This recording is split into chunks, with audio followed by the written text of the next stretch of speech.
Oh my god. Alright, we still got a minute before the ad break is done, so I'm just gonna hang here and sip on my water.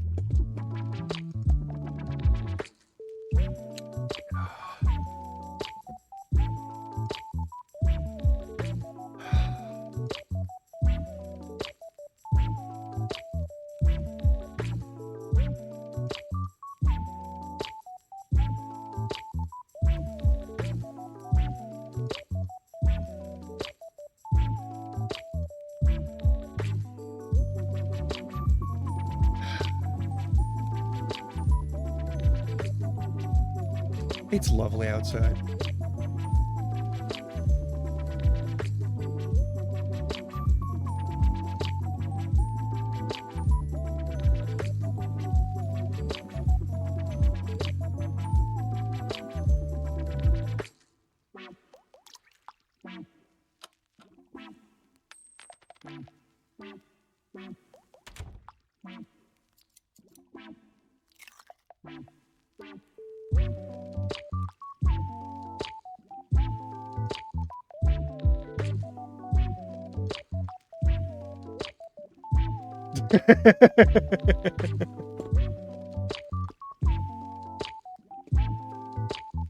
Oh god.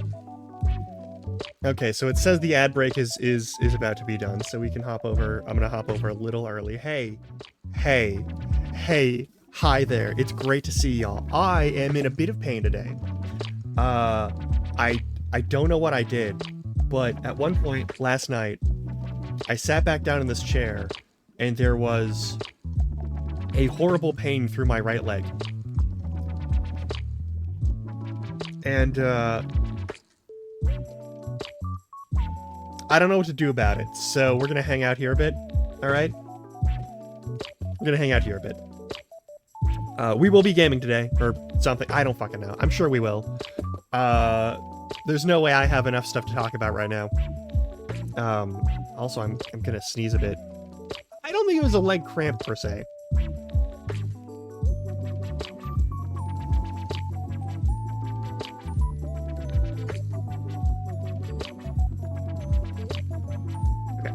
I don't think it was like cramp per se. Definitely like some tension is in there and cramping, but like it's kind of deep in the lower back, the hip, and like the butt. And it's not great. I'm gonna level with you. It doesn't feel great.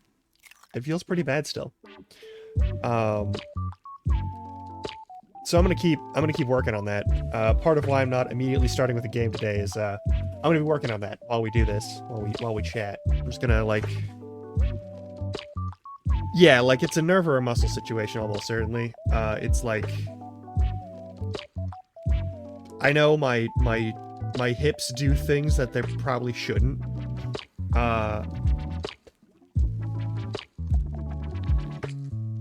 Yeah. Pretty much. It's nothing too terrible. Like, now I've got it, like, worked down to, like, a normal amount of pain for, like, if something's going to hurt in my body. But last night it was fucking brutal, and this morning was also brutal. So I'm gonna be doing stretches in my chair, and I'm gonna be doing stretches on the breaks while standing up, and I'm gonna be doing stretches pretty much the entire time. So, my hands cannot necessarily be on a controller, and also manipulating this leg so that it actually, like, works again. So that's a thing. It's a shame I don't have full body tracking, because then you could see the entire nightmare situation that I'm in. But yeah.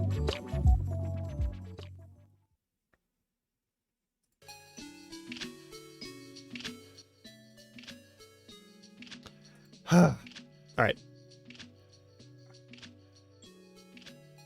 It's interesting because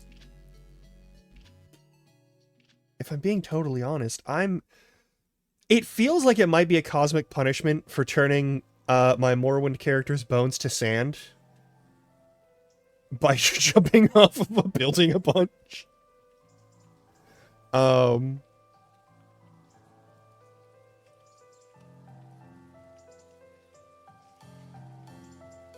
Ugh. That... Ooh, that's a nice feeling. That's a good feeling. Right there, where I'm just sort of like, my heel is basically up to my hip, and then I'm just sort of pressing down on the knee, the side of the knee, to like the fleshy part above the knee, not directly. Don't apply pressure directly to your knee if you can avoid it. I'm just gonna tell you this right now. Don't do that. Oh yeah, let's stretch that shit out.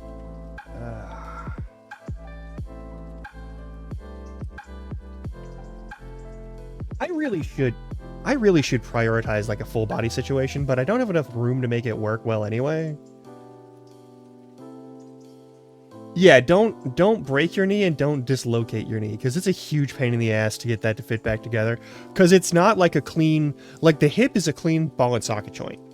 Like, you know it's a ball and socket joint. The shoulder has like extra platey bits to it, but ultimately it's a ball and socket joint. The knee is a hinge joint, but because of the nature of its articulation, it's like a composite hinge joint. It's just like really... just like the elbow, it's just it's just a real... there's a lot of ways for it to go wrong. It's weird. Okay, I shouldn't say it's a... every hinge joint is a composite hinge joint because you have multiple parts going into one space and they only rotate cleanly in one direction to a certain range of motion. And like the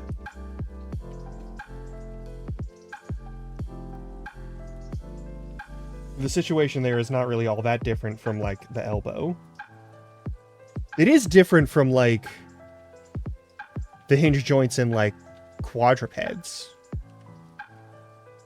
Usually those are pretty...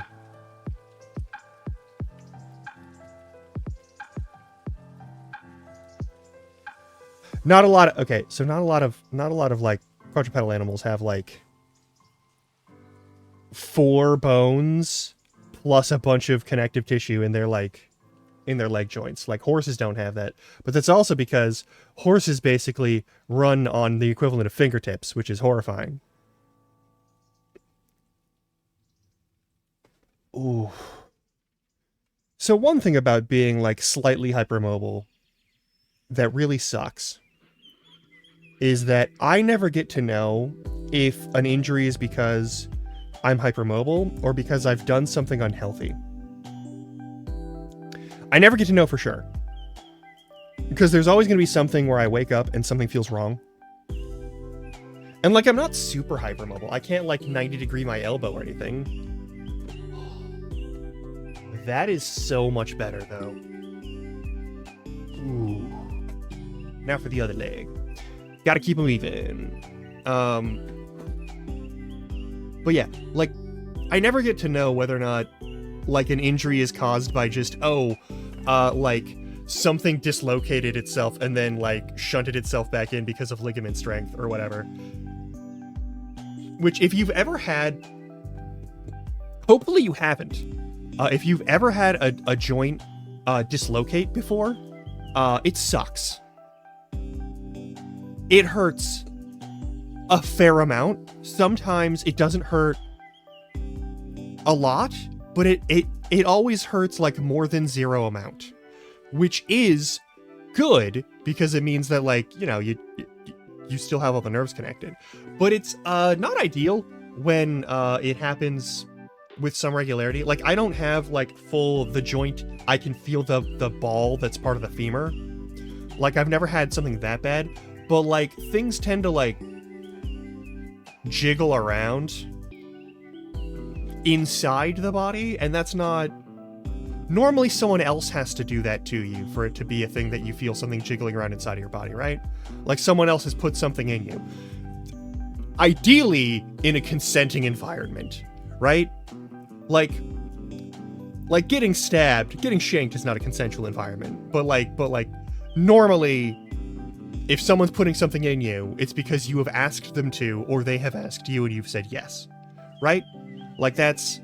I think that one's pretty straightforward. And that should be the only time, but I feel things jiggle in my body and there's nothing that has been put inside me. Those are parts that are supposed to stay inside and they're trying to become outside. And it is literally only because of the work I have done to like make like the core and fucking like the musculature around those joints good, that I don't have really bad times on a regular basis, I think. And I think that is one of the contributing factors, is that I do a lot of core work just as part of my like daily existence. And it's just sort of like a habit of mine. It's like built into when you're doing something, you'll be doing other stuff. You'll keep moving. You'll make sure that when you move to pick something up, you use a full range of motion. Oh my god, that's so much better. Oh man, that's so good.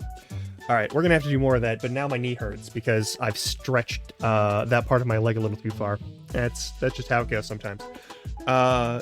Picking which part of the body is going to hate me. Spread the damage around a little bit so other stuff can recover and go back to normal. I hate that that's a game I have to play with my body. But yeah.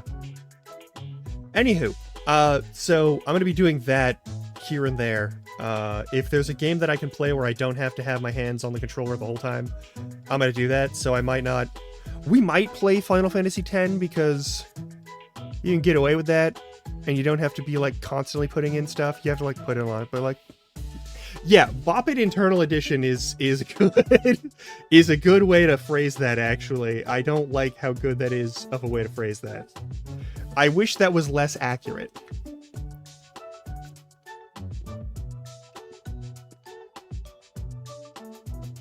Because I just had to twist it. A lot. And I don't like that. But yeah, so my right leg is angry right now. Left leg, totally fine. Completely unaffected. Like, I would think it's because I would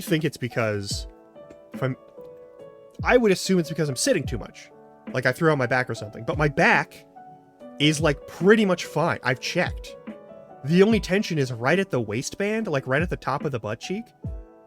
And the butt cheek itself doesn't have a lot of pain in it. So I haven't like pulled my butt. Which you can do. You can pull your butt muscles. Like you can strain those real bad. There's a lot of ways you can do that if you're not careful. And most of them involve having some amount of fun. Or not having any fun and just going about your day, but suddenly you've done too much with one of the butt cheeks, and so now it's just in horrible pain the whole time. But that's not where it's going. Like, the pain is definitely, like, near the connective tissue points and all that stuff. So it's, like, nerve and tendon stuff. And I'm wondering what the fuck I did to piss off my tendons yesterday. Because, like, I was fine all the way through stream. But now I have to, like, dig my fingers directly into the fucking, like, hip flexor muscles and their connection points. Jesus Christ, that like, that should be a lot more painful than it is. Yeah, those are the important ones, but fun.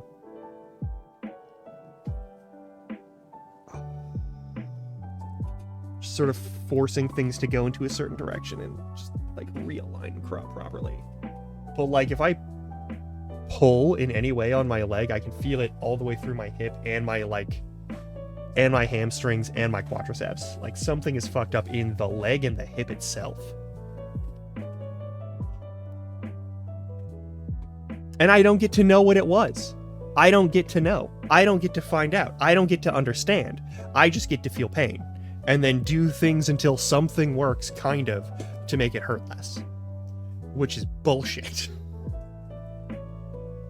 Oh my god, it's such bullshit. Anyway, I'm not here to whinge about, like, my body not working. I will be doing that, but, like, that's not what I'm mainly here for. Come on, where is it? Where is... Okay. Yeah, alright, so that's just really angry. Yeah, pretty much. What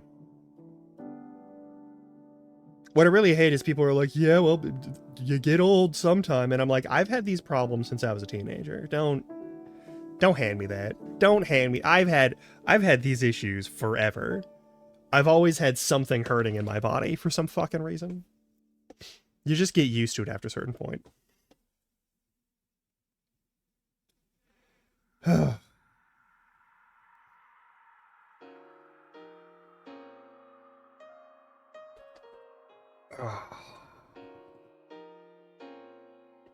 gonna shift in my seat. Yeah, like the back is totally fine. The back's totally fine. Like, you think, because I have one of these stupid fucking... It was the only chair that I could really, like, put on the throne at the time. Like, there weren't any good chairs. Yeah, like, it's the same people who are like, oh yeah, you should lose some weight to help deal with, like, X or Y, and I've been like, hey, I've had this exact same problem with the same intensity when I was 130 pounds.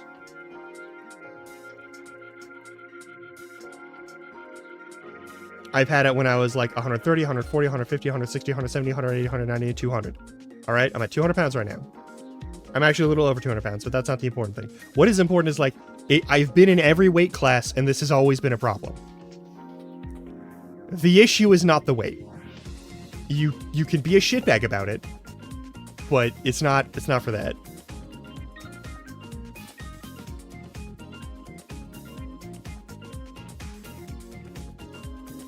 Hey, I saw Leech in here earlier. Leech, are you still here?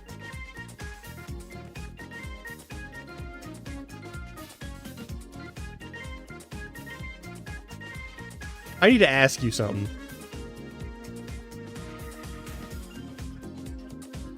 If she's not in here, she's not in here. It's okay.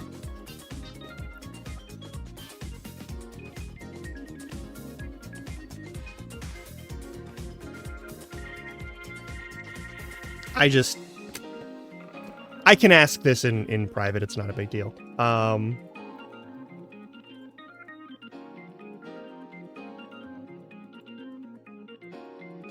But anyway, it's not super important. Yeah, it was worth a shot. But thanks for hanging out. If you're just lurking, like, that's still a lot, actually. I appreciate that y'all like hanging out here. Oog. But yeah, so, we started playing Morrowind yesterday. And,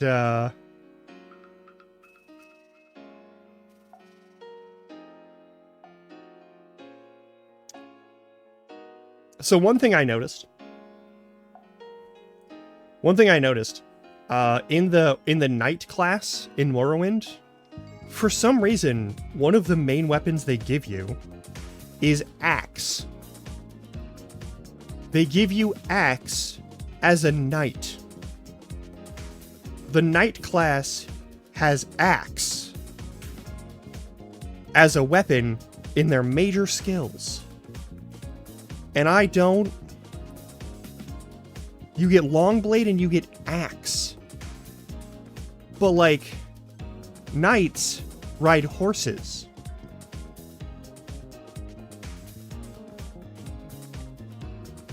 In the server they did, yeah. Like, it's the thing, I was looking at that and I was like, that's not right. And so before I continued the bones to sand technique to boost my acrobatics and maybe my athletics, I actually went back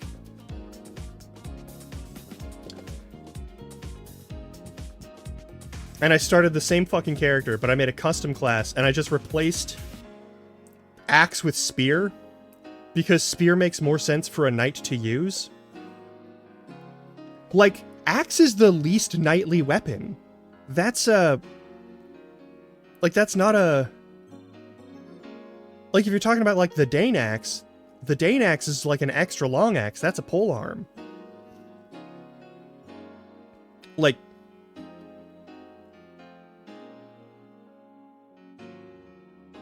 Like, that would still be considered a spear in Morrowind. So I went back and I did all the same stuff.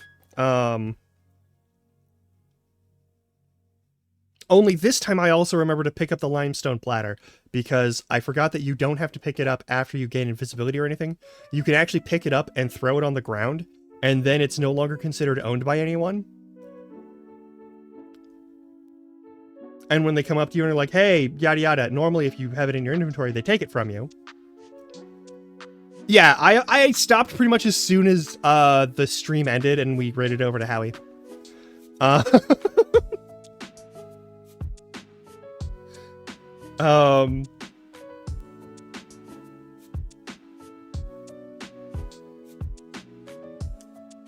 Yeah, I stopped and I was like, no, wait a second. Because I looked at, like, the skills that I could, like, level up to actually level up. And I was like, why is it, like, blunt weapons, a hammer, like, a warhammer, that's certainly a knightly weapon. In, like, later medieval periods. But, like, axe isn't.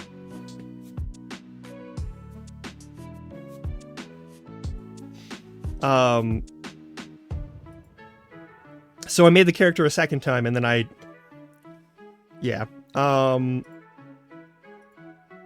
You didn't miss much. I did get a level up, and the Dark Brotherhood attacked me, because we're playing the Game of the Year edition, which has all of the DLC built into it. Which somewhere in my home or in the world, I have my copy of Morrowind, my physical copy of Morrowind, with all of the DLC.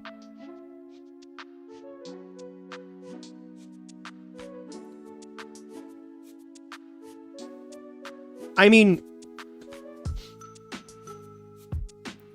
swords have a number of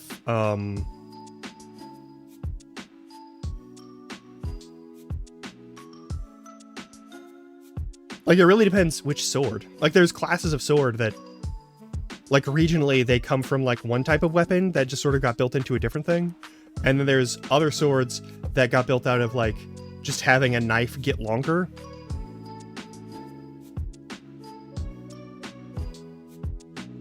It really depends. Like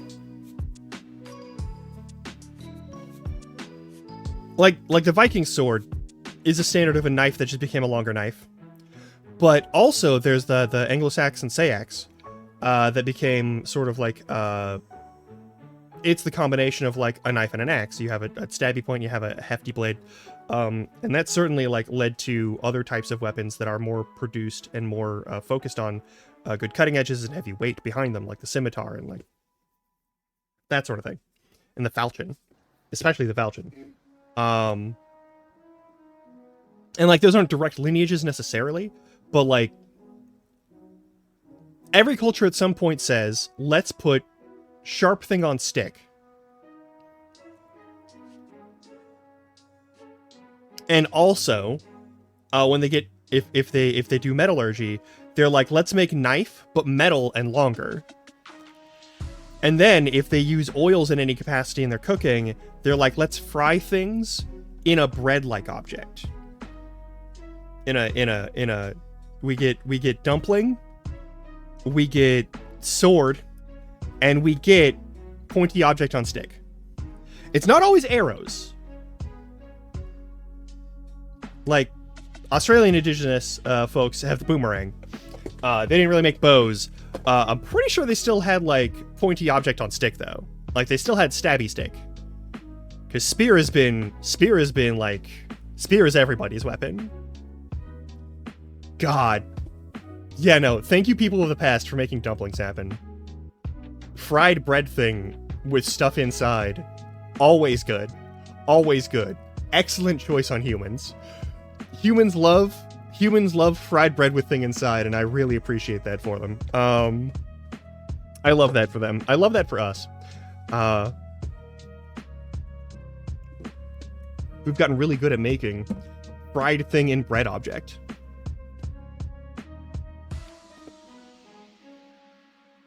But also, long pointy stick, also really good.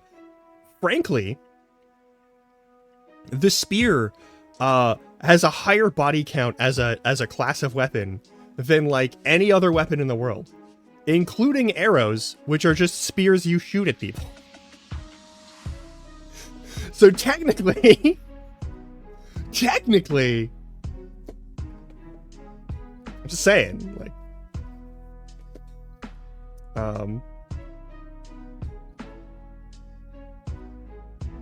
it's good stuff. Bows are great.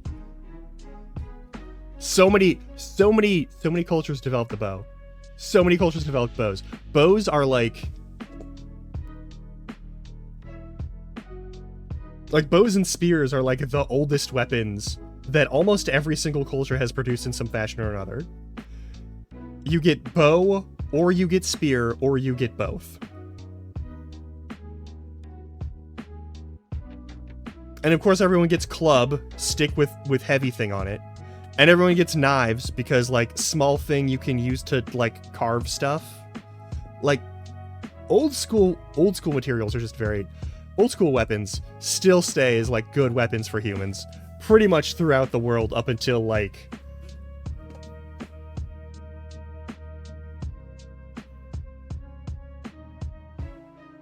Yeah, until we make fast gun. Until we make gun that shoot many bullet fast. Spear is still, like, top tier weapon. Spear is still top tier weapon. You can fight so many people with a spear. You get a spear, you can change your, like, position with it. It's a long stick, so you can get people far away. You can, like, shorten up your grip on it to get close to people. Like, there's so many good ways to use spear. It's also why it's looked down on as, like, a vulgar sort of, like, rudimentary peasant-style weapon. Because, like, anyone can pick up a spear and be good to fight someone. And you can get real good with spears and be able to fight people who have, like, much fancier weapons. But yeah. Oh my god, I can actually, like, lift my leg up and make my knee touch the bottom of the desk. And I feel the strain, but I don't feel, like, horrible pain. That's really nice. It's the one thing that bugs me about, like, the thing that really bugs me about vanilla Minecraft is that you can't make a spear. Like, the thing that fucks with me in Subnautica is you can't make a spear. You cannot fashion a spear by hand. I understand that you can't use the machines to replicate it, but you can't fashion a spear by hand. Every human knows how to make stick with pokey thing on it. It's, like, built into you. You know stick with poke. Longer range, better for you. And they don't... Like, you don't lose a lot of efficiency of a spear in the water. Because you're not doing sweeping attacks with it. But you can't have a spear in Subnautica. You can't have a spear in vanilla Minecraft. They gave us maces. They gave us bludgeons. Thanks for the stretch to hydrate. We're definitely doing that. Like, we got heavy thing on stick before we got pokey thing on longer stick. Before we got rope. Why is there no rope in vanilla Minecraft? It would make so much sense that you need to have rope. It's why every time I play Minecraft, I try to do it modded so I can have, like, the wall jump so I can, like, scramble up and, like mantle things. I add crawl because you can crawl. But I always try to find a mod that, like, gives you, like, rope. That's why I like Farmer's Delight so much. But yeah.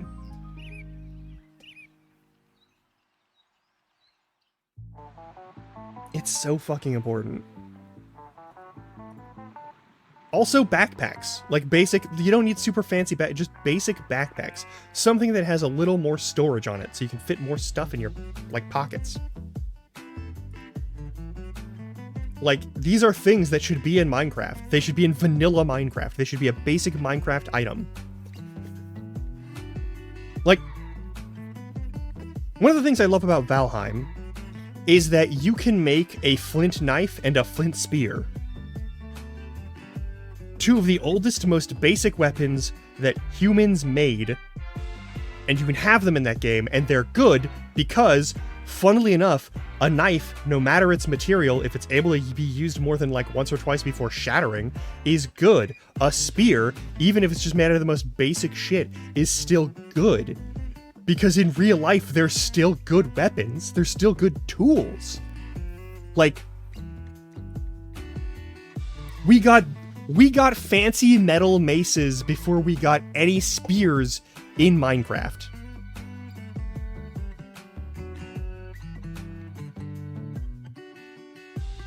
Why?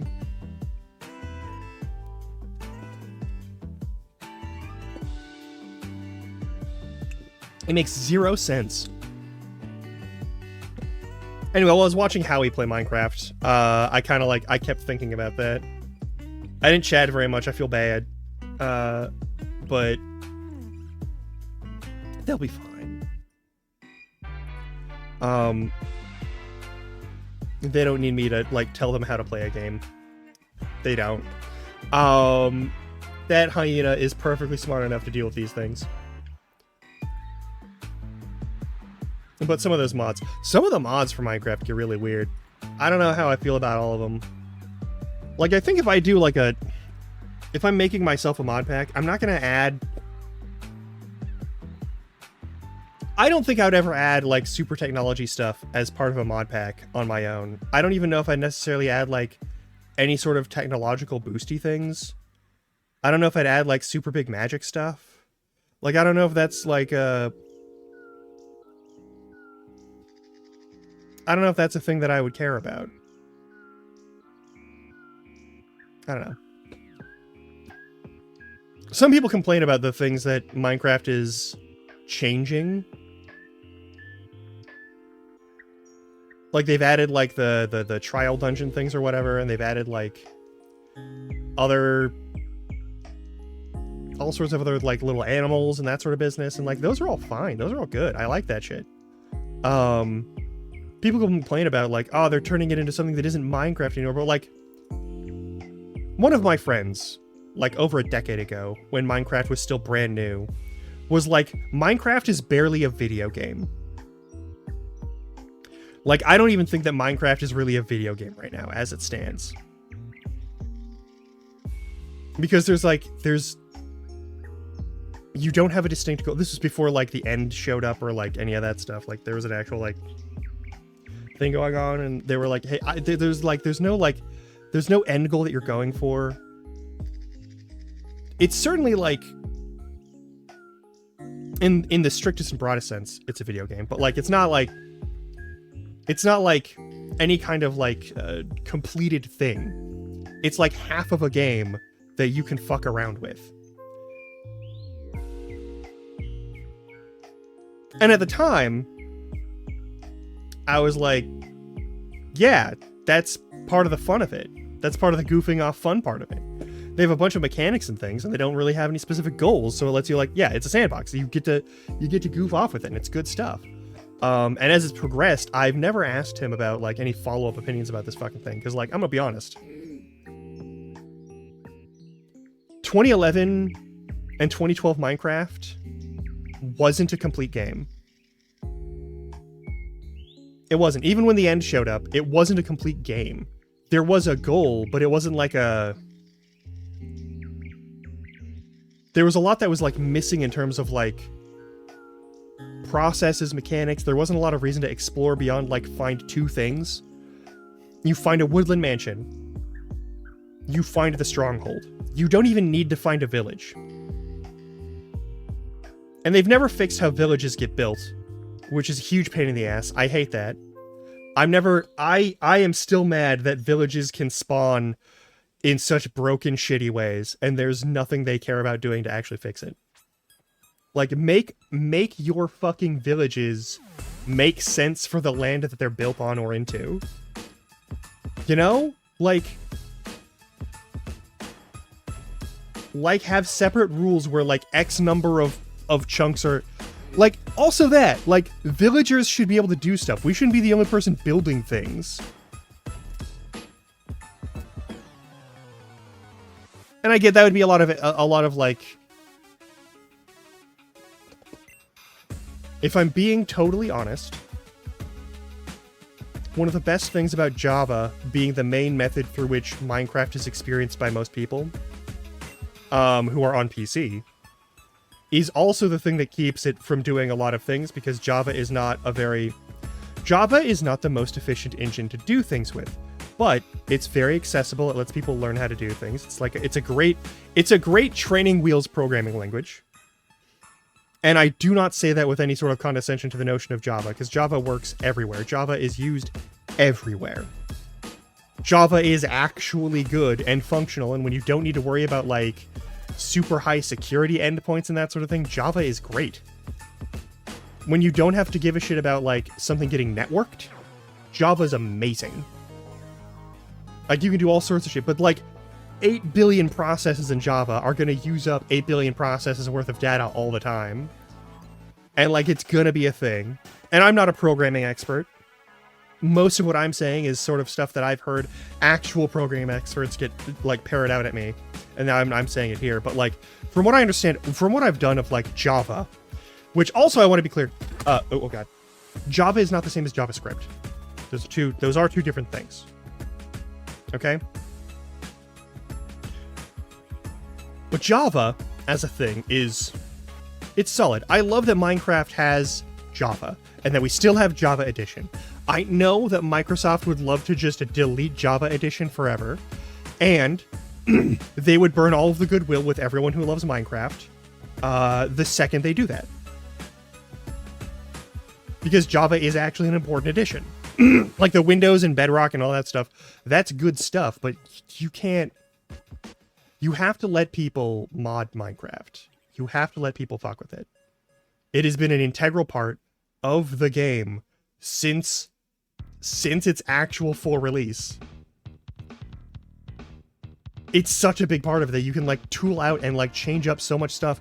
And the thing is, a lot of the time when you do build that and you do optimize it properly, because the problem with Java is that like you have 8 billion processes and you have to have like at least one like kilobyte of data assessed to that thing even when it's not running so that it still has a way to point back to it when something does activate it. That's my understanding. That's true of most programming languages, but with Java, it gets like what counts as a discrete object that you need to have a pointer for. In my limited understanding of Java, I might be talking out of my ass here. I do want to be clear about that, but my limited understanding of Java is that is a thing that like it adds up a little bit faster in Java than it can in other programming languages. There is a limit there on its efficiency, which is why you have things like the Forge mod loader, which takes like a bajillion years to like load out a bunch of stuff, versus the Fabric mod loader, or like the NeoForge, or like fucking so Fabric has changed up pretty significantly from like original Fabric and current Fabric. And there's like the Quilted or whatever there's like a bunch of other versions that are like sort of off zone of Fabric, and then the people who were like playing on and dedicated to Forge saw the cool stuff the Fabric was like, well, we can't do that in Forge the same way, so we should change up Forge. And they finally did, and now we have New Forge. We have NeoForge, which is great. I'm actually very excited to see what happens with NeoForge. I would like to see that become a thing, because like Forge, my only big complaint with Forge is that it has to preload everything. It upfronts everything. So like loading in and reloading, if you have to do that for whatever error or whatever thing happens in the mod, if you have to shut down your like your instance of Minecraft, if you have to kill your Minecraft and start it up, it can be like another anywhere from 2 to 10 minutes waiting just to see if you fixed the thing, which fucking blows for fucking troubleshooting. Like, Forge is great. Once you have everything loaded up, it's all good to go, and it'll stay pretty stable the whole way through, so long as you're not fucking with the things that Forge can't reasonably fuck with. And I don't know all the things that Forge can't reasonably fuck with, but I know there's things that Forge can't reasonably fuck with without having a whole lot of problems. And the same is true of Fabric. All right, there's no perfect loading system. I'm not here to say, like, this was... That's not how it works. I prefer Fabric because it doesn't make you wait 10 minutes when troubleshooting. And if there's something that goes wrong on a server, I want someone to be able to like poke things and like take parts out and like reload things quickly. I feel like that's an important element, even if you lose some of the advantages that Forge has over Fabric. That's just my personal preference, and I don't think that there's like, I don't think there's a moral judgment to be made on people who like Forge over Fabric or Fabric over Forge. Like, yeah, that's the thing. Fabric has a bunch of stuff where you plug it in and it doesn't...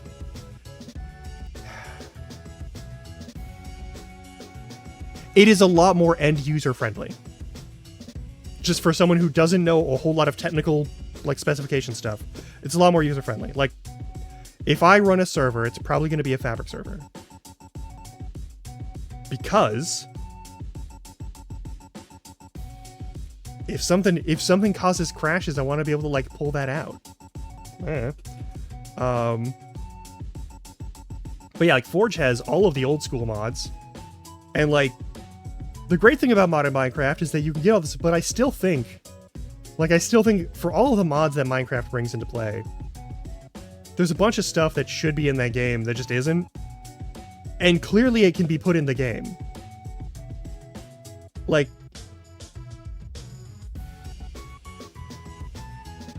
yeah, we have sword, axe, shovel, hoe, pickaxe. Like, we have 5 major tools. Why do we start with sword? Why is sword the fighting weapon? But, like, axe is also kind of a fighting weapon. And why don't we have, like, a more... I don't know. I feel like there's a bunch of things that base Minecraft should have by now that it doesn't, and it's really weird. I think it's really weird. Yeah, like, here's the thing. Like, there's, like, backport versions for mods where you can put stuff from, like 1.16 back into, like, 1.12. Maybe 1.12 too, but, like, you can backport stuff pretty far into Minecraft and not have any issues whatsoever with how that works. If you like how those versions of Minecraft work better, you can have all your stuff from the current Minecraft.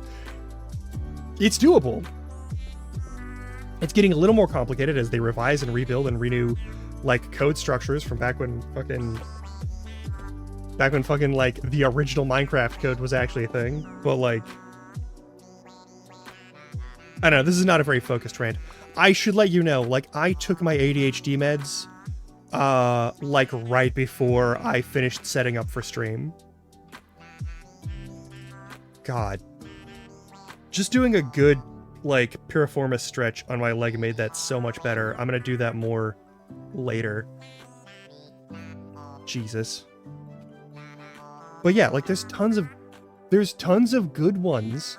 There's tons of good mods. And there's tons of good... And they don't add, like, weird game-breaking shit. Like, I'm gonna be honest. There should be more food items. There should be different food stuff. I don't know.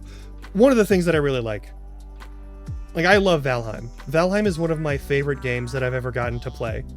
I'm so glad that Valheim exists. It's more it's more combat oriented. There's, like, limits to what you can do to the base landmass. There's, like, and the modding community there is also really cool. Like 90% of them anyway. And so, like, you get a lot of stuff that lets you, like, build the different things and have different tools and make more use of things. But, like, the other thing that I really like about Valheim that Minecraft doesn't really do is that when the Valheim devs are like, hey, I have yet to see a version of our game get played where people aren't doing, like, something like this. And then they go, hey, you cool if we also do this?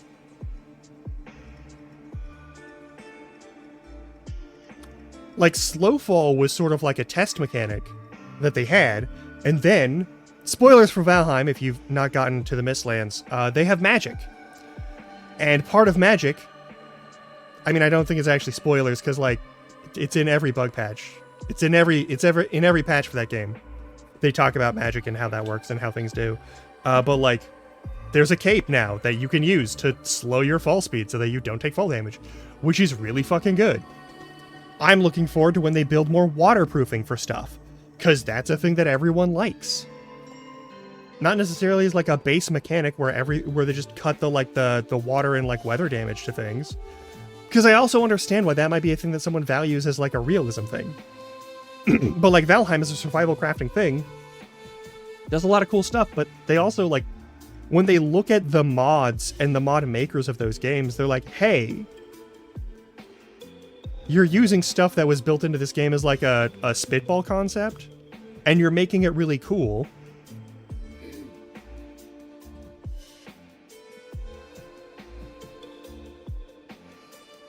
I'm gonna level with you, Robo. I haven't watched an Avengers movie with any seriousness or attention since the Avengers.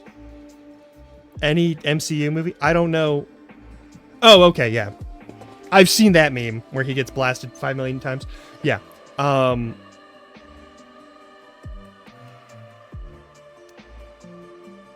yeah. I really like that Valheim actually they pay attention to what people are wanting from mods. And like if there's like 50 mods that do one thing, they're like, hey, is that something that we would want to actually... They actually like consider adding the thing as a base concept in some capacity, and they don't just like blatantly copy off of the fucking homework of all the people who are modding. They're like, oh, we should probably do this like our way.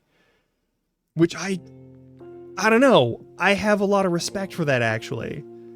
Like, if they were just like stealing the ideas from like the mod like crews, the mod community, like that would be a horrendous douchebag move. But like everyone liked the quality of life changes for like being able to like quickly move things in or out of containers and that sort of thing. And like they were like, we could put that in the base code. And people were like, please do. It's such a pain in the ass to like manually open and close every single container. It takes forever to do stuff when you're sorting shit. And they're like, yeah, we can fix that. We can make that not suck because that's a thing that you don't like about our game. That you're using other stuff to fix. We can also just fix that.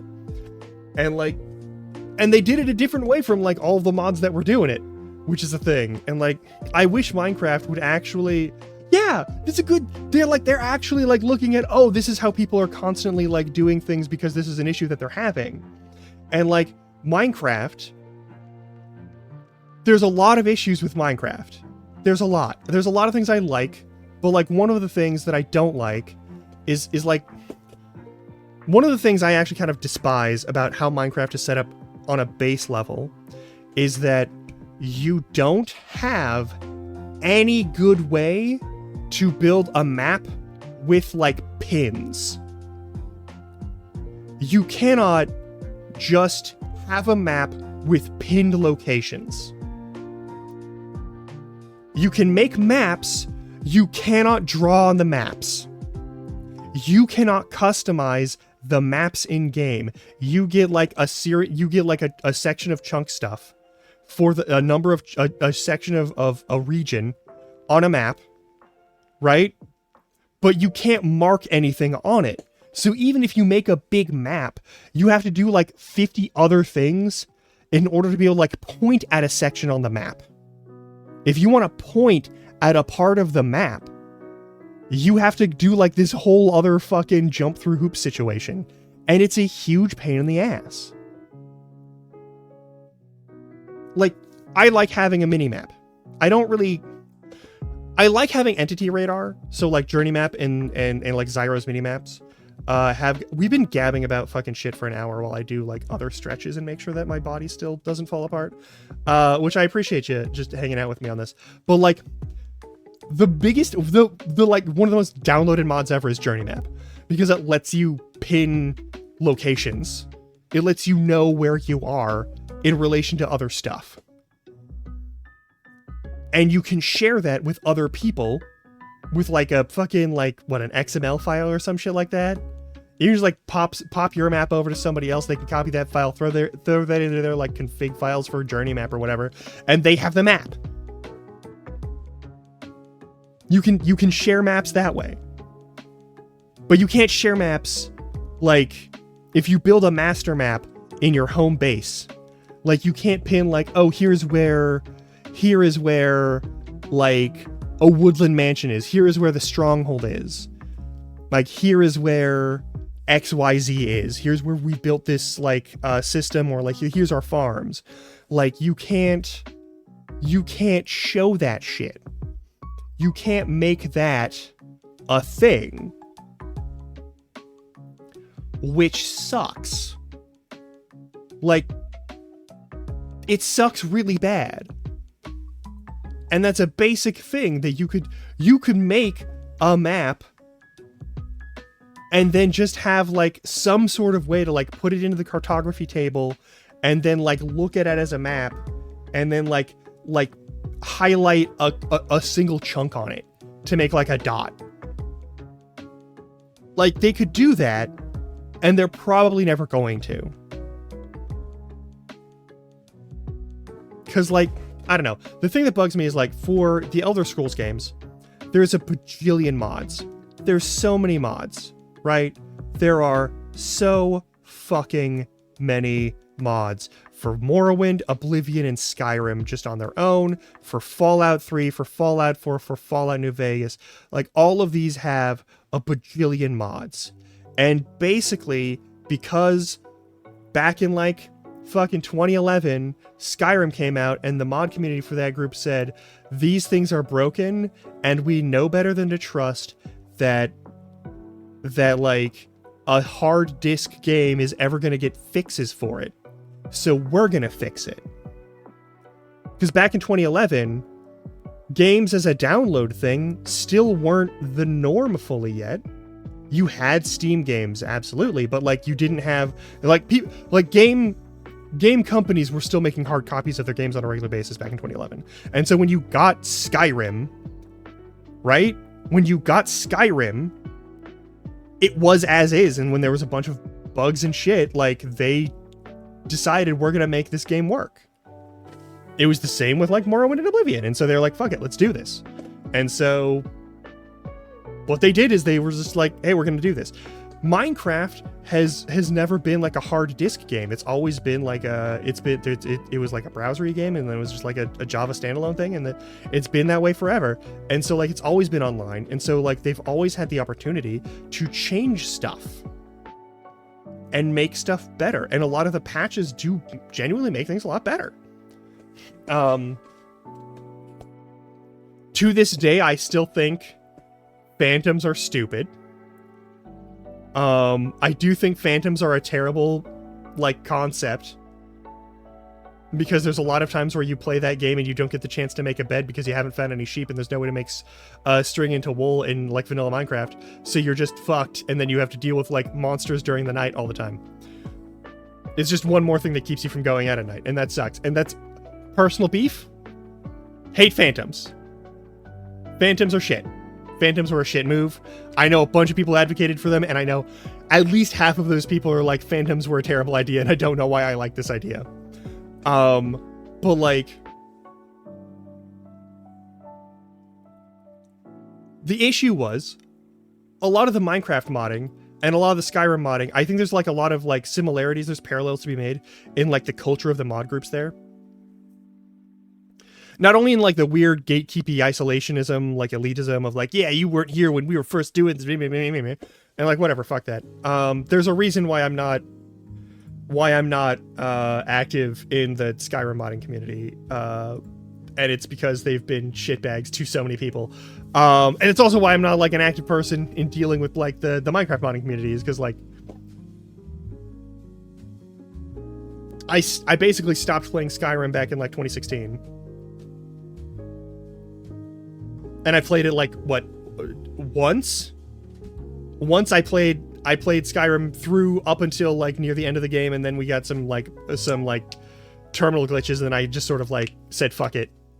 Because I didn't want to start all the way over that far into a fucking playthrough. And that's its own thing. You know, you were there. And like I will at some point, once I've like snooze ads because we're rambling. There will be some point in time where I go back and play Skyrim. I'm probably going to go through and I'm going to play Morrowind. I'm actually going to play Morrowind all the way through, possibly on stream. I feel like yesterday when I did that kind of on a lark, but I was like, okay. But like, yeah, like I kind of want to get... The thing for me is, like, I played original Skyrim at 100% of Skyrim, right? And I did that of my own accord because I was like, I have over 1,000 hours in this game. Legitimately just for like, not just for like mod testing reasons, I have at least like 500 hours in Skyrim.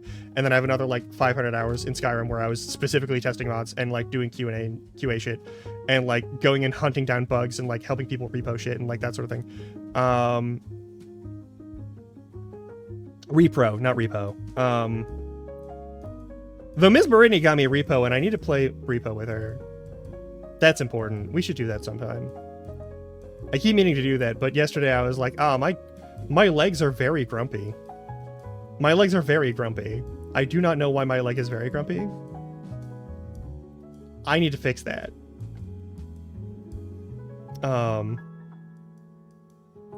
But yeah, there's this weird parallel between like Minecraft mod community and like Skyrim mod community.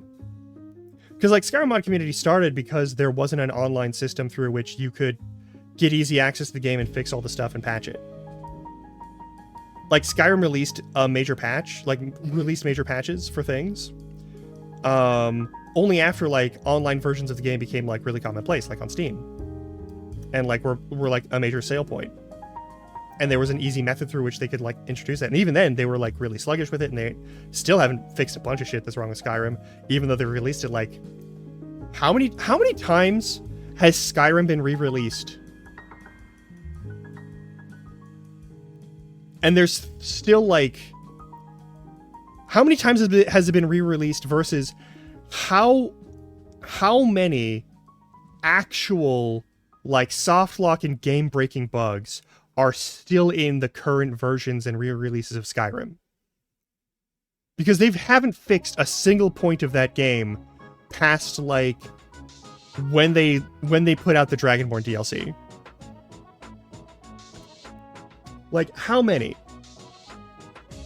How much money do they specifically owe Arthmore and everyone who helped Arthmore make the fucking unofficial Skyrim patch?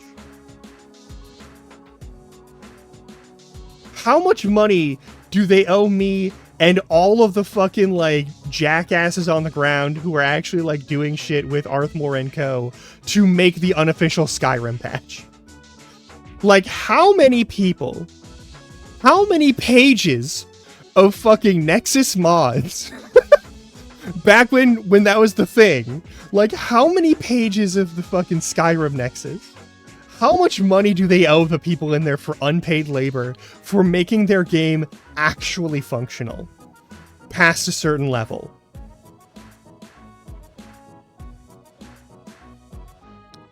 Because I think they owe me at least like a $20 gift card somewhere. I feel that personally. I took it personal. All right? And I'm not here to talk about like the quality of a person that any of the people who work on Skyrim mods were or are. Okay, because there's a lot of dirtbags in that space. Just like there's a lot of dirtbags in Minecraft mods. But that game came out and it was a hard copy and people were like, we're gonna fix it because like they ain't gonna fix it. Like they haven't fixed it yet. If they do, we can like just dump all of our work. And like they built, there's so many good, you can make Skyrim a completely different game. Like we as a community of fucking like nerd ass dork ass nerds, like we figured out a way to make Skyrim we've fucking hijacked the entire fucking creation engine and everything that Skyrim is built on, and we just made it a different thing over and over again. You can play Dark Souls in Skyrim. You can play Doom in Skyrim, probably.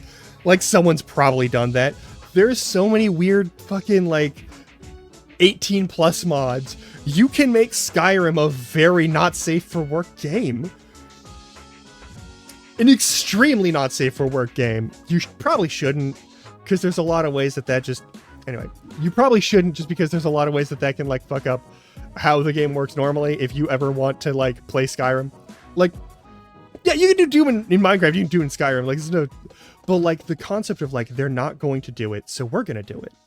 And we're going to do it now, because I don't want to wait for a year, or when the first DLC comes out, or when X, Y, or Z happens for fucking Bethesda. We're going to do it now. I can fix it now. I got the skills now. I'm gonna fix it now. Let's all fix it now. Let's work together. And so, like, the community came together and, like, worked together and made shit to make the game work. And instead of seeing that and saying, hey, we should hire these people and, like, make a better Q&A system, Bethesda was like, oh, the community will fix it. We don't have to do anything with it. The onus of good bug testing is no longer on us, because the community will do it. And then you get like Fallout 4, where the community fixed it because they were like, we love Fallout and we want Fallout to be a good game, and you didn't make it a good functional game. We have to make it a good functional game. It's one of the reasons why I still haven't played Fallout 4 and why I don't really have a lot of motivation against playing Fallout 4 is because, like, I don't like the storyline is ass, and I'm still gonna have to download 50 mods to make it work in any way, shape, or form with Windows 10. Or just at all under any Windows. It's gonna suck, and I'm not going to have fun finding out what went wrong with it. Like, Fallout New Vegas is busted, and it's like a 15-year-old game, and you have to do a bunch of overhaul stuff. But there's like bug fixes. You need 10 whole mods to fix base Fallout New Vegas and make it run smooth. And you watched it run smooth here. I played it, and there were crashes. But we were like under 20 crashes for like, what, an 80-hour playthrough?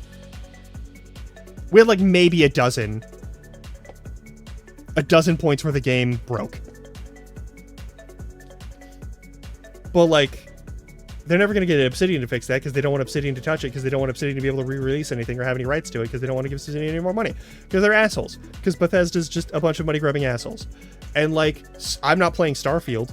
I saw what Starfield looked like, and it looked fucking miserable. And the modding community can't fuck with Starfield, because what they did with Starfield is a base structure for the game no one can fuck with. There's just too much bullshit there to get between there and there. Like, yeah, like, I don't want to play 4. I don't want to play 4. There's other people who are playing 4 and making it into a fun thing who are doing that, and I'll watch them, and I'll give them the attention. I'm not going to give Bethesda the attention, because fuck them. Anyway, mods make Bethesda games function. We're about to hit ad break. I'll be back in like 3 minutes. I'm going to do some more stretches for staining, and I'm going to see if there's anything I do to like get rid of some of the leg pain. Yeah, I don't trust that they're going to do anything cool with Oblivion. I don't at all. Anyway, I'll be right back. I got to stretch up, and I got to refill my water anyway.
I will say this.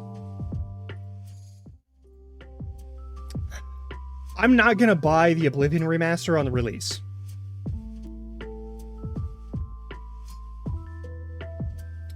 If, against all odds, they actually make a good remaster of Oblivion and give it a better like engine structure for the game, I will consider then, after seeing what people do and how people who actually like know Bethesda games, how they review it, I will consider maybe buying it at some point. The odds of this are effectively 0, but in that scenario, I will consider buying it.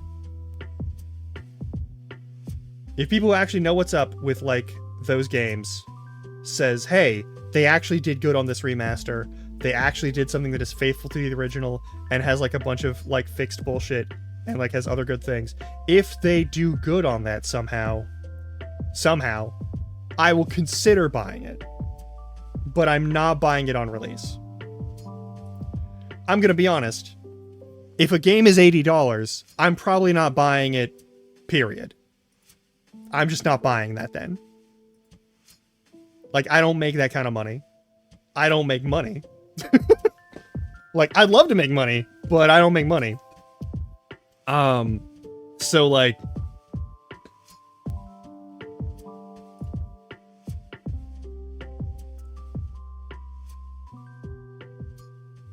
it's not happening. Like, Nintendo wants to release shit for $80 US. And it's I'm not buying it. Like, I don't have any interest in getting a Switch 2. I don't have any interest in $80 first party titles. I don't have any interest in any of that shit. Like, if you're parceling out, it's bad enough that people like that game studios are like parceling out base game functions as DLC and then selling it. Like, that sort of rent-seeking sort of nonsense is garbage. You deserve nothing but disdain for that. One of my biggest complaints with fucking Infinite Wealth. Never mind the fact that on the current patch of Infinite Wealth, I literally can't open the game because something has gone wrong with something in the game. Like, literally, the Steam copy of Infinite Wealth does not run on this machine, even though it used to.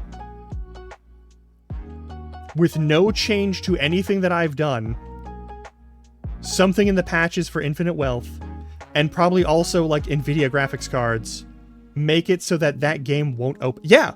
Remember, I finished Lost Judgment, and we were gonna move right to Infinite Wealth, and I went to click the button to play Infinite Wealth, and it looked like it was starting, and then it never started.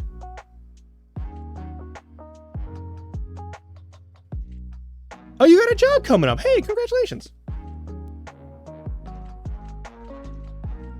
You should also make sure that you have, like, you know, money for living and a future. That's also important.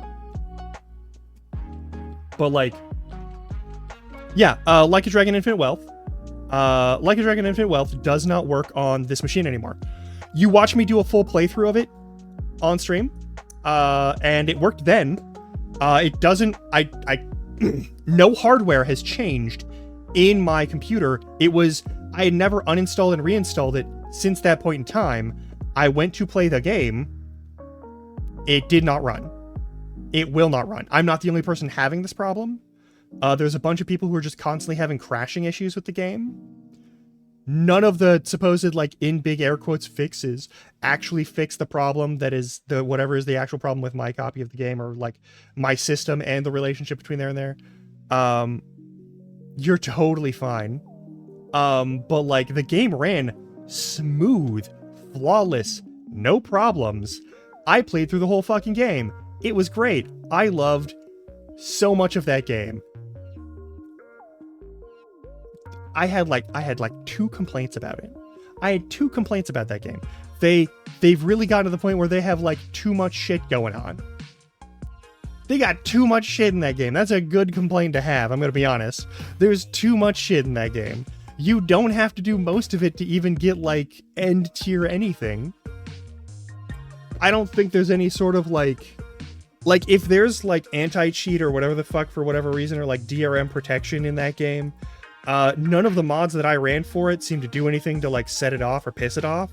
Like they changed out one of the characters for a different character in terms of like appearance, not even like changing voice lines or anything, but like appearance was slightly different, so that I didn't have to look at that one motherfucker's face from Yakuza 3, and I could look at the other motherfucker's face from Yakuza 3. That was it.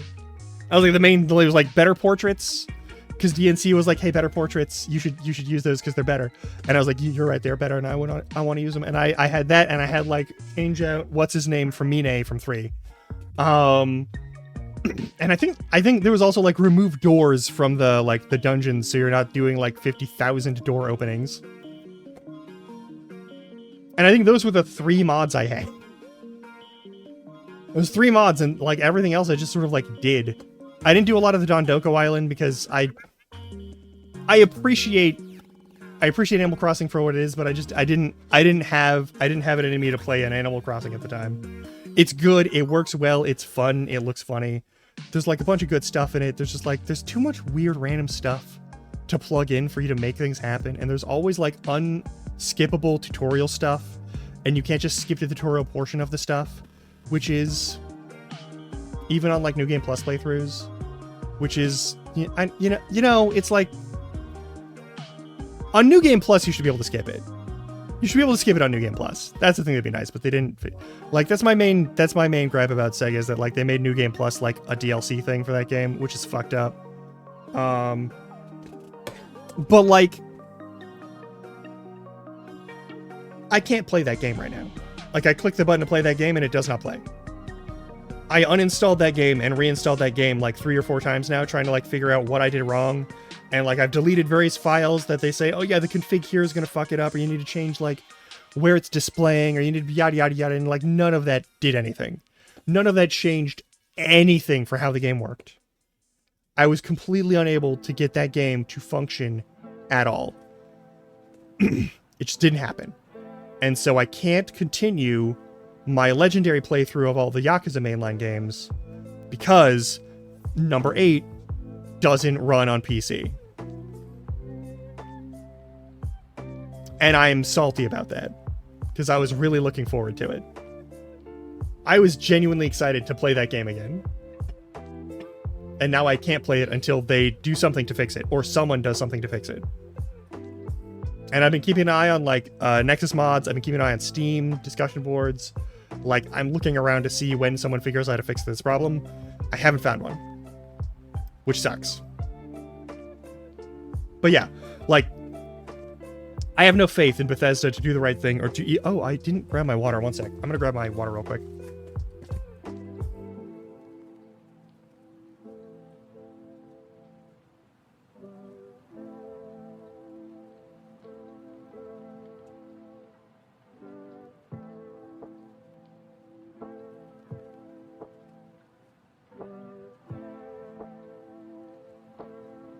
Thank you, sir. But yeah, I don't have any faith in Bethesda to do anything good.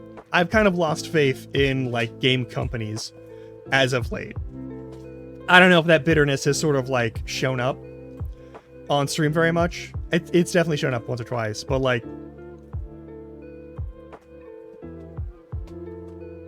I'm more than a little jaded about the state of like the video games as an industry, as a hobby industry. It's worth a lot of money, and there's not a lot of money that are going to the people who are making it do anything good. Which sucks. You're getting people like the people who made Repo. Person or people who made Repo. And like that's great. That person has so much money right now, and I'm very pleased about that. And you've got good games made by shitty people. That's always going to be a thing. Like, there's a number of games that I'm never going to play on here. Just because I don't want to give them any sort of free advertising. Yeah, that's the thing. Like, but the problem is...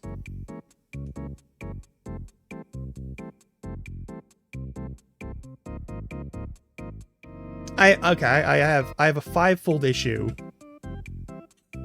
with games. Every AAA studio is buying out non-AAA studios and then throwing them in the garbage. Just literally just sending them straight into, like, the shredder.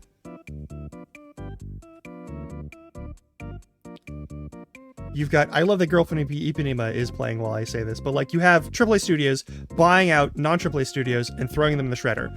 You have those same AAA studios adding more and more hostile shit to their games, more microtransactions, more systems that don't work. And when people rail against them, instead of saying, hey, we fucked up, they just throw the whole game in the trash and write it off.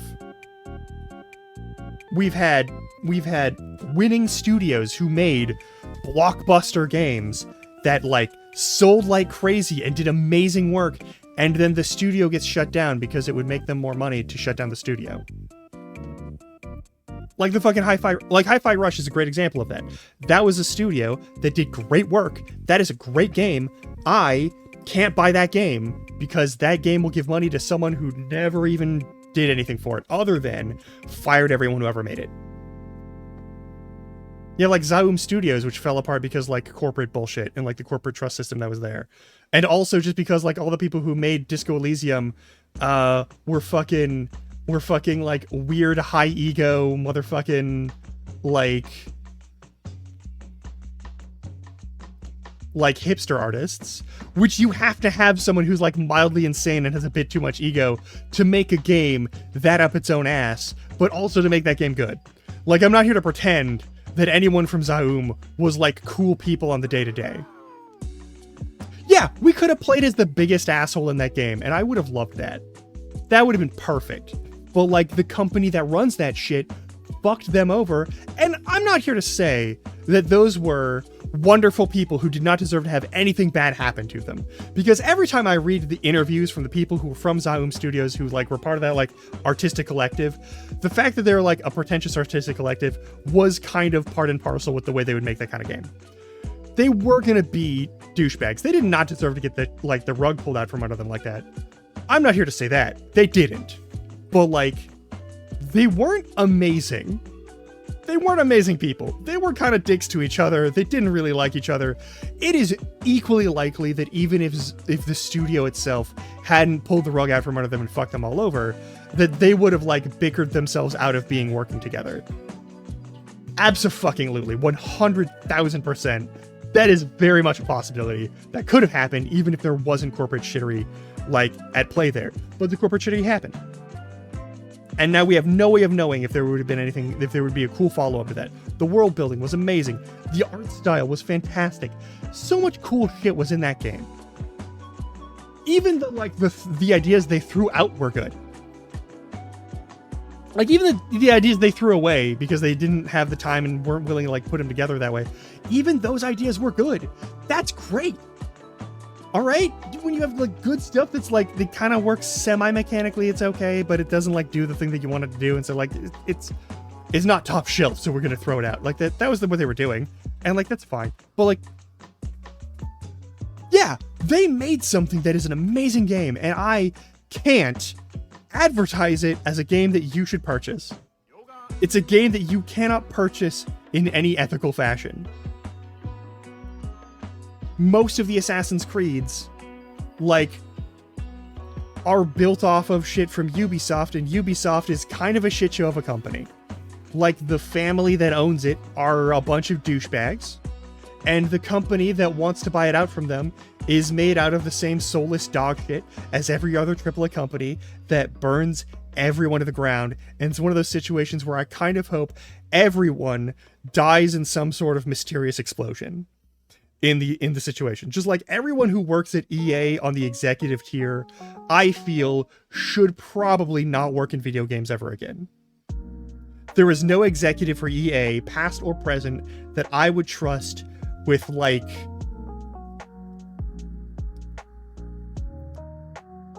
a coin-operated right outside of a supermarket or like a claw machine game company.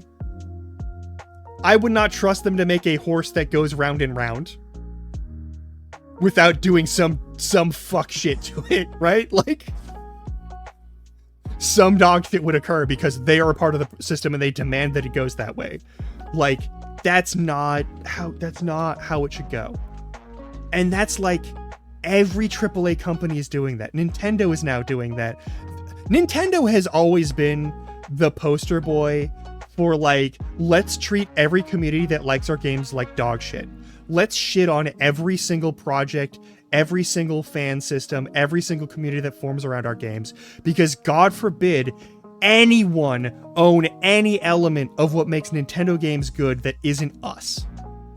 And we would rather burn it to the ground every time than ever let anyone do anything creative with our work.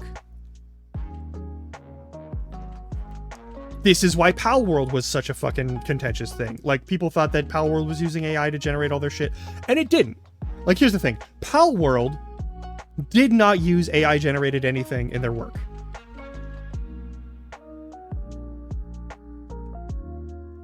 Yeah, and I don't trust them to not do some sort of scam about it. Like, I look forward to seeing that game get put together.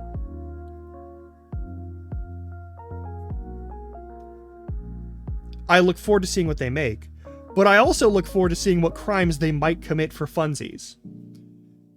And I have to make peace with that before I put any money to any project that they make. Like one thing, like, everyone wants to talk about Silksong. Everyone wants to believe that the next big whatever announcement for any video games there's gonna be a Silksong update, surely. When you don't, like, Team Cherry doesn't have a PR team. Team Cherry isn't PR people. And like, everyone is angry about all the delays, but also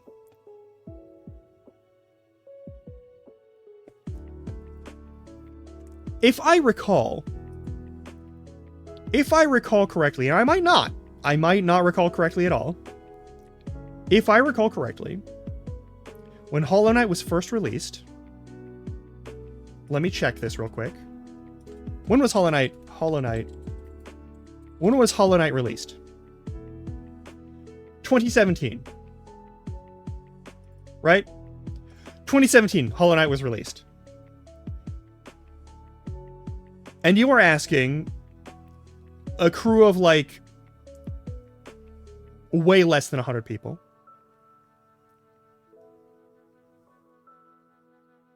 go from making a DLC with Silksong where you played as Hornet to making a full game where you play as Hornet. Right? And the minimum on that I would expect to see anything would be 5 years. Minimum. I didn't expect to see a single fucking thing about any updates or any like follow-up properties or any concepts or games or anything come out from Hollow until minimum 2022. All right? Back in like 2018, my expectation was we might see something in 2022. We might see something in 2022. And then in 2020, some shit happened. And kept happening. And kept getting worse. And kept getting weirder and worse and weirder and worse. And then wasn't ever actually resolved. And it was a turning point in the way that all things of that entire category of thing would be handled by public health and like general community and like general like international community, like health awareness and giving a shit about like keeping people alive. And it has not stopped happening. It literally has not stopped happening. COVID is still around. The fact that COVID is still around at all is very bad. But I don't care how you do your work. I don't care if everyone is like off in their own little homes, doing their work at their own home offices, which I don't think was the case necessarily for Team Cherry. But like everyone had all their shit get turned upside down when COVID hit. And my expectation for 2022 did move to like 2025, 2026. If they got really on top of it, nothing weird or bad or strange happened to games as a medium, to the systems that are used on games, to like everything that happens with gaming as a whole, if nothing else big and crazy happened, you could maybe still expect it in 2024. But like, they were making a whole new game starting in like 2017 to 2018. You were gonna see it in 2022 or 2023. Mostly 2022, probably 2022.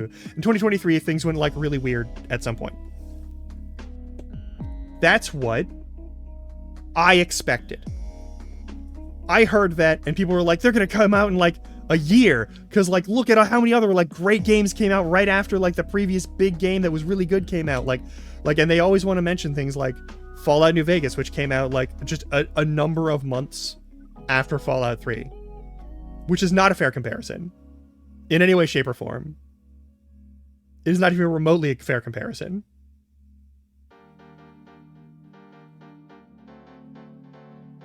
You had people who knew what the fuck they were doing from square one, who had to change like 2 things and then put together their game with like an already standing toolkit. Team Cherry did not necessarily have a standing toolkit for like churning these things out on a massive level. Yeah, like they had their thing that they made themselves for one game previous, which was Hollow Knight. And then their second game would run on the same engine roughly. Sure, okay, but they don't like have a mass toolkit where they can like build everything super quickly and easily. They have to make it themselves. It's like when everyone assumes that like all your clothing is made by robots. Like all your clothing is churned out by like some mass production machine. Like your shirts are made by a person with a sewing machine. There is no robot that makes your clothes. Just like food doesn't magically show up at the grocery store. Someone has to pick it, usually by hand, pack it, cart it, usually another person, by hand. Maybe they have a truck to move it faster, sure, but like a lot of them got to do this shit to a central location by hand. It gets moved to a general processing plant. It goes through there, where people handle it and deal with it, and if they can it, or they freeze it, or they do whatever, they do it there. And then it gets shipped through distribution companies, and then from those distribution companies, it makes it to your grocery store. There is a giant structural, logistical chain for everything you wear and everything you eat. And you want to pretend that you can just automate and make easy everything, and everything takes time, and everything takes effort. Everything. Every electronic device, every piece of furniture, the paint on your walls, someone had to make. Always. Always. It has always been this way. It will always be this way. Video games are not magically exempt from someone has to show up and do the work to make it. And it always has to take time. So yeah, I easily believe that Team Cherry wasn't going to be ready until 2022. Even if they said, we'll have it ready in a year or two. That was them being so goddamn full of hubris. That was them being so fucking cocky. And they were probably immediately humbled. And that's why they shut the fuck up and got to work. And now in a fucking Nintendo Direct, we've gotten signs that Silksong is actually releasing. Before Team Cherry said a fucking word about it, Nintendo was like, we have that game. We know that game is coming out because they talked with us. Because we let them work and do something that is compatible with our hardware. And they wanted to be a release on this. And we didn't hear about it before that point. Because one, Team Cherry shuts the fuck up about things. And also, two, Nintendo wants your money. More than they want to make good games. And more than they want to do anything that makes anything less than hell for their endpoint consumer. They want you to own nothing and thank them for it. And suck their dick for it. And I'm not here for that. So personally, I have no interest in buying a Switch 2 when it comes out. In like, what, a month and a half, 2 months?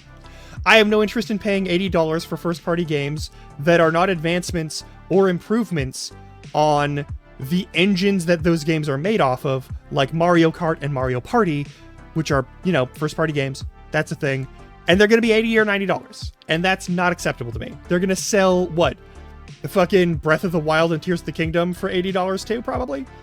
I don't trust that. I don't respect it. They're not going to do anything cool about it. The only thing they didn't do anything to optimize or improve the games in any way, shape, or form. They just put them on slightly better hardware. I'm not paying $20 extra for the privilege of pretending to own a game.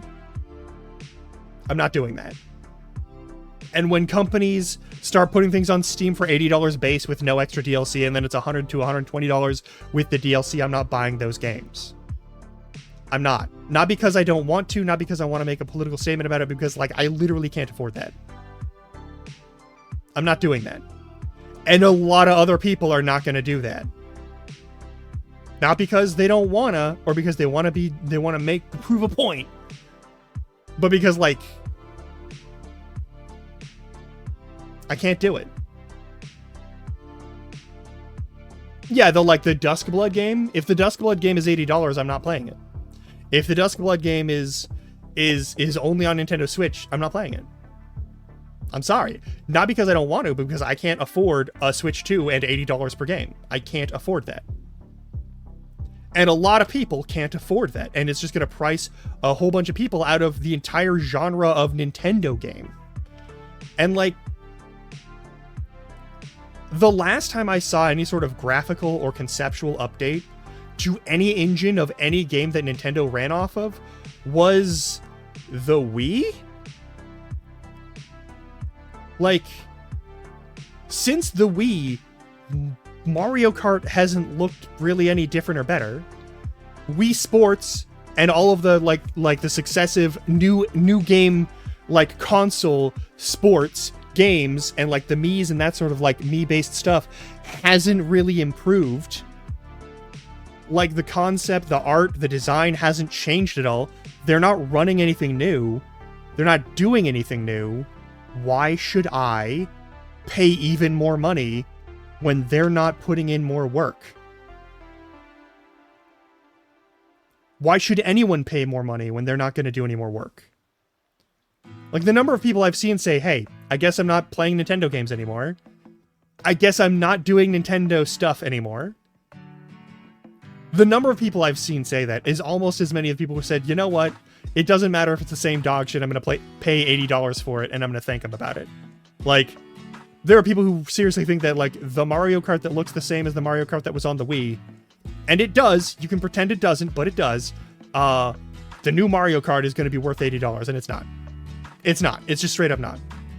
New Mario games, new Zelda games, new anything games, I don't care. It's not worth it anymore. I can find better games elsewhere.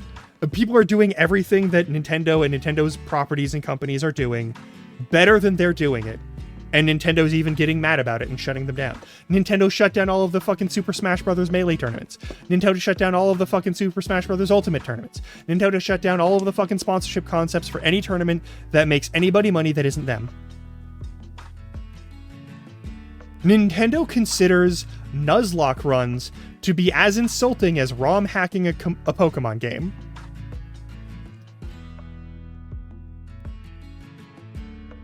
Literally looking on with horror and disgust at the idea that someone would play a game not in the way that they built it.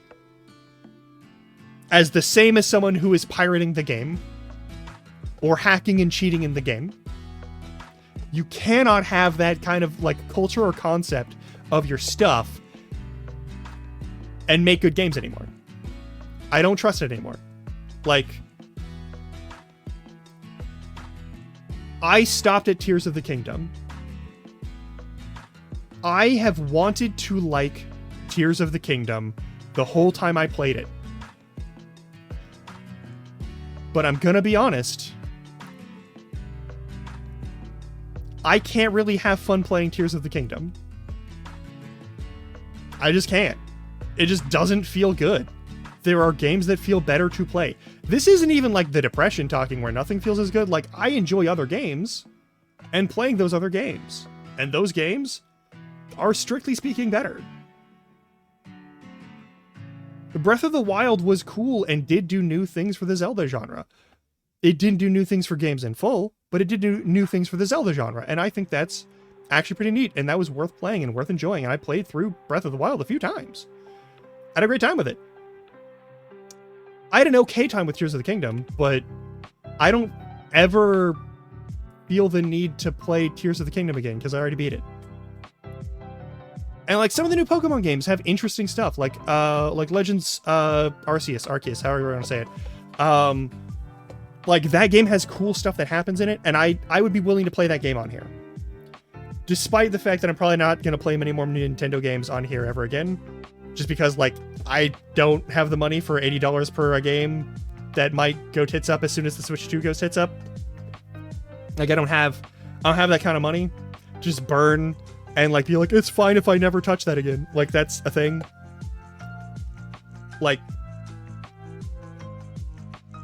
I'm sorry, but, like, that's just, I can't do that.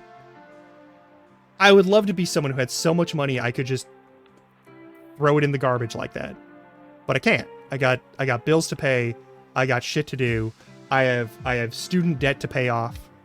I have shit that I gotta take care of, you know? Anyway.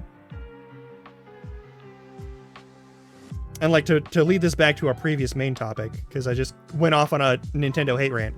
But like every studio in gaming is becoming worse and worse, and I feel like it really started in earnest back at Skyrim,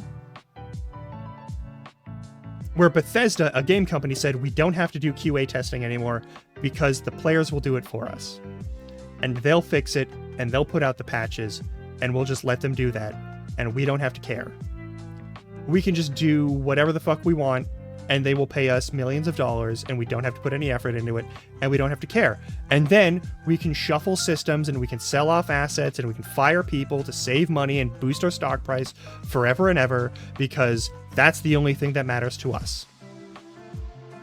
And every company, some companies had already been doing that, and they were like, you know what, you're right. We don't need to care about whether or not we put out functional anything in our games. We can just put out dog shit that doesn't work. And if they don't like it, they don't have to buy it. And they'll buy it on the quality of the brand. And that's why Call of Duty has like 30 games in the series. And that's why Starfield is the way it is. And that's why fucking the current Assassin's Creed games are the way they are. And like, the newest Assassin's Creed game, I think, is good. I've seen people play it. I think it is genuinely a good game. I'm actually proud of what they did. I'm proud to see them actually doing something good with their game. People are gonna whine about the fact that they had like a historical character in that game. That's dumb as hell, and that's a waste of their own existence to be angry at that. Racist people are gonna be racist people. Sexist people are gonna be sexist people forever and ever. That is going to be like a violent and vocal contingent of the gaming community. For as long as we let them have a voice. And there's a lot of people who have a lot of interest in letting them have a voice. So that's a thing. But like, I want Minecraft. I want the people who are making Minecraft right now to actually put work into making Minecraft good. On Java, on Bedrock, everywhere. I think they should retain those things. They should not get rid of Java Edition. There's always the discussion that they're like 2 steps away from getting rid of it. And I think that would be the worst mistake in their lives. They would be missing out on so much shit, and they would burn a bridge with everyone who is in the has ever played modded Minecraft community. Like, you shut that down, none of them are buying whatever product you sell next. I don't think they will ever go to regular Minecraft. I think they will stop giving you any attention, any money, any fucking advertisement on YouTube. Half of Minecraft's fucking like income easily comes from the fact that there are so many people who are making content about Minecraft on YouTube specifically, and like you shut those people out and they're not going to play nice with you. And I think the people at Minecraft know that. I think that's why Java Edition still exists at all, and I think it's why they still have that stuff. But it's like, it's always 2 steps away from that ending, and then them just like losing Minecraft as a thing, which sucks because Minecraft is like conceptually like a wonderful game that can always be made different and better and new. And burning the spirit of that will burn it itself. I will still play some Bethesda games. I'm probably not going to play any new Bethesda games. I have very little interest in playing new Bethesda games. There are some AAA games that I am pleased with, that I have enjoyed, that I'm gonna just... Exactly, and like it has to. Like that's the kind of the spirit of the game itself in mechanics, and it's also the spirit of like the company that owns it right now in terms of like the devs that are on it. I don't think Microsoft is a company that continues to adapt. I think Microsoft is a company that really wants you to believe that, though. That's my own thing, though. But like a lot of AAA studios are just doing what Bethesda did to Skyrim forever, and they're thinking that's a good business practice in any way, shape, or form, and it's not. And things are going to get a lot worse in this space before it gets better. It's going to get so much worse.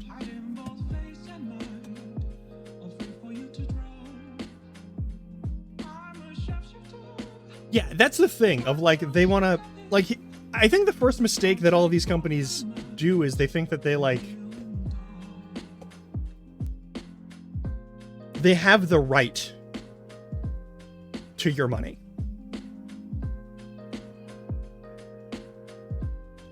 They act like they have the right to your money, and you do not have the right to demand goods and services equal to the value of that money. And they think that the people who work for them do not have the right to be paid the wages that they have absolutely earned by making the things that they have made for those companies. And a lot of things need to change really fast if that's going to change at all.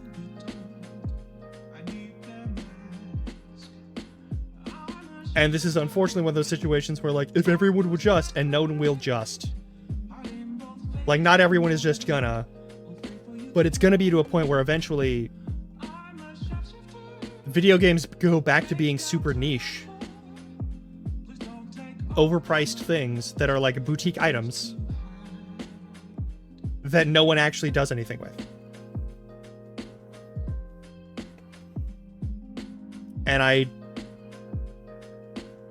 don't feel good about that. I'm gonna be honest. I don't like it. And I don't feel good about it. And I don't see a lot of things that I can personally do to change that. I think collectively there's a lot of things that we could do if we all work together, but we're not all going to work together. And I know we're not all going to work together because there's always going to be people who are like, but I have a sunk cost into this and I want to believe that this is always good and this is fine and there's nothing to worry about. Which is often the same people who ultimately are like, why are games so political? As if like every element of your life doesn't have some political like angle to it. Where like the nature of like the political element of things is the same as like the nature of the socio-political and the sociological element of things of like, oh, I have to interact with other people and care about other people. Oh.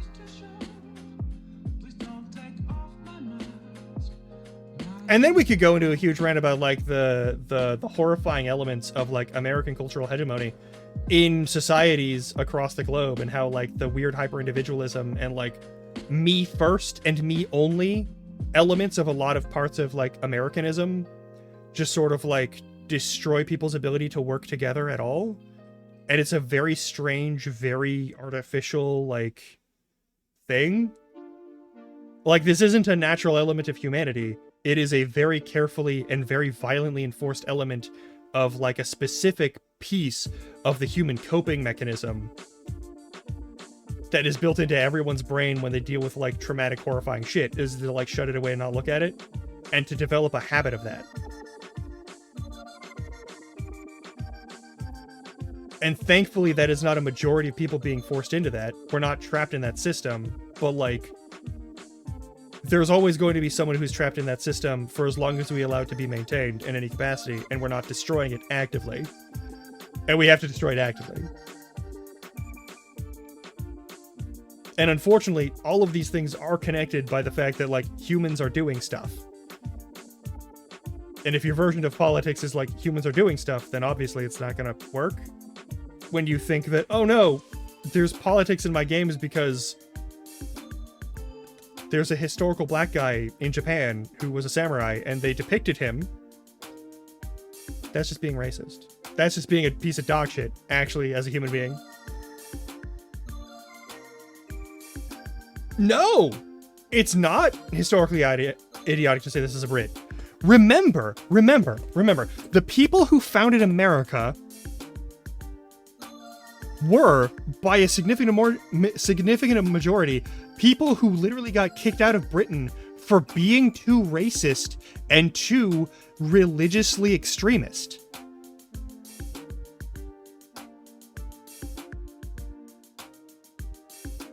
Remember, the empire that brought us genocide in a functional technological format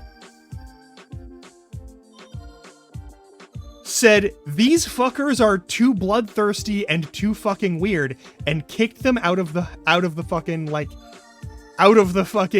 Kingdom of Britain. And they made the colonies that became the United States of America. That's not historically idiotic. America's revolt was not just about taxation without representation, yada yada.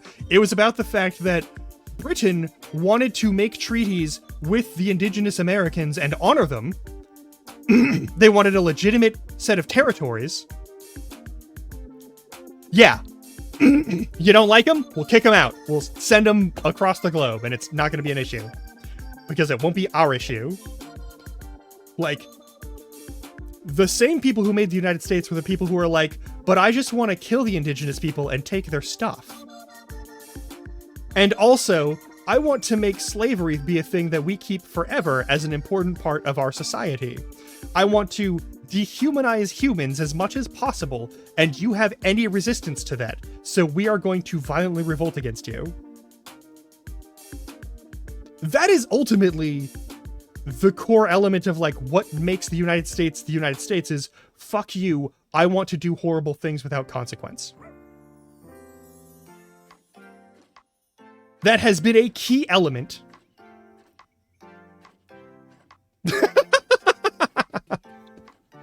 No, yeah, it has been a key element of, we love our mass murder and our subjugation of people that we determine as not people because it's convenient for us on an economic level. It makes us money to call them not people and kill them and enslave them and degrade them in all capacities.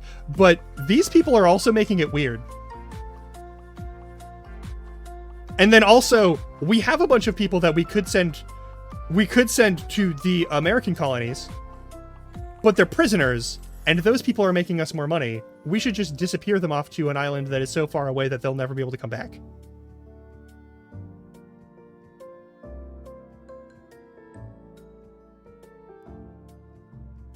And never mind about, the British island protectorates that are elsewhere.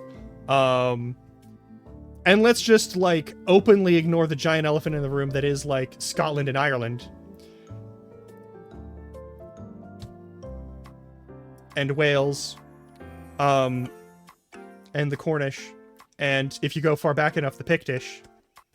And, all of that, as a thing,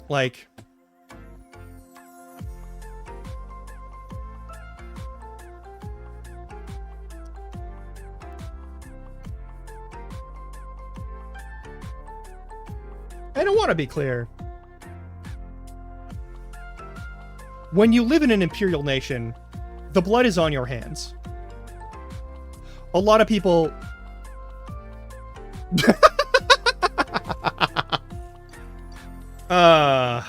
getting there more and more, too. Which I love to see. But there's so many people who are like, I'm not going to vote for so-and-so in, like, the U.S. elections because, like, because they're not willing to, like, put a stop to this horrible violence that's happening somewhere else in the world. Like the Israel, like, Palestine situation, where Israel, which, I want to be clear, Israel, historically, military satellite nation of Western powers. We took Jewish people from the Holocaust and pogroms previous to that, and, like, we told them that you can have this land without checking with the people who already lived there. And we enforced that through violence and subjugation, because that's what every empire does. And we did that in the 50s. We did that in the 50s and the 60s. Like, that was a thing. And, like, people knew about it then, and it was a problem then, and it was a bad move then. But, like, here's my issue. And this is going to put a damper on some of these things. I know. But, like, here's the problem. There are people who were born and raised in the nation of Israel. They live there now.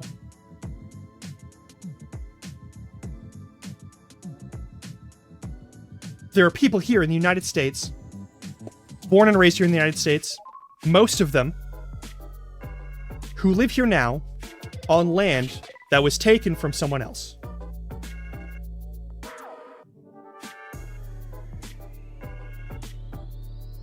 Why would you assume that any mainstream United States government official, electable official of any kind, would have any sort of ethically or, like, morally consistent stance between we live in a nation that is covered in the blood of the people we took it from, people who are still bleeding out and dying and who are subjugated in every way, that are still alive today and still on this land, that we've shoved into the corner so we don't have to look at them. And then look over in that space where the exact same thing is happening and say, well, it's bad there, even though it's okay here, and we don't talk about it here. Like, how are you surprised by that? And how is that the clinch point for you not stopping the worst situation from happening? And now we don't even have an EPA. Now we don't even have a fully functional Department of Education. Now we have literal just corporate grifters coming in and stripping out the treasury.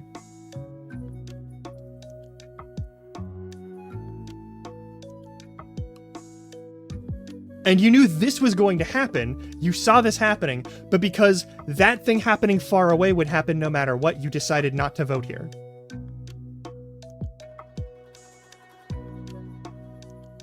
Like, again, I will say this forever.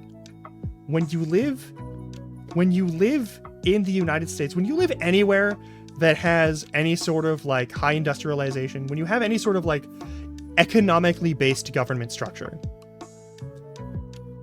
you are not voting for good people. The best people on the ballot will still be bad people compared to anyone else.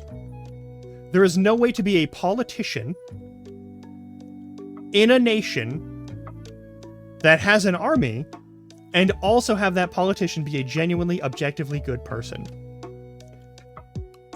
Literally, it is not possible. You can also not wash your hands of the blood of the people when you live in an imperial nation that is based off of conquest. The blood is already on you. You were born on the land that was covered in blood. You crawled on that land. You are covered in blood. You live here. You are covered in blood. You are covered in blood and death. You can pretend you're not. You can pretend you're not all you want. Well, maybe not that.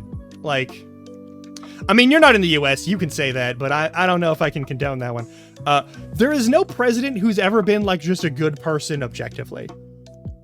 The best presidents were still bad people. A lot of presidents who get called good people were horrible people. Just objectively. But, like, to think that you can say, I'm morally clean of the violence that's happening with the taxes I still pay, and, like, and like the people who are still hired through the government to go do these things, and the propaganda that gets paid for that other situation, and like all that shit. You can't say my hands are clean.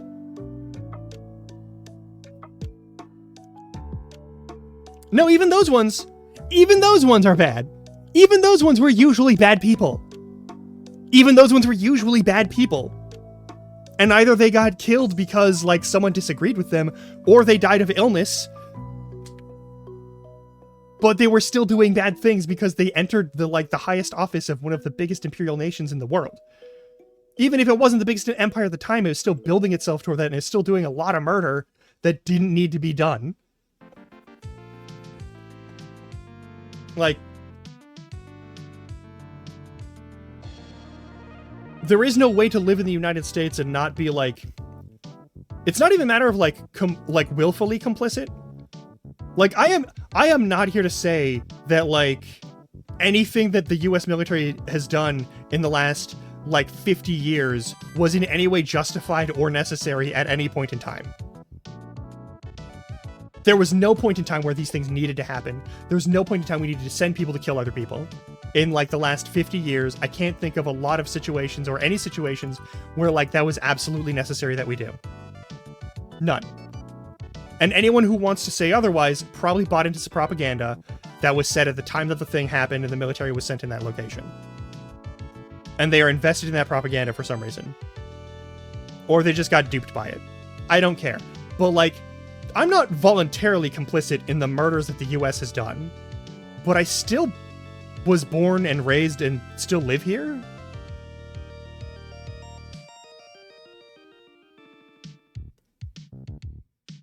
Just because the US Army took a chainsaw to an innocent person right next to me because I live in the United States and all of the army is in every state in the nation, like, they took a chainsaw to a person, the blood went everywhere, it went on me, I can't pretend it didn't.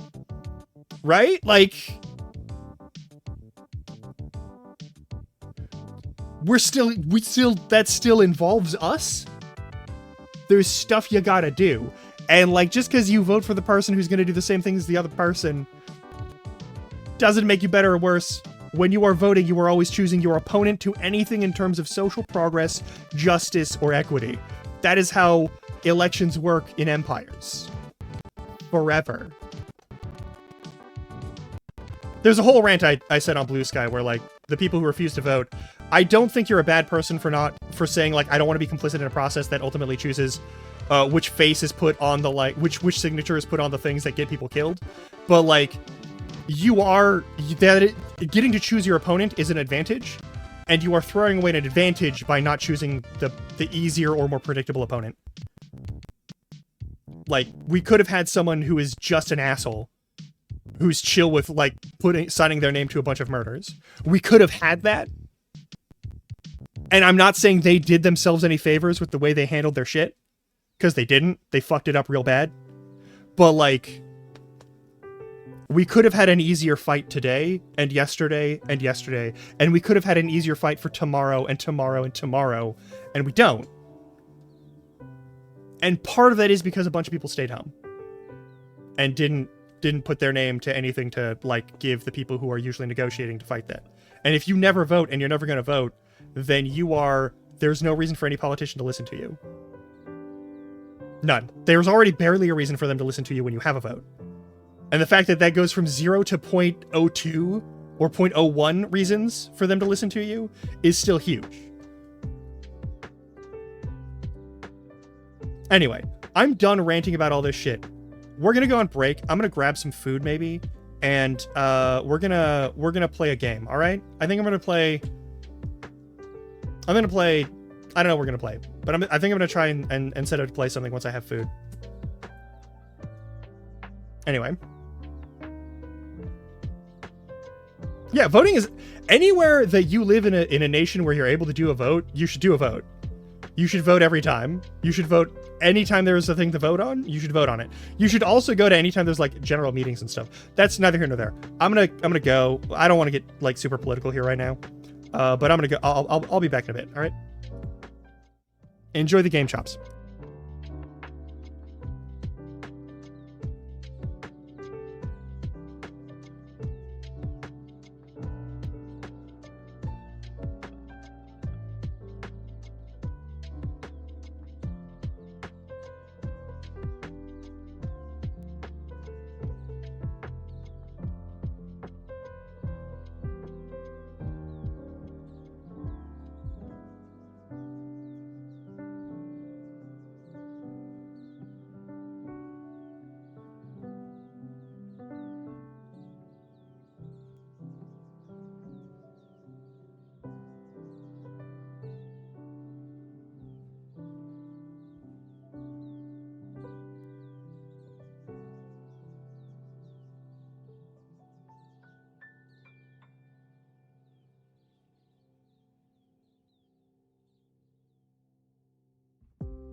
Okay.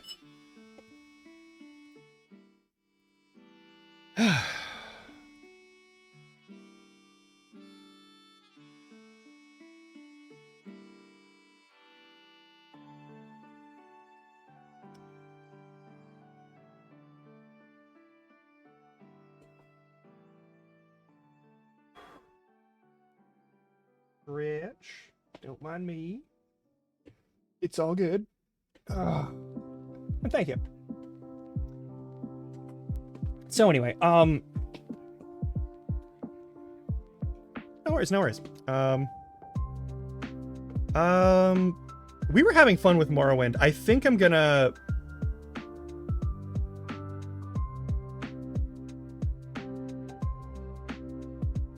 play some more Morrowind. I do love Morrowind. I've only beaten it like once, but like... if you even consider what I... Yeah, anyway.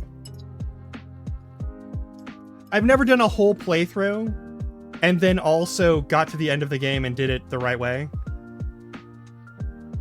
The only time I ever beat it was in like a super glitchy run.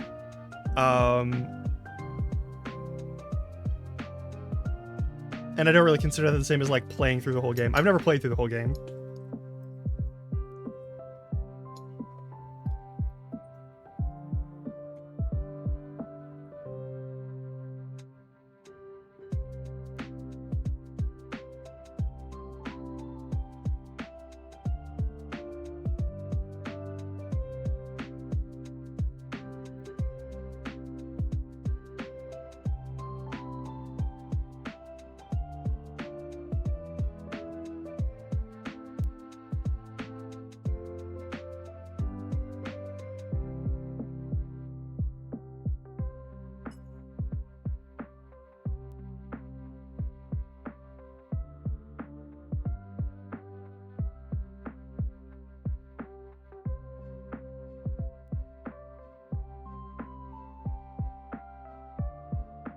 You know what?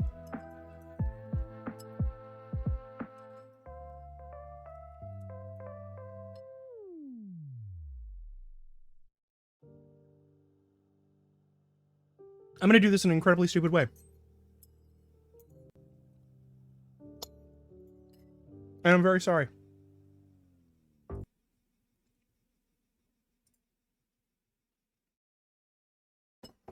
Turn off the music so I can listen to other stuff, but we'll have the music back on in a moment.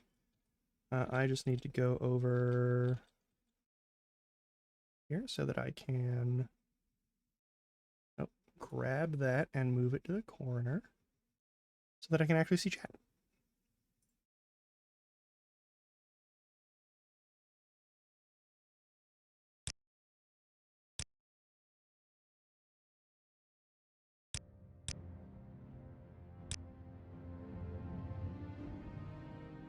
Okay.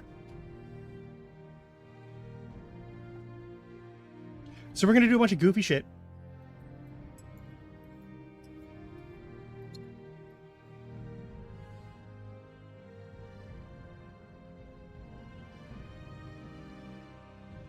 There, I've consumed some noodly goodness.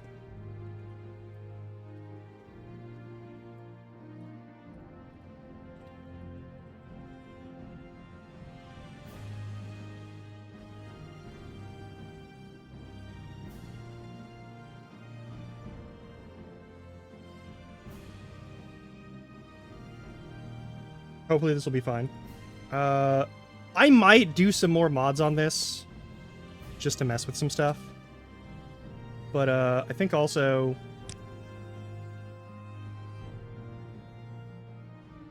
I do actually think I handled some of the other stuff wrong when I put this together.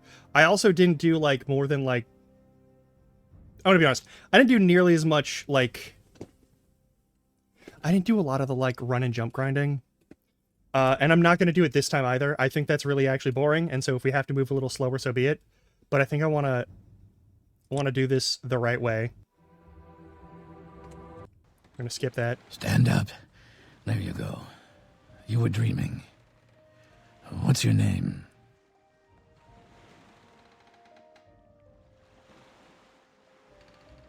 Well, We're gonna start Last over, night's storm so I can could wait. show you the things that I was I heard doing them say we that are reached like the tricky Morrowind. bullshit. I'm sure they'll let us go. This is important. I think showing off the Quiet. cheese Here comes methods the and the car. bullshit is actually This kind is of where key. you get off. Come with me. And I didn't really make any like in-game progress, so like, who gives a shit? You know?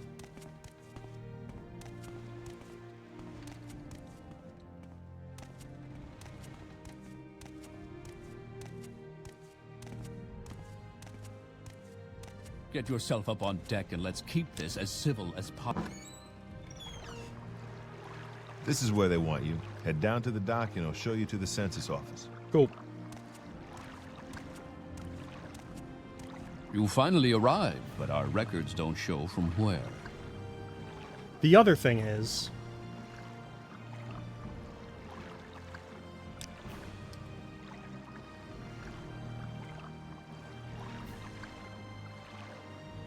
I think I do want to start as a wood elf.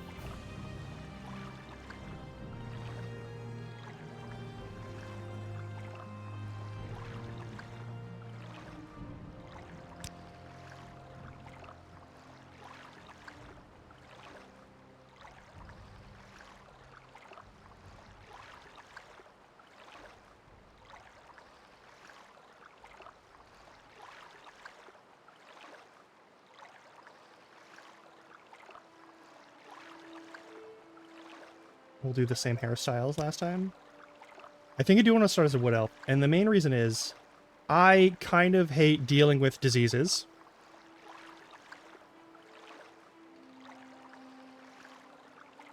I'm still tempted to do this.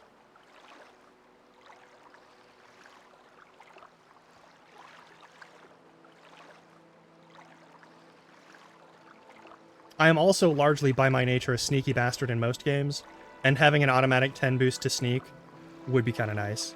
Like, Dark Elf gets, like, Destruction Magic, which is fine, Short Blade, which not really going to use very much, Long Blade, which we're probably going to use a bit more, and the same, like, Light Armor and marksmanship stuff, but, like, having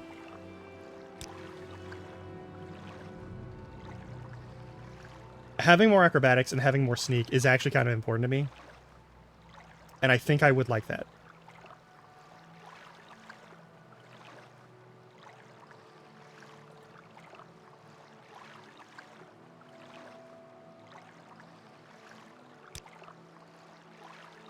Even if the angry red eyes are more my thing. I don't, that's the thing, I don't know! I don't know!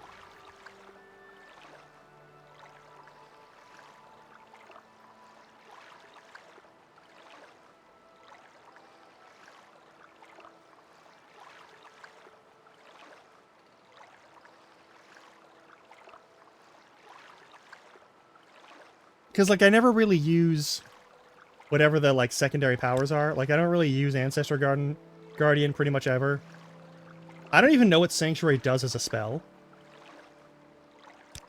And I've never really felt the need to use Beast Tongue, but it does seem like it would... I don't know. At some point, we're not going to be in cities anymore, you know?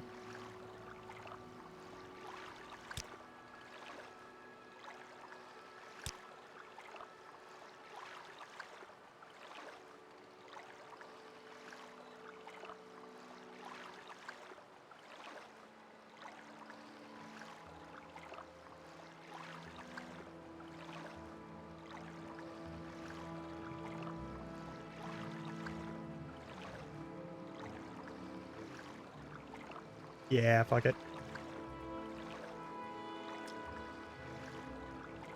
Hello! I think... So here's my thing. I was starting up as a Dark Elf last time.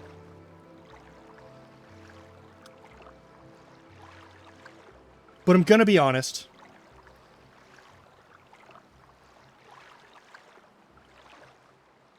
I think this might be the better move.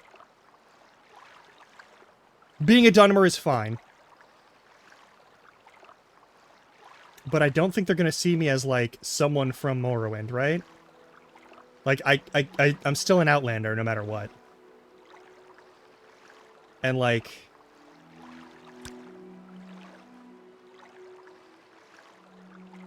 Do you want me to still do a Dunmer? I'll do a Dunmer. All right. If you want me to still do a Dunmer, I'll do a Dunmer. That's not a problem. It's not that bad. It's just like, I was like, I could do this a little differently. And it would be, but nah, we should stick with the Morrowind experience is getting Bone Break Fever and having no no agility or strength. But also, like, I don't give a shit about Ancestor Guardian. Okay. Because, like...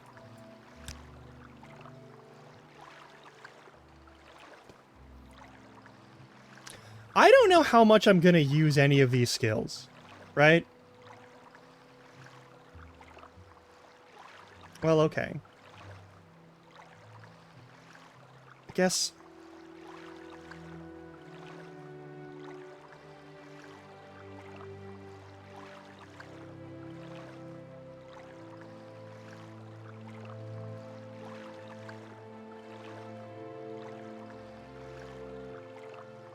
Because I know which sign I'm going to take this time. And it's not going to be the ritual, it's not going to be the lady, and it's not going to be the tower. I'm going to take the mage because it gives you more magic. And I will be probably doing something more with magic at some point. And this does give me more access to magical shit.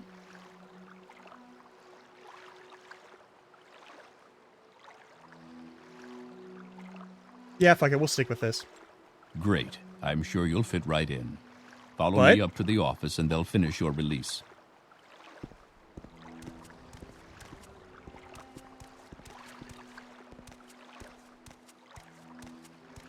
No buts. No, No. Okay, we gotta talk to this guy to get the access to use our E key. Yes, we've been expecting you. You'll It's have to still- be recorded before you're officially released. The voice of There are a few Sheogorath ways we can do this, and the choice from, like, is Skyrim yours. is this guy. We're gonna fill out the forms ourselves. And we are going to make a knight. And I think I have an idea of I think I understand why.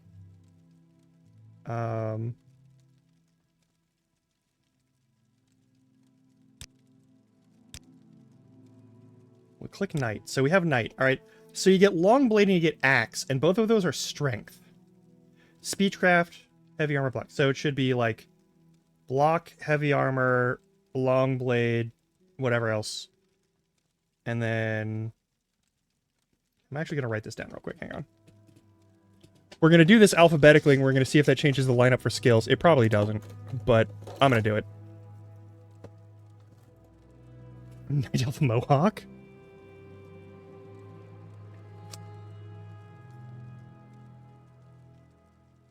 No, I can remember this shit. All right.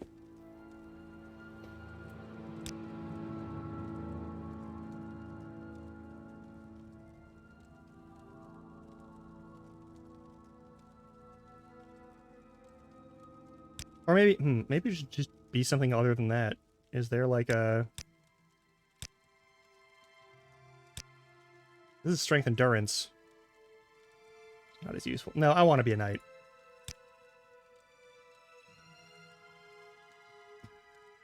I usually do custom class and do some dog shit, but, because last time I customized this for spear. But I think... So here's the thing. I think... So, like, if I change...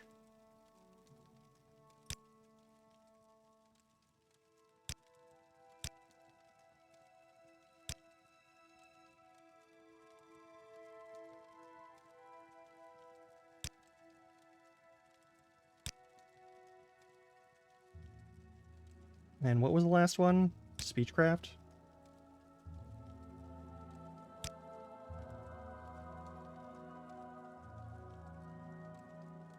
If we change this to spear, is spear strength or is it something else? That's why. That's why they don't make it. Okay.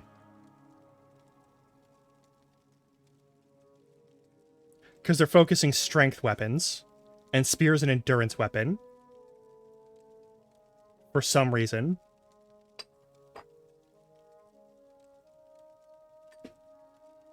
That's probably why, because there's only so many skills that you can have outside of the thing for specialization, especially if you want to boost your endurance.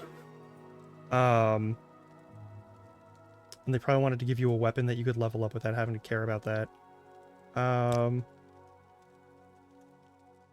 I still think that's the wrong choice, and it's weird that athletics isn't a primary skill, but it does give us an advantage or two.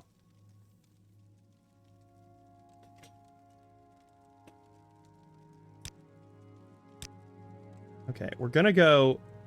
I'm going to give them the fair shake, and I'm going to trust them that they've chosen these skills to do this thing for a reason. Okay?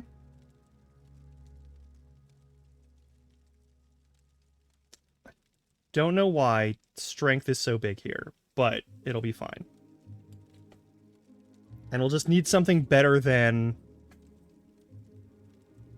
what we currently got on tap.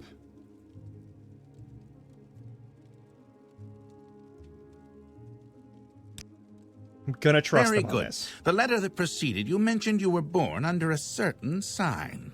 And what would that be? Almost all of our spells are going to be restoration. Like the primary casting is going to be restoration. We'll go into other magic later, but all the stuff that gets us leveling up is restoration. So, I'm going to take this because it gives us more magic, and you always need more magic in this game. Interesting. Now, before I stamp these papers, make sure this information is correct. Okay. We're going to have to boost our endurance really hard, and I think being able to, like, go to a trainer for a spear is going to be helpful for that. Also, the internet says bless you.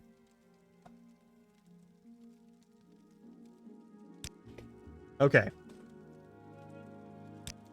Show your papers to the captain when you exit to get your release fee.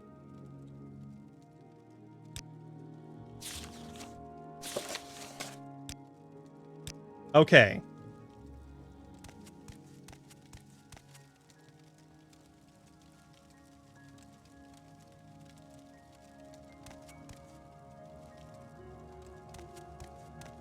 So.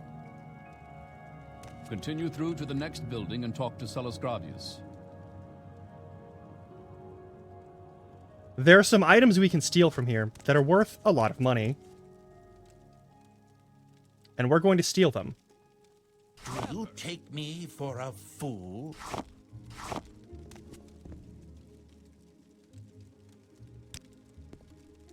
We're leaving it on the ground for now.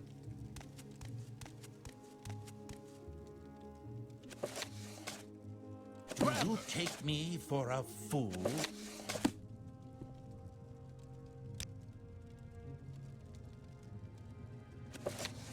You there!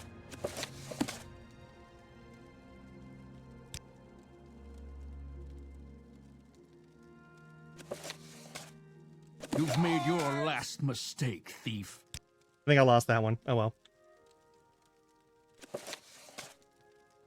You there! Damn, took it from me. Alright, that's fine. That's still an okay haul. Because once you steal it, it loses its owned property. So now we can just pick those items up, and they're ours forever.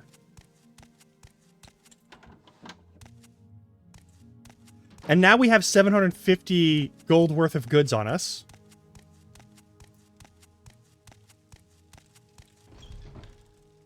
The other thing I forgot is that we don't actually have to do a lot of leveling for acrobatics and athletics. Every single time. Because there are a number of trainers that you can get access to once you start making a bunch of money that make this much easier. We're going to take all of the junk and all of the random stuff.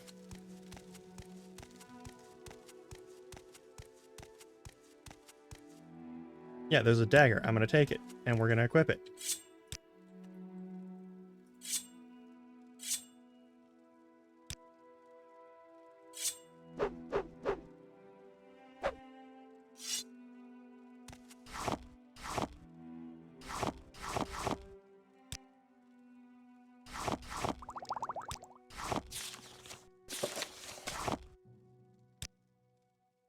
it isn't nailed down, we're probably going to take it.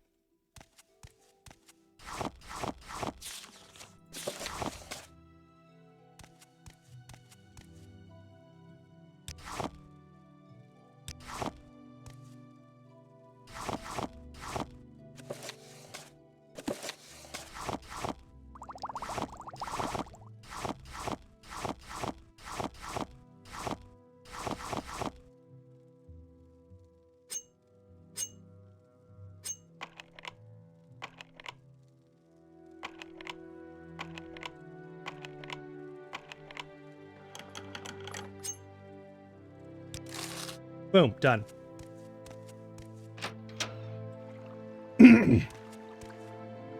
Now we have a map. We take all this stuff. Okay. Okay. Okay.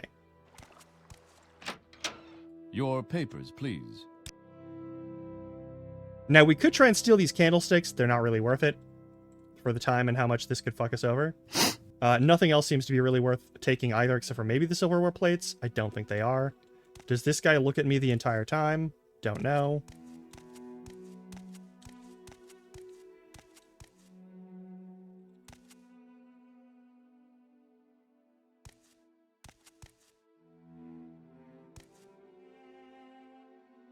I don't think I'm able to steal that. I'm not in, like, the sneak mode. I don't see the steal stuff button, so I don't think I can take those without him taking everything I have on me. Alright. Background, Morrowind. Duties. Now we have the Caius Cascades quest. Ural Septim. Balmora. Siltstrider, yada yada. Goodbye. Alright, cool. Alright.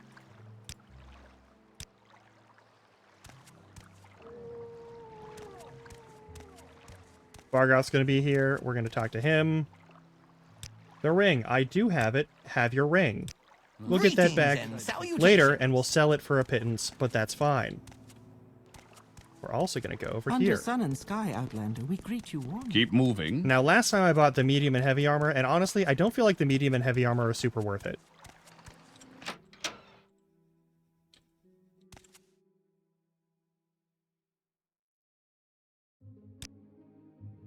So we're going to sell all of our garbage to this man.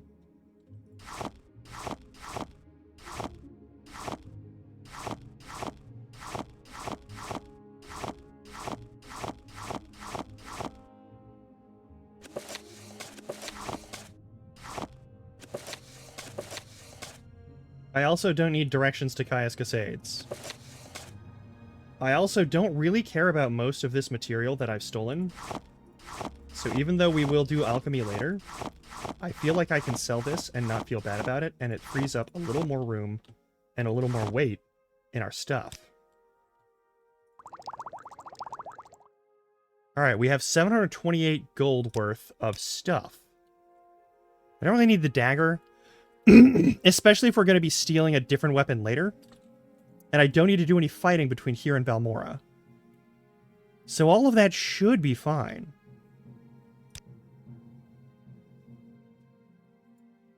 Is there anything I really need from this guy? I don't think so.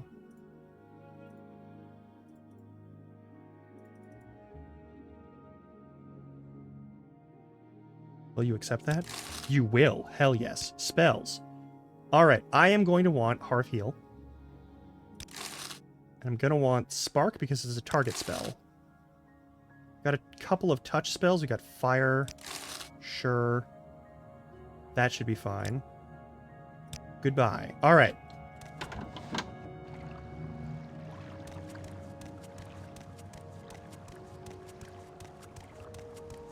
We're gonna ruin our good word with you in a minute, but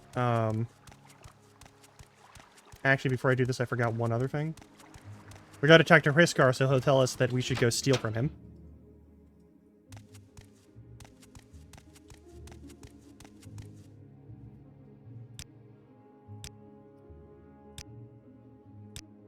Head on.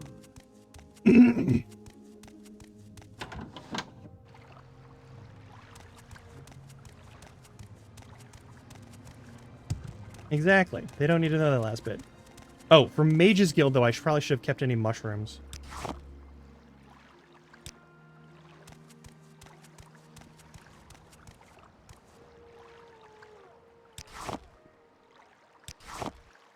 I think the first job for the Mage's Guild is gathering various mushrooms, and they're all mushrooms that you can get from Seyda-Neen.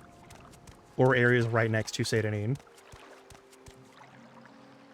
I will keep this dagger on me just in case I run into, like, a mud crab or something. There's a chance I'll run into one, and since we are not playing as a wood elf, I can't just tell it to go away.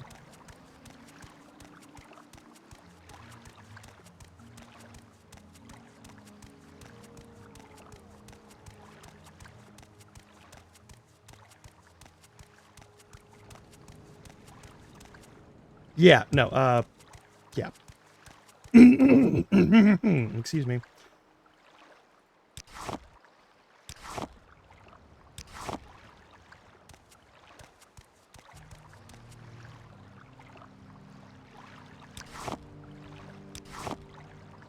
We'll sell all the extras later, but for now, we need to get our hands on this as much as we can.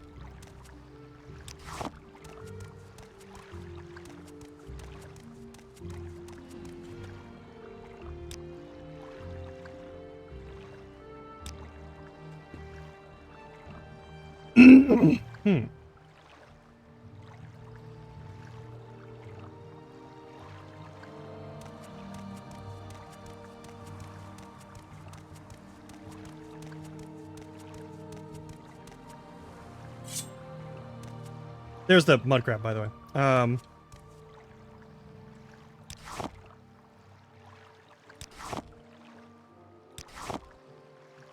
Also, it might kill us.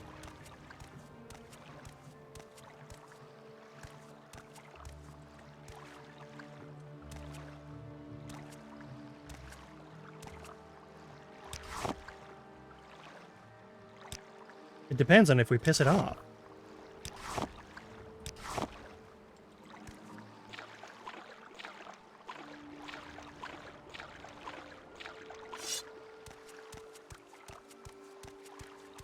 Alright, let's grab some more stuff we can steal.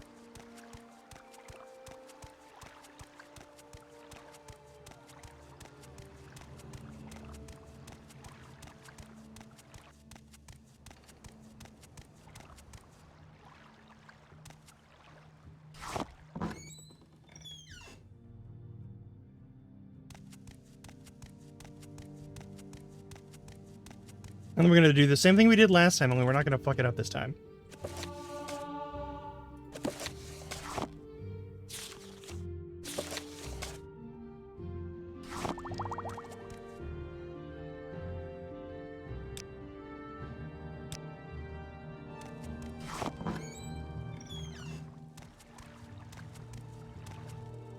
Also, if we were playing a wood elf, we'd have enough archery that we could probably shoot that mud crab from here.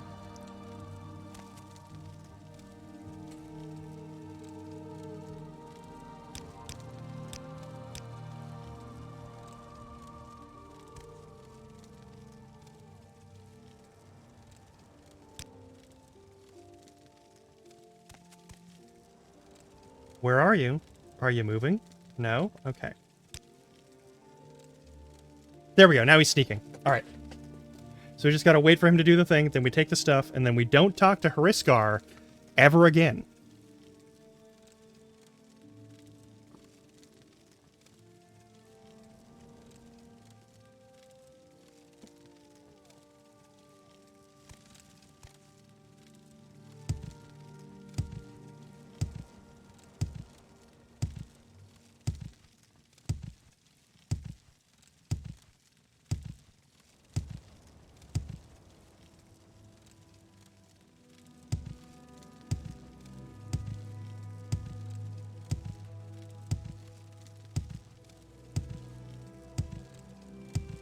Why can we hear you from that far? Weird.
All right, and now we're done. We now have all the money we Think can it'll get, rain?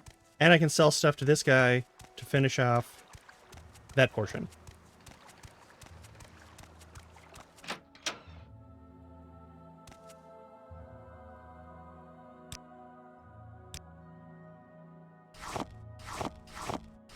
Nope. Keep that. Perfect. I will keep both lockpicks because that's important. We need a lot of lockpicks during this game. Pretty much forever.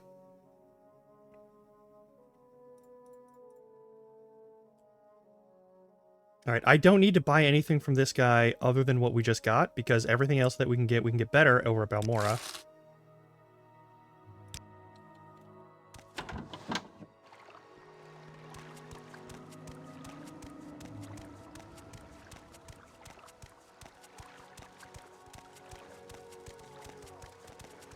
I suppose I could spare a moment or two.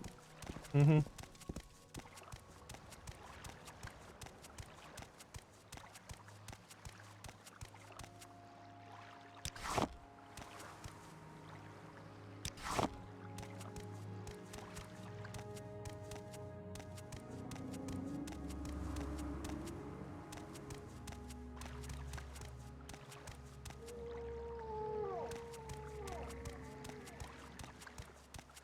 This guy, travel Balmora. Where So would normally you like want to get 30 go? acrobatics and at least 25 athletics, partly so that you have stat boosts that you need for leveling up, but also more importantly, so that you have a high enough of a jump to get through certain bullshit sections. But there's actually another way to do that, which is just to get the levitate spell. And I forgot that we have the levitate spell in this game, because I play too much Skyrim and not enough of this game. And there's other ways to get around a bunch of dog shit that you don't really want to ever have to deal with.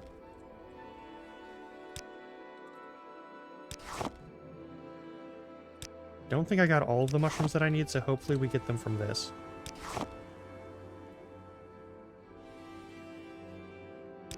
So I think I need more Bungler's Bane or whatever. Yeah.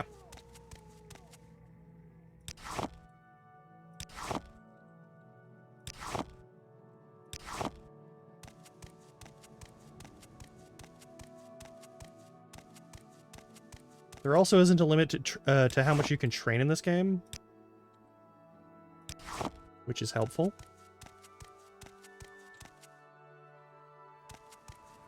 Also, we have way less stuff on us right now, which is helpful. Did I already check these? Nope. Now, there's always some sort of enchanted item somewhere in here. It's so dark. It's so fucking dark. Can you see shit? I can't see shit.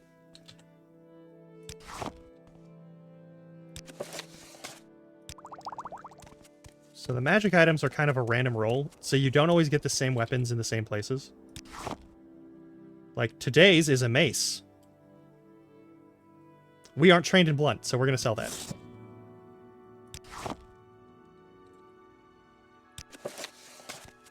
I also forgot that there's a pawnbroker. And also a weapon shop called the Razor Hole, which just sounds... It just sounds bad. You know? That sounds bad. I don't like the way the store The Razor Hole sounds. But sure enough, there's a shop called The Razor Hole.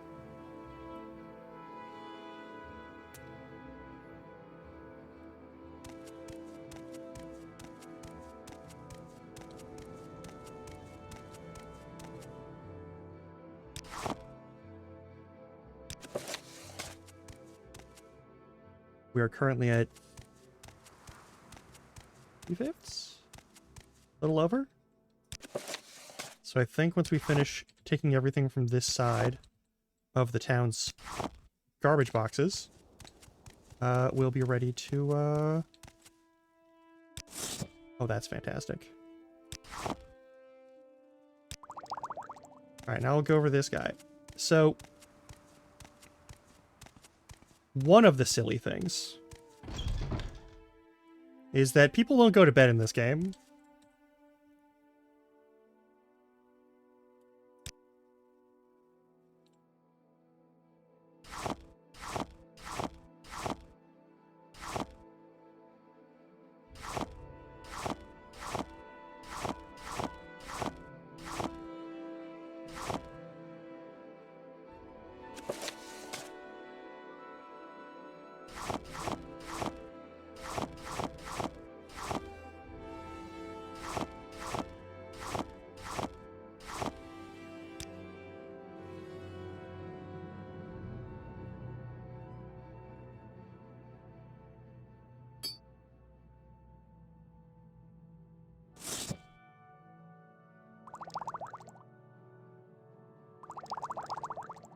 We'll talk about that later. Don't got to deal with it now. Any new weapons? Oh yeah, this Warhammer. Jesus Christ. That's very heavy. Okay. I'll take this nicer shirt.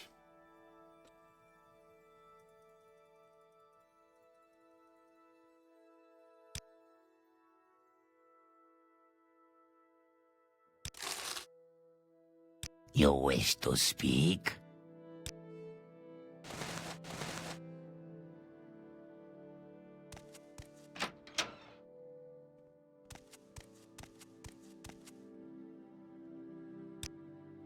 It's 4 a.m.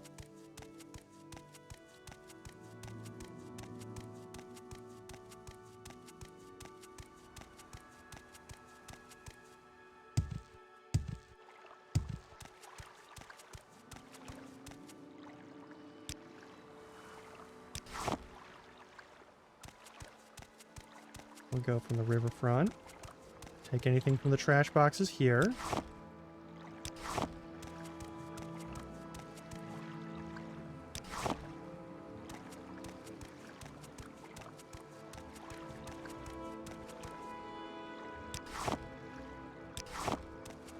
I don't know, these are owned containers, so no one will get mad at us for touching what's in them.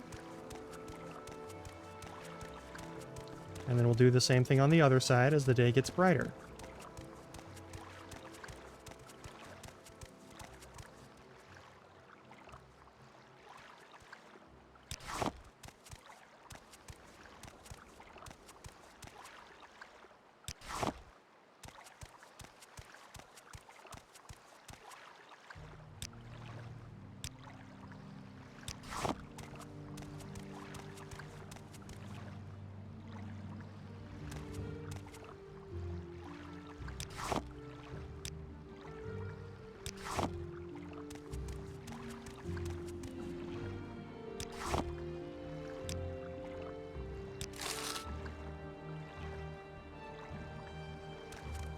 I think that's the end of the town, so we go over there. We talk to the people in the corner club.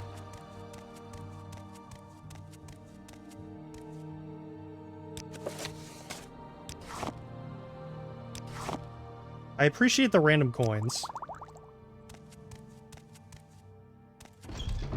All right. Well, All these things are owned. I'm going to talk to you. Join the Thieves Guild. Yeah, let me in. Give me a job. You want diamonds? From the Alchemist Lady. We don't actually have to steal one or figure out where one is. We can just buy one from her. But you can also do that. Yeah, Caius Casades. Because he's the guy who would know who that is. Not you. Wait. Oh, we're allowed in here. Okay.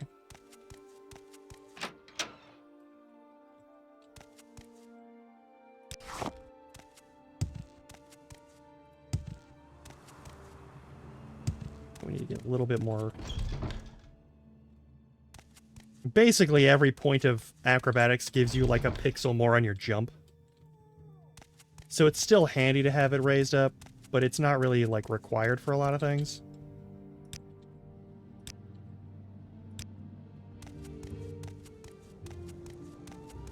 you don't get a levitate spell pretty quick, then it becomes a problem. Hang on. I still need more Bungler's Bane. Yeah. Exactly.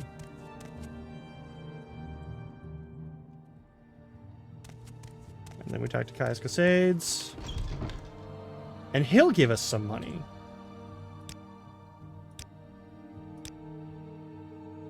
Alright, orders. First thing, Pilgrim, you're new, and you look at, here's 200 drakes, go get yourself a decent weapon or armor or a spell, and second thing, you need a cover identity.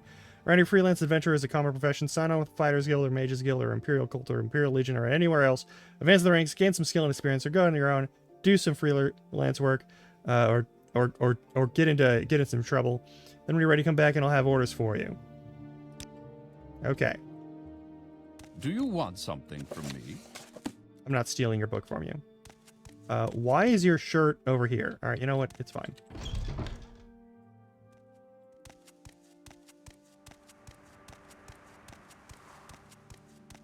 So one thing in this game that doesn't really show up in other games, as I recall, is that the quality of your clothes actually determines how much people like you. I'm listening. Go ahead.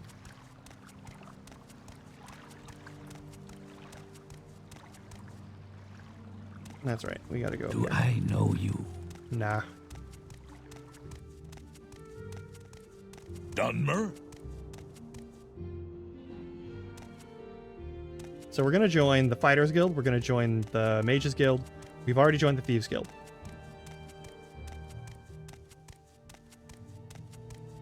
And we're gonna do like the first job for each of them. And then we're gonna leave it alone until we do like some other stuff in other towns. But getting access to like the base guilds here is helpful. And actually we don't need to do a bunch of alchemy stuff early game. I forgot about that. All right.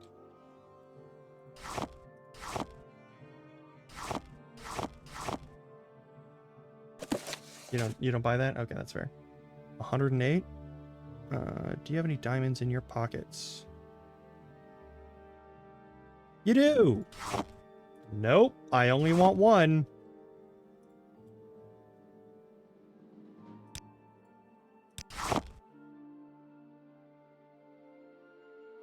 And then I want... Do you have any healing potions? Do you not have healing potions?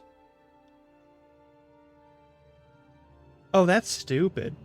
Alright, well.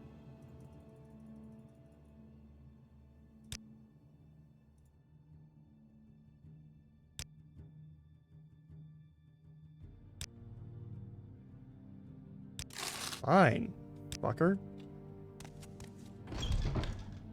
Alright. So we're gonna grab ourselves some nicer pants and some nicer shoes.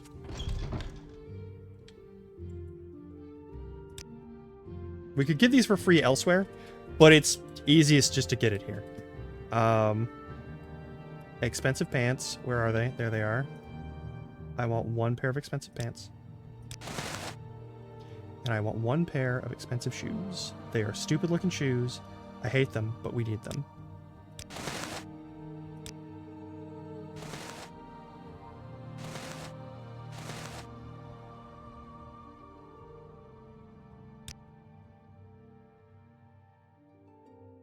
Fine.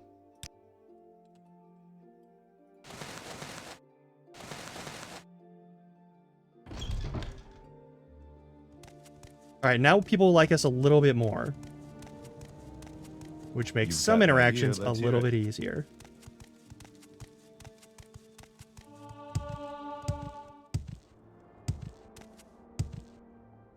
Not getting any combat, so it doesn't matter. I already checked these. What am I doing? Alright.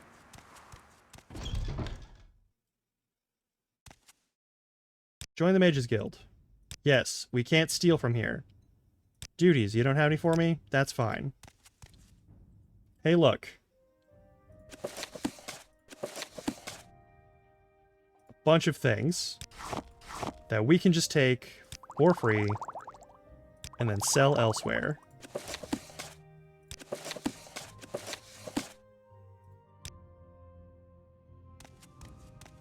Alright, there's you. You're going to be important for later. Alright, Mages Guild. I'm an associate. In the Blades, I'm a novice, and in the Thieves Guild, I'm a toad. Alright. I can take anything from here, and it's fine.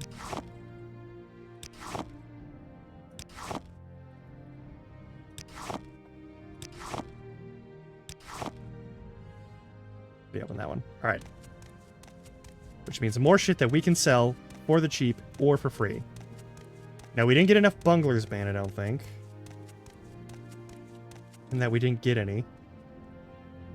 There's all those same books. We could take them and sell them, but we don't have to. So careless, these creatures. You sell potions, which means you also buy potions. We don't need Fortify Willpower. Or Restore Speed. Obsidian and Divine Intervention are okay, but you don't buy or sell those. I want these health potions. Perfect. Oh, you do buy these. Perfect. That makes this much more reasonable. Are any of those a mushroom? No.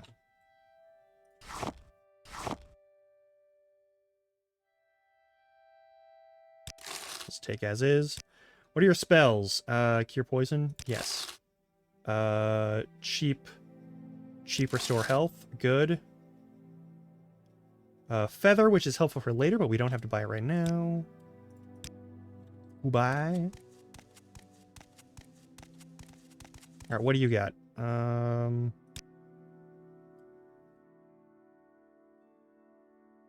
That's good. Those are also good.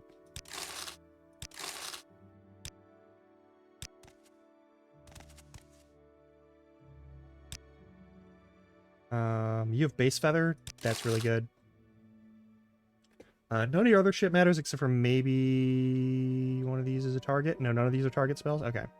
Then I think Frost on touch is 15s. Yeah, I guess those two would be good, but we can afford it. Any time now. What is it, you will Dunmer? teleport us somewhere else. Don't worry about that. Duties. Mushrooms.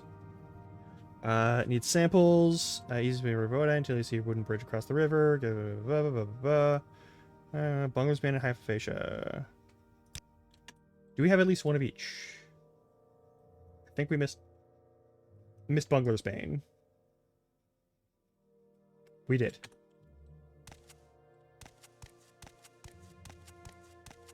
Hey, can I sell you a regular book?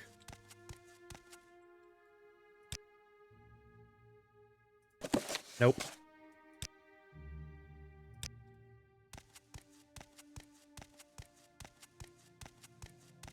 And then we're going to join the Fighters Guild, and we're going to take everything out of the Fighters Guild, and then we're going to sell all of that stuff that we're allowed to take.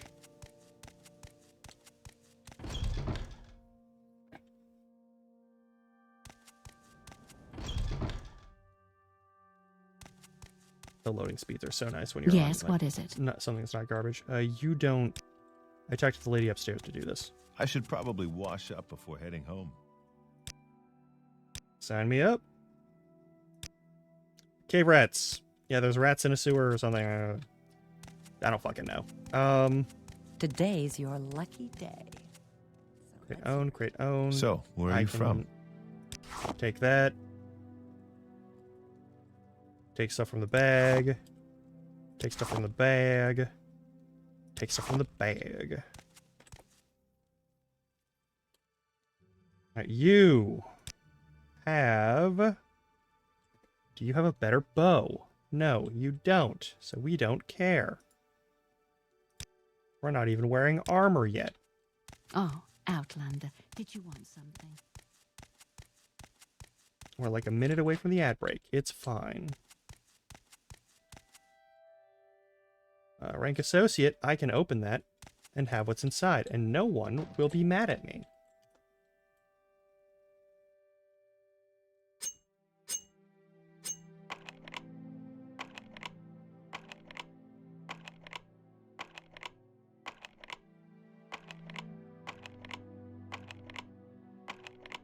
Lock level 5. It's not that bad.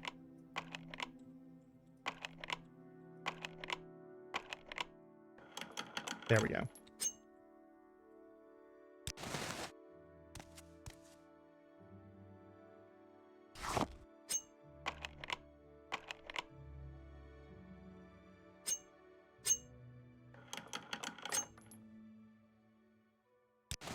And a belt. Perfect. The last room has some stuff, and I think we're allowed to take some of the things in it. But I think most of them are weapons. Let's find out. That's the Fighters Guild Charter. That's all fine and dandy. I'm listening. Hang on. F5. Oh, they don't even mind if I take their fucking practice staves. Perfect. Love that for me. Free weapons, including a spear.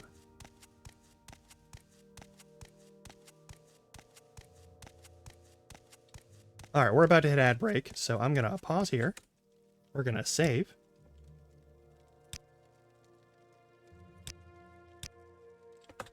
And I'll see you in a little bit.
Mm-hmm.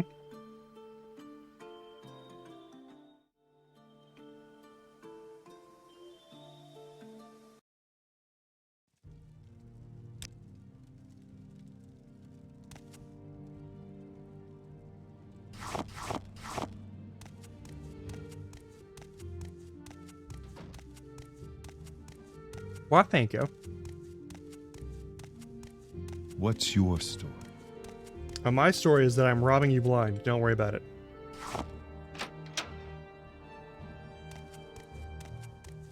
And we've been selling things to Revere, but we could also sell things to the pawnbroker. I don't know who likes me more, and I don't know who gives me better prices, and I don't think there's a big difference.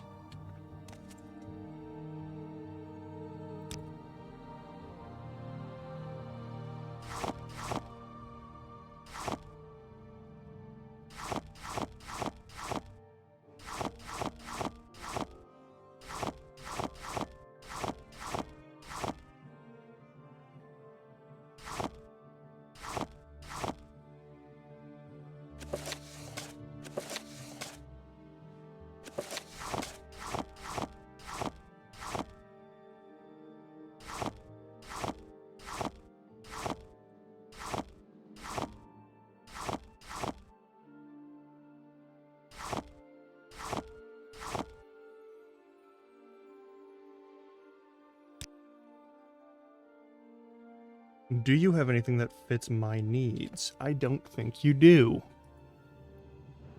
Yeah,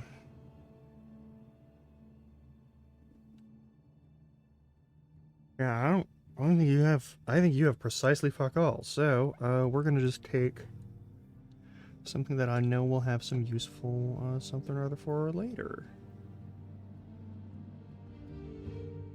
Now, your Daedric weapons are not Daedric at all. These will be 20 pounds? That's a lot.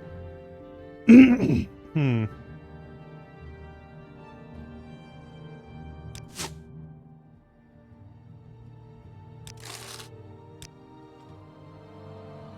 20 pounds. Jesus. Oh yeah, do you have... In your miscellany, do you have any Bungler's Bane? This is an important question. We don't have to pick it fresh. That doesn't matter. Nope, you don't. Alright, we'll check with the alchemist.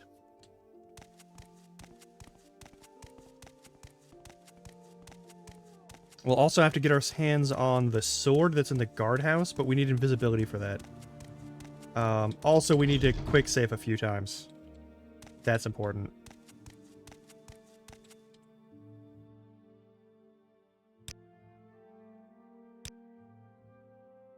I can sell these to you for less money, but it's better than nothing. Also, oh, I could sell... I forgot to sell all these.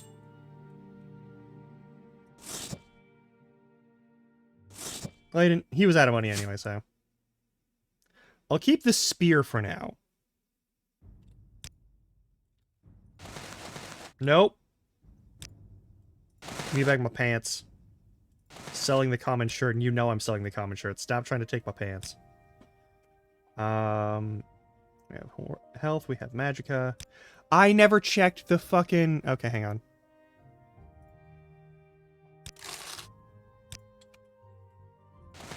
Put your pants back on.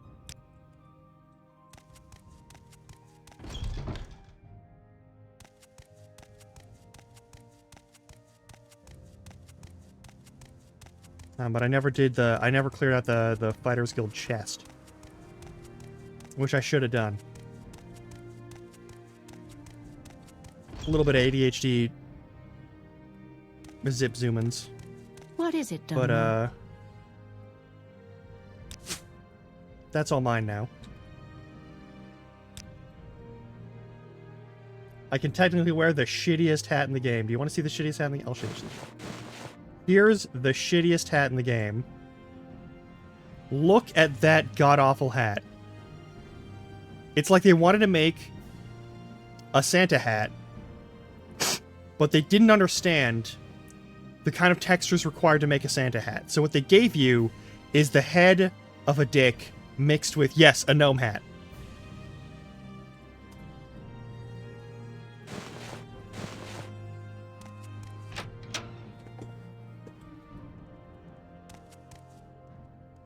Oh yeah, the bookseller.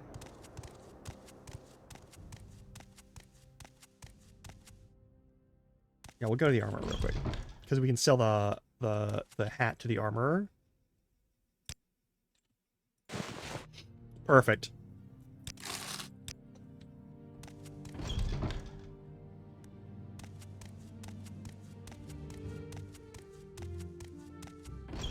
Alright, there's a bunch of books in here that you can level up by reading, and you aren't considered. I'm gonna F5 in case I hit the wrong button.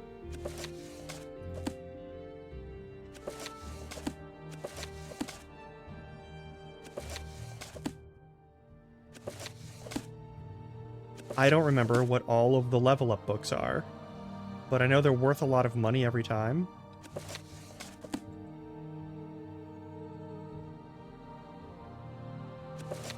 Where's that slave? Here not long ago. You really... I don't care for you.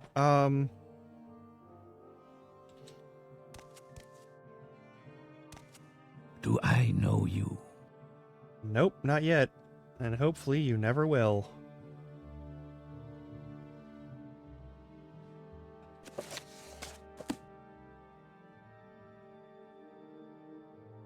They're usually, like, worth a bunch of money. Like, at least 100. ABCs for barbarians.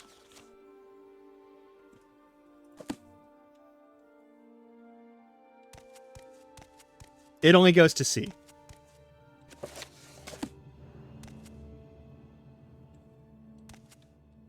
Okay, doesn't matter. Step out here. There are no items to steal from here. And I can't jump over the railing because we have 0 fucking acrobatics, pretty much. There are valuables, but they're not really exceptional anyway.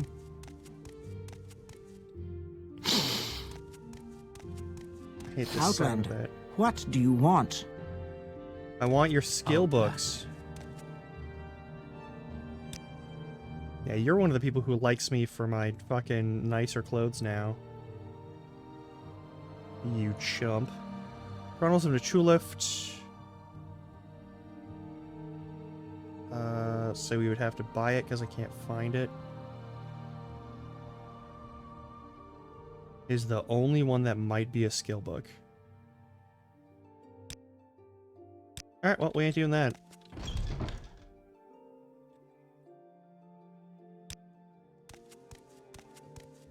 Alright, we bought the diamond from the one lady, so we don't need to go back up there for much. Unless she has Bungler's Bane. Then we should buy some Bungler's Bane from her. Otherwise, we may have to go back to Seyda-Neen and run around there in the daytime, when I can actually see the mushrooms.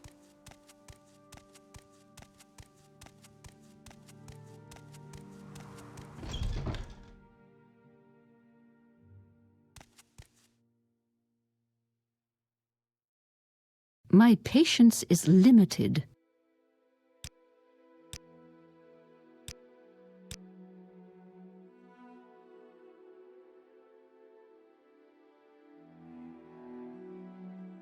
Nope. Alright.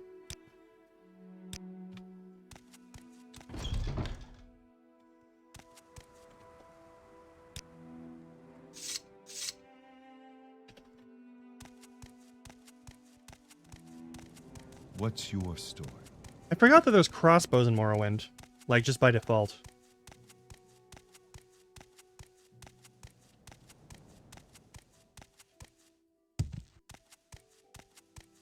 Man, we can't even jump over small ledges.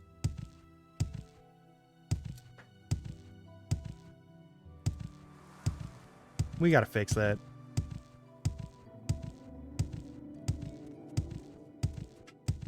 It said go down the Odai River. I think we might have to go to Seyda-Neen if there's like something on the outskirts.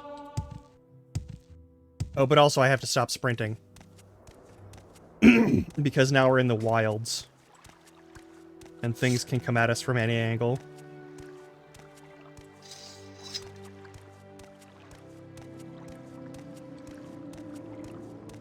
We're looking for big flat mushrooms. On trees.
Maybe we'd find it up north, but I feel like we're going to have a better chance to find it over here. I could be wrong.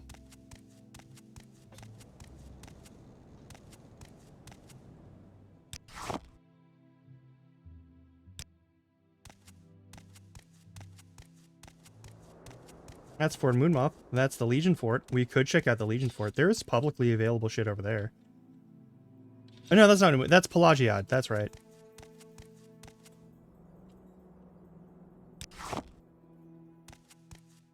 For more things to steal. Weird that the shadow of the person walking over the edge of the fort is visible there. That's not normal. I mean, it's probably normal for Morrowind, but it's not normal for, like... Anytime now. Yeah. Let's see if there's anything that we can nab over here. The prison tower. All this Legion shit. Oh, we didn't grab the sword yet, but we don't have invisibility yet, so that's a thing. Alright, this is gonna take us to the top where we can walk along the battlements. That's fine by me.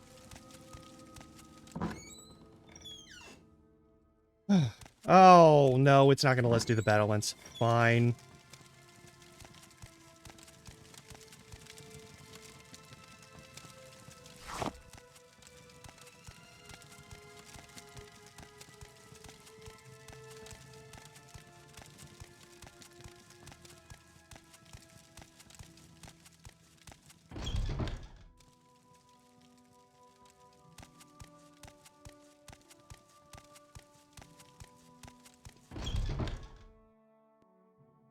Now, the penalty for getting caught for theft is always death.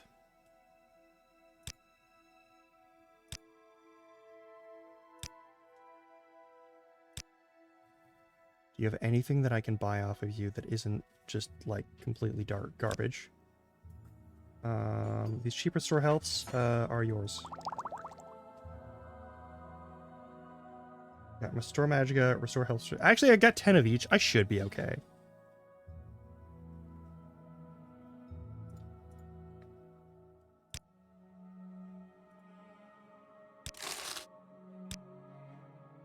Fine, whatever. I think you're the person who can, like, Don't induct me in the stand Imperial above. Legion, and I don't care about that. Here to barter. Do you have anything for me to barter with? Do you have any? Nope, you don't have anything I can use? Alright, cool. You're a warrior. You're not gonna have anything I need. The other room over.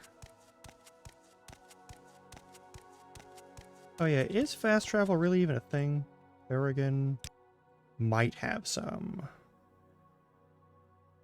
Nope, we have to go back to Seydanine.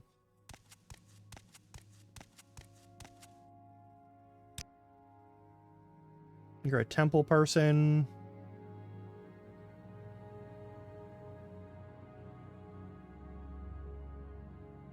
Whatever. Don't care. That goes back to prison towers. But this is where everyone who has anything to sell is, so we gotta go back. Alright, that isn't how that should work.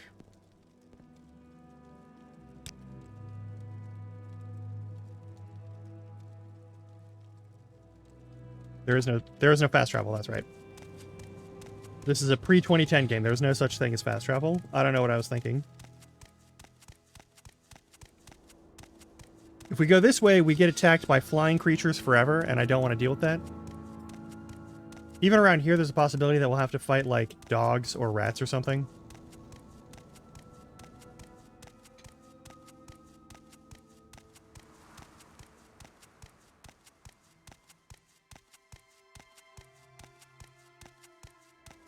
Oh, right, I have those hammers to sell. Oh, well.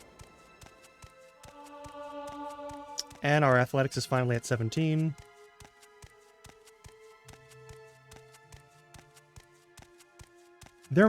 In the Fighters Guild, there might be a trainer for athletics.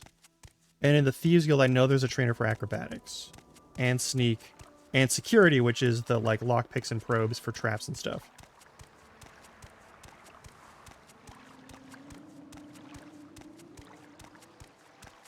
what we need to boost primarily right now is going to be, if I had to guess, we want to boost strength for better carrying, and we want to boost endurance for better health per level.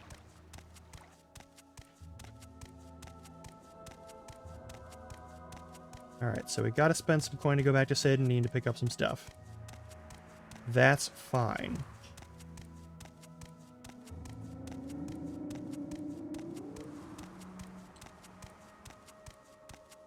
We make a special trip just for you. Same low price. Where would you like to go? Don't worry about it.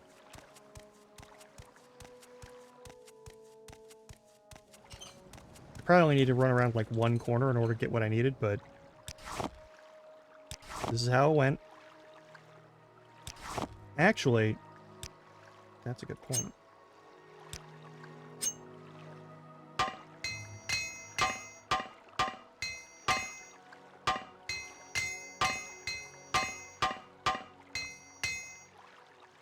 Mm-hmm.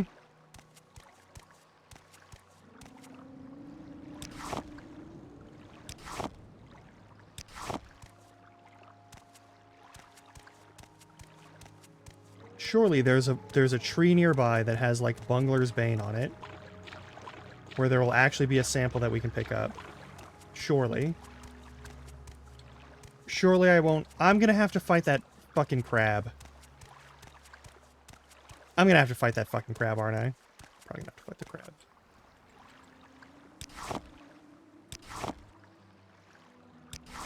I have to go back in town to fight a crab. Weird that I have to go in town to fight the crab, but this is my life now.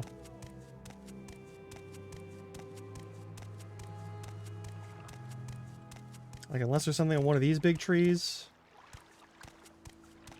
we have to fight the crab. Like this one, or that one, or maybe that one, but probably not that one, because I think that one leads up to the wilds, and in the wilds, creatures are going to fucking run after me from like 2,000 miles away.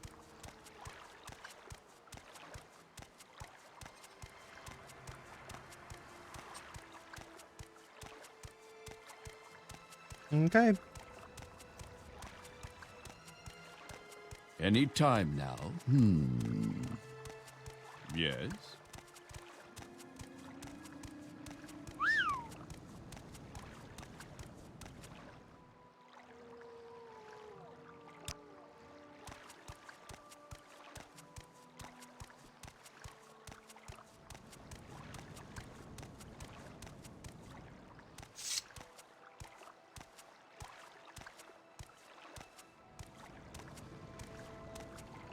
Well.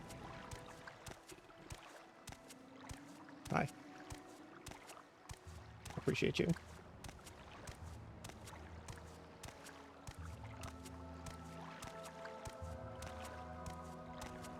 Yeah, because we got to get up there, and that crab is going to hate me once I get close to it, so... one way or another, we're going to have to fight it.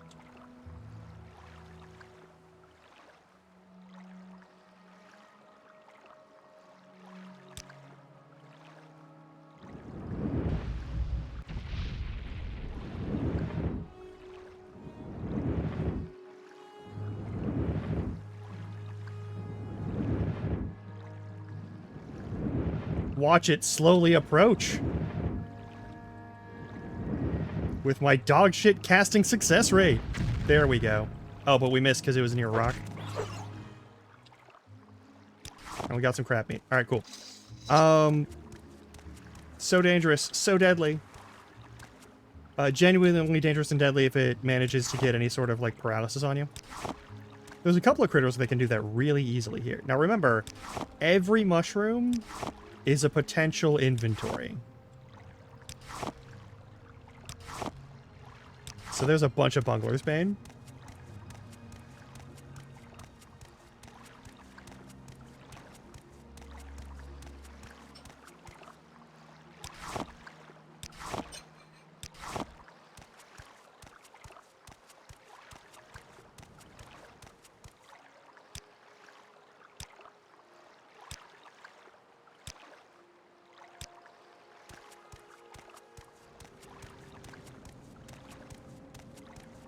One of the things I appreciate about Skyrim that I don't really understand why it isn't in this game is the issue that you can only have one thing readied at a time. The same thing goes for like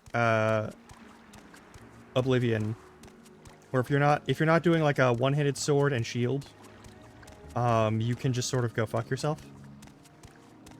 You can't block. There's no block button here. Block is a sometimes activity when you're holding a shield and at no other point in time.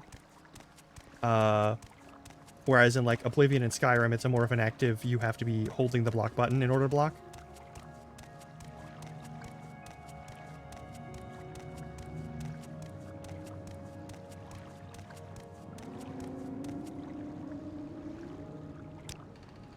And travel back to Balmoral. We're gonna finish. We're gonna Where would you finish like to go? all of the initial quests. So we're gonna give Habasi in the Thieves Guild a diamond. We're gonna go talk to what's his name in the Mages Guild and give them all the mushrooms, and then sell all the remaining extra mushrooms. And then we're gonna go and we're gonna find wherever the fuck the rats are, and we're gonna kill all the rats.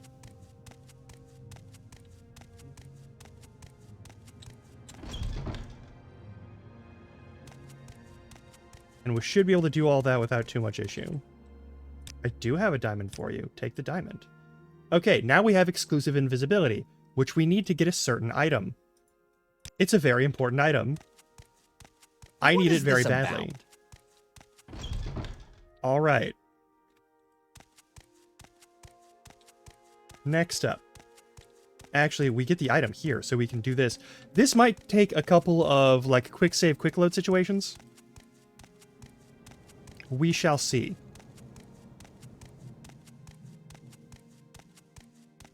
Like, I could always console command to kill somebody, but, like, I don't want to. I want to do this right, you know? I don't even know if the console, like, works in this game.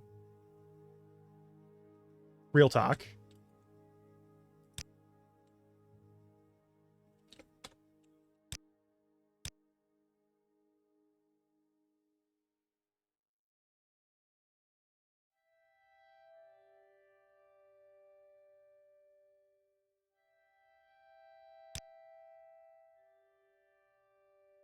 "60 seconds of invisibility.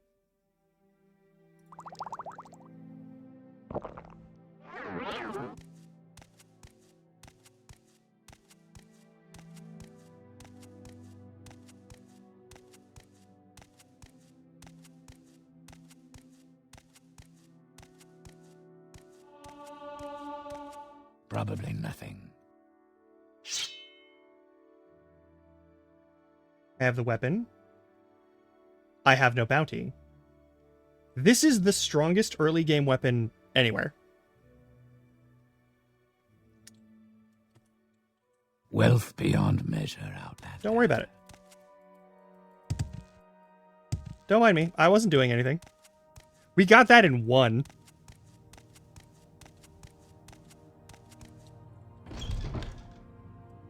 And we got a point in stealth. That's nice. Oh, also, since we're doing this, let me just burn all of my armor hammers.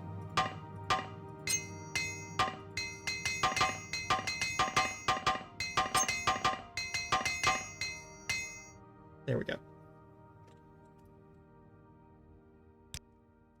So this weapon does up to 26 damage in all directions, and also does a drain health ability, which makes it so that they can't really heal as well, for like 30 seconds, which means they just take damage over time forever whenever we hit them with it. Which is more than enough to kill some fucking You rats. may speak. Now we go over to this side. We go talk to the Mages Guild, give the Khajiit some mushrooms, and then sell the remaining mushrooms. They may have another task for me, but I'm not going to worry about it right now. And then we'll go kill some rats. Which is unfortunate, because I don't think you should have to kill rats and dogs and things in games. I feel like they're like weird.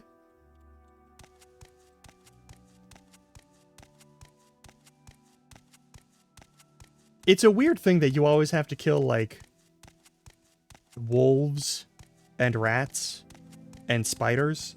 Like, those are the 3 monsters Can you you always ask end your up killing in question weird quickly? What I do must be you going. want? things. I don't know. Mushrooms. Here they are. All right. Just made potions. Make no good. You use these. All right. So we got 4 cheap restore health, which is nice. And now we're gonna barter with Ajira. Gonna give Ajira all of our alchemical stuff, which I think is a pretty decent trade. And we're also going to sell off the cheap potions that they just gave us, because we don't really need the cheap potions. We have standard ones that we can buy off of them. What I really want is... Do you have any more? Do you have any visibility? This is the really important one, not night vision. There we go. All right, that'll be 30 seconds of invisibility. I mean, yeah, probably.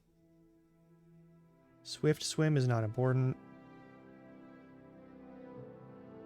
That should do just fine. I'll take your offer out of hand. You're already a bigger fan of me. Anytime now. Now we go talk to the lady upstairs, and I think she will up our rank by 1. Oh yeah, I could also talk to Habasi and get my rank up by 1, so I could be like a wet year or something like that. So, advancement. I am now an apprentice. That means very little. But it gets us a little bit closer. All right. Previous. Spymaster Caius Casades. Yada, yada, yada, yada, yada. Did I not get the... Laura, Caius Casades, Metabosman and Fargoth, gave him back the ring, Hriskar Flatfoot. If there's anyone that I'm gonna, like, console command Death Note, it's gonna be Hriskar Flatfoot and Fargoth. Like...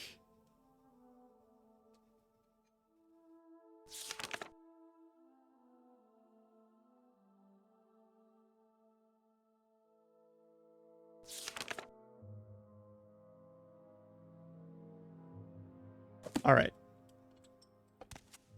Guild of Fighters. Talk to the Guild of Fighters. Get a job from the Guild of Fighters.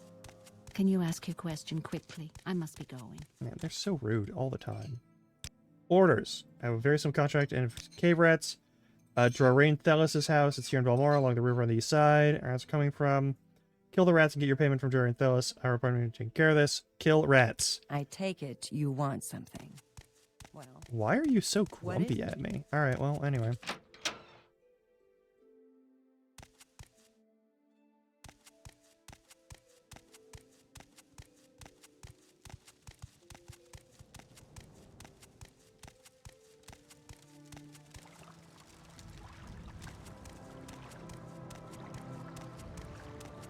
I don't know where Drarain Thelis is, but I know they're outdoors because they have to be. Nope, that's not you. It's not you, is it? It might be you.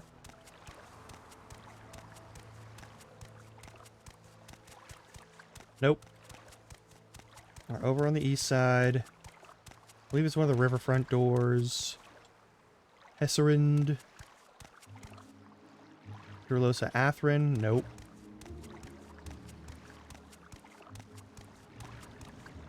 Drarain Thelis. Alright. We're going to wait 1 hour so that we can have stamina again.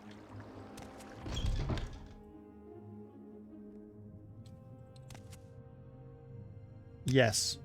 Rats are a nuisance. I'm worried they'll eat all my pillows. You like pillows, don't you? Anyway, I've got one trapped in my bedroom here. The other 2 are in my storage area upstairs. Rats. Not pillows. Here's the key for that door. There are at least 3 of these beasts I haven't gotten in my good pillows. I'm listening. Go ahead. Alright.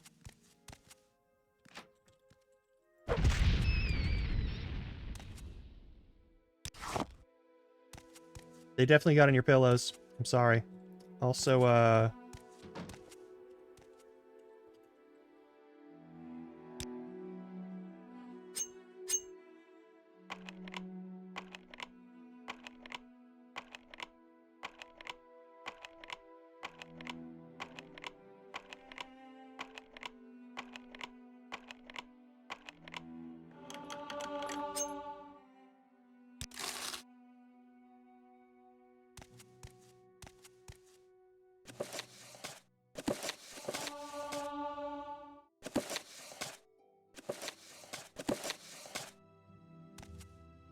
Yep, definitely got in the pillows and ate everything you own. Sorry. No way around it.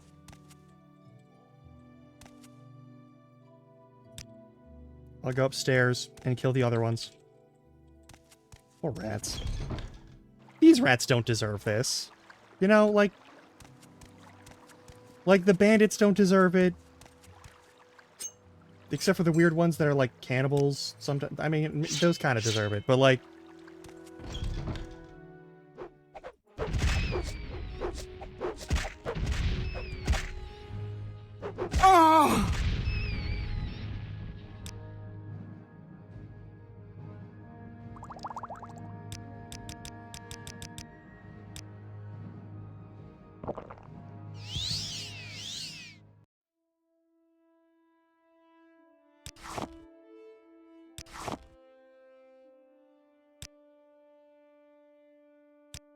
also, I forgot that there's just a button where you can dispose of a corpse. Taking all your spare change. And all of your other goods.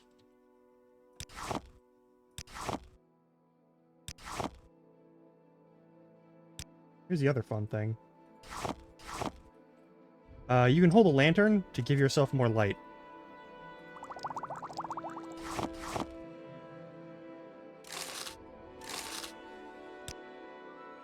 You can actually see shit.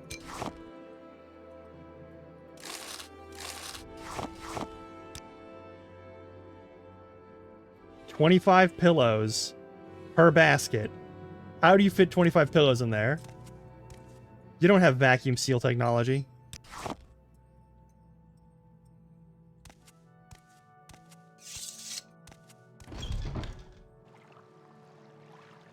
Yeah, lanterns pretty much last forever. And they're like a nice little light source. And they go in the shield slot, so that's fun. Alright. I'll take your worthy cave rats are dead. Here's the summoner symptoms. Here's what we pay Fire Guild. We go talk to Fighter Guilds after we go talk to Habasi, because we need to up our rank in the Thieves Guild first. That's a little bit important. Do I know you? No, you're just in my way. Bossy, upgrade my shit and tell me what the next job is for the Thieves Guild.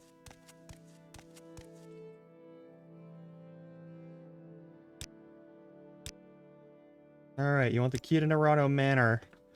Downstairs manors are rarely locked, but Habasi wants to go upstairs secretly. Who has the key? Owner's Narano. Habasi thinks Narano's servant.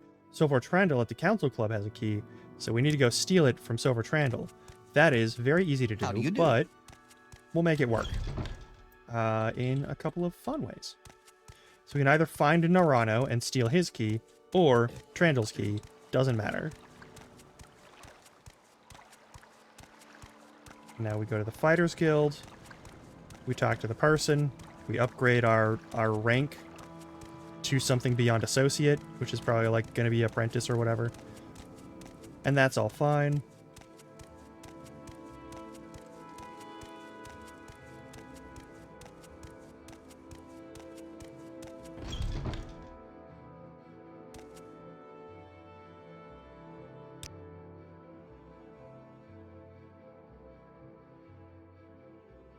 Okay, so I have to do a second job.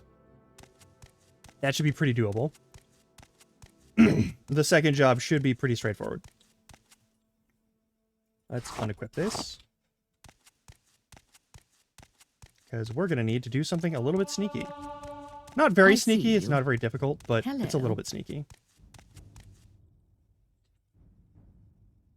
Alright. Duties. A bet. Actually, we got it. Right report. Major wants to give Galbadir a fake soul gem. Alright. Galbadir can go downstairs to talk with Marion Dren, so no one will see you do this thing. We swap a real soul gem for a fake soul gem. Greetings. What exactly do you require of me? I don't require anything of you. How do you do? Nope, no worries. Maybe. I don't know what the actual point of this is.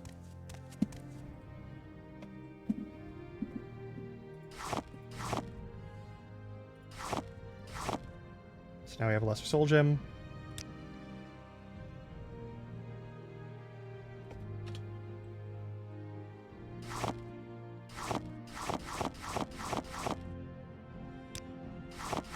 We're gonna need all those.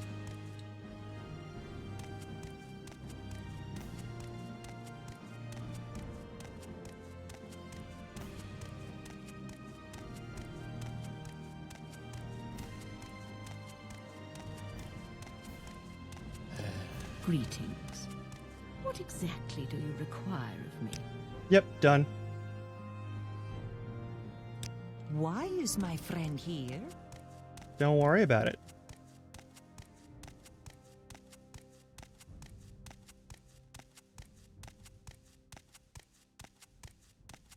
Talk to this lady, do this thing, then we go over to either the pawn shop or okay, well, advance me. Requirements? Oh, I have to upgrade my skills. That's why. But we're now an apprentice. All right, go here. Talk to the Guild of Fighters person. Yes, what is it? All right.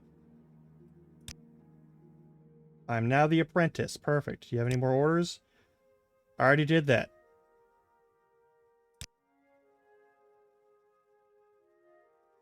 Yeah, sure. Egg poachers. You're going to solve those problems. No, we're not, actually. We're going to go somewhere else. You've got the better of me. So go ahead. Shoosh. All right, next up, we are going to go to the capital city of Vivec. It's a very important place. It's got very important people. It also has a whole lot of stuff that you can steal. Like, just an embarrassing amount of stuff that you can steal. Hey.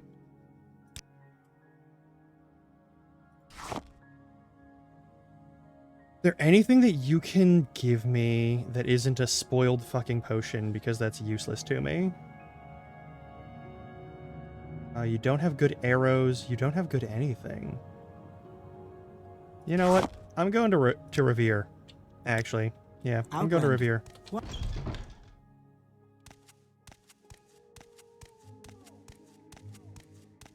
But yeah, all of those stolen soul gems are going to go into that Sword of White Woe, probably. Because we gotta upgrade a whole bunch of shit. We gotta upgrade a whole bunch of shit before we can do anything with any other items. Take this. Also, take these empty ones, and take these empty ones. Take this book, and this book. Oh, oh good, your money did its thing. Alright, we're gonna get rid of the torch. I don't need to start selling off every single alchemical item anymore. So that's probably fine. Those are fine as is. I no longer need this spear, so you can have that. I also don't need these bolts. Technically, I don't need these arrows, but they'll probably come in handy once I actually get my hands on a decent bow.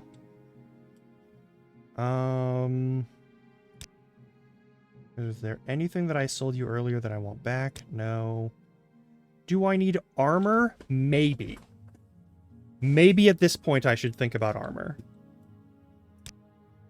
But I'm not going to just yet.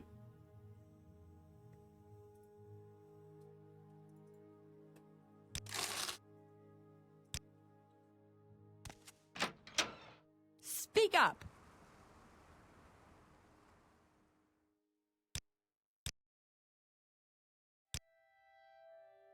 Don't be so mean to me.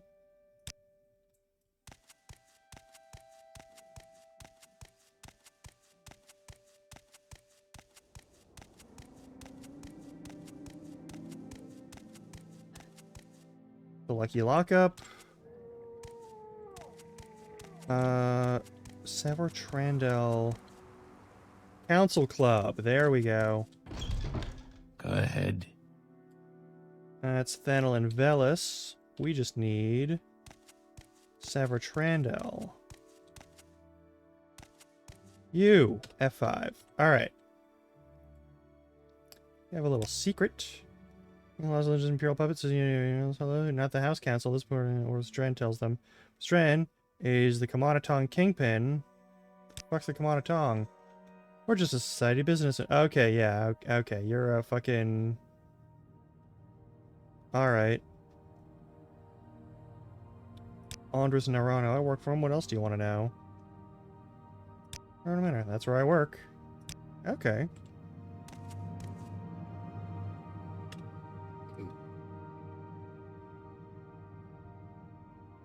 That's what I fucking thought. Yeah,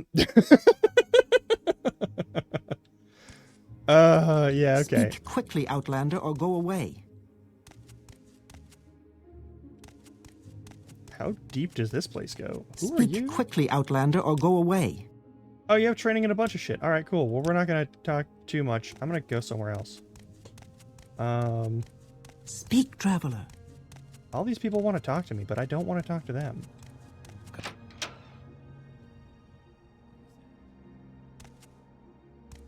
Okay, so we're not going to get the key that way. Nerano Manor is on this side of town, though. It's on the upper end. People keep saying, what was that? What was that?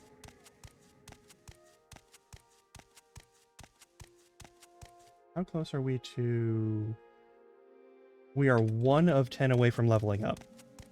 That's the other thing. If you don't level up your major or minor skills, you don't level up. But... the amount by which your stats increase is determined by how much of whatever key skill is, key attribute is attached to the skills that you do level up. Normally that means that you need to level up a little bit of each skill each time. Otherwise, you're wasting level ups and you're just sort of like... This is Milihastian? Nope. Narano Manor. It's probably the one... I think I know which one it is, actually. That's the Morag Tong Guild. That's the Assassin's Guild. You've got my ear. Let's hear it. Yeah. Hang on. This is Lalo Manor. Don't want that. This is one of the watchtowers, right? Yeah, that's Guard Tower North. Is there anything we can steal in Guard Tower North? Probably not. Actually, there is something. Just nothing too good. Hello? Don't mind me. Outlander. I'll take that. It's not a theft, but it is a skill increase. Another guard, a bunch of guard Where is armor. that slave? You may speak. Yeah, I want to go around you, actually. I don't want to speak. We got silver short swords, steel katanas. Oh, weeb-ass fucking guards are these?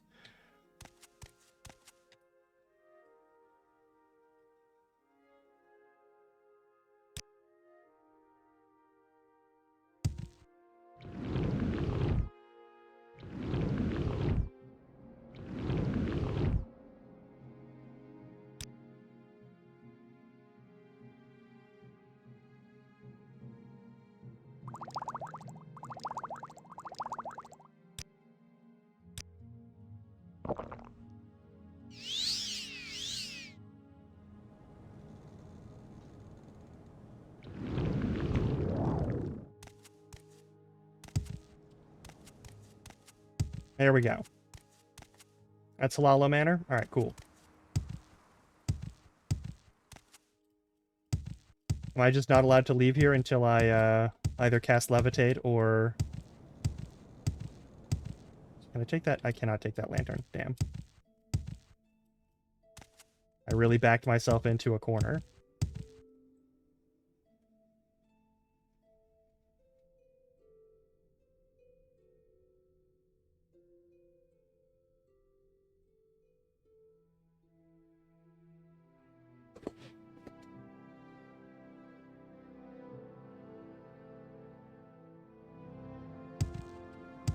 There we go.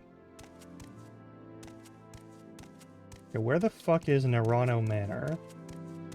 This is House Lalu's general seat. Lalu Cancel Manor. Alright. Which you can also steal some shit from there. This is Tiravel Manor.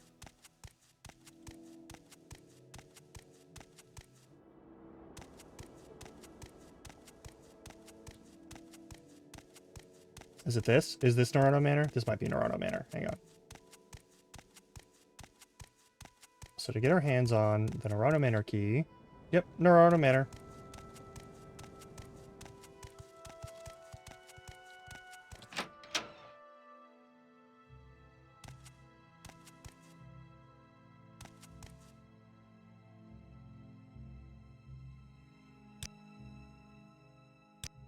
You may speak. Don't worry about it. Don't worry about it.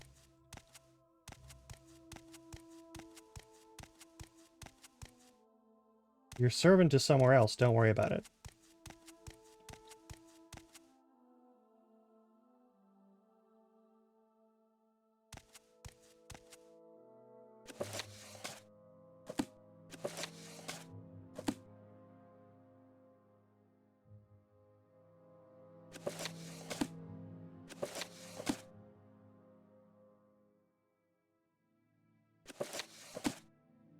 Dog water. All right.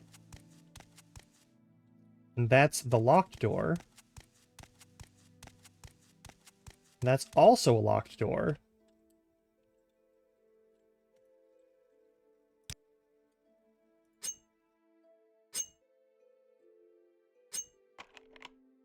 Lock is too complex for me to do because I don't have any fucking lockpick skill. We could fix that. We should fix that.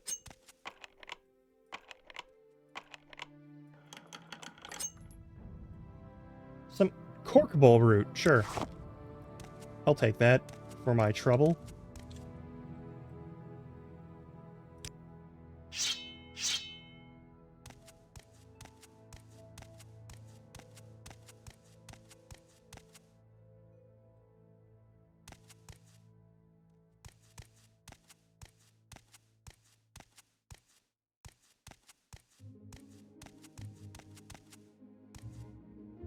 I don't have any invisibility. So... my only real options are if I have an invisibility potion, which I don't think I do. I do! Oh shit. Okay, well.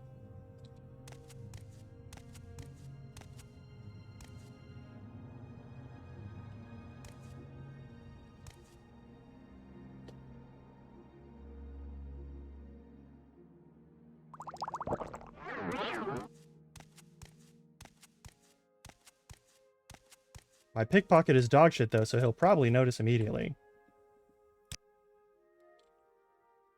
You're finished. That's what I fucking thought. Alright. I can kill the guy, but that's not really worth it. So... and my sneak skill isn't enough to pick his pocket to get to the key. Nor is it good enough for Trandall, so we're gonna have to leave this one alone for a little while.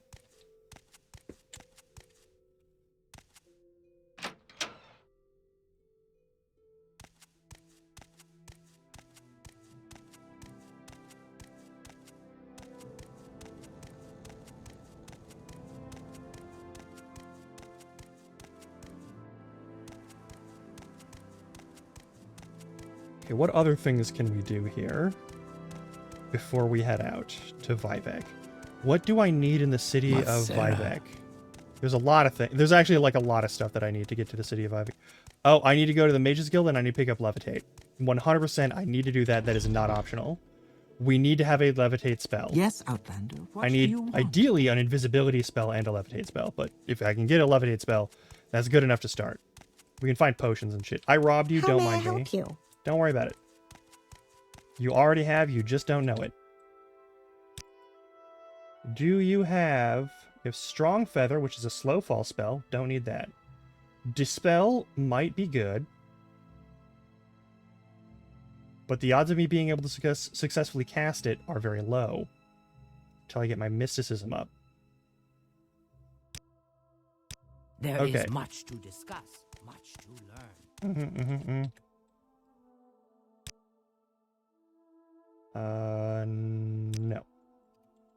Hello, Outlander. I hope you won't take too much of my time. Yeah. There we go, Levitate, which is very expensive, but I'll take it. Do you have... on Ducey? Oh, that's good. Okay, we'll take those two. Goodbye. What do you think of Balmora, Outlander? I think it's May a I fine help little you? town. What is it, friend? Travel. How much does it cost to go to the Vivek Guild of Mages? We can go there right now. I don't have to take the Silt Strider and deal with that bullshit. That's very good. Do you want something from me? Nope, we're good.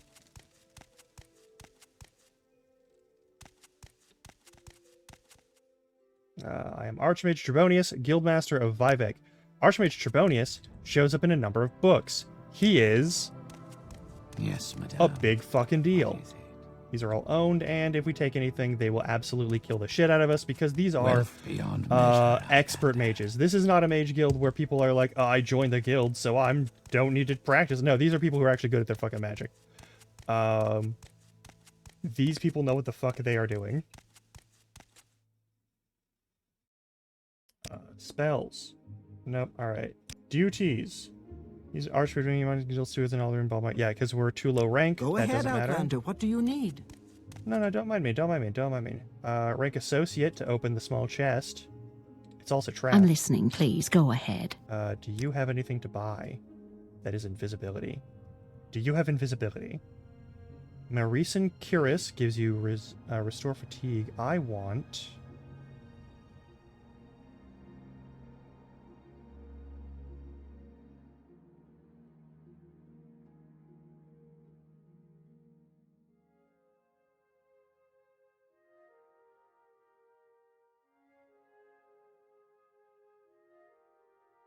There, done. Deal. Goodbye.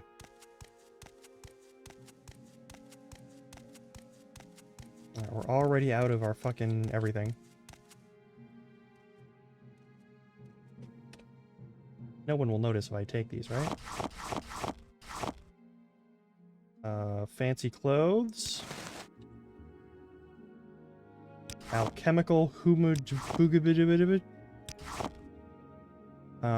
And then this closet has a number of things that are worth an amount of money that I can sell later.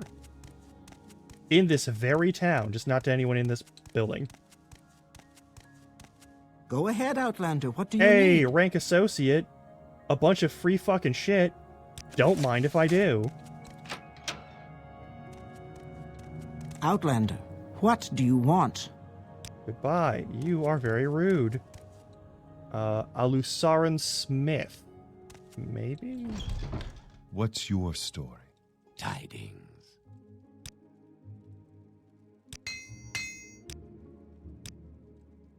Alright, what do we got? I might as well sell these arrows. I don't have... Well, no, we're going to keep arrows because we might get a bow in the near future. You've got ebony arrows. That's bananas. Arrow of Wasting Flame. That's really good. None of those are things that I need, though.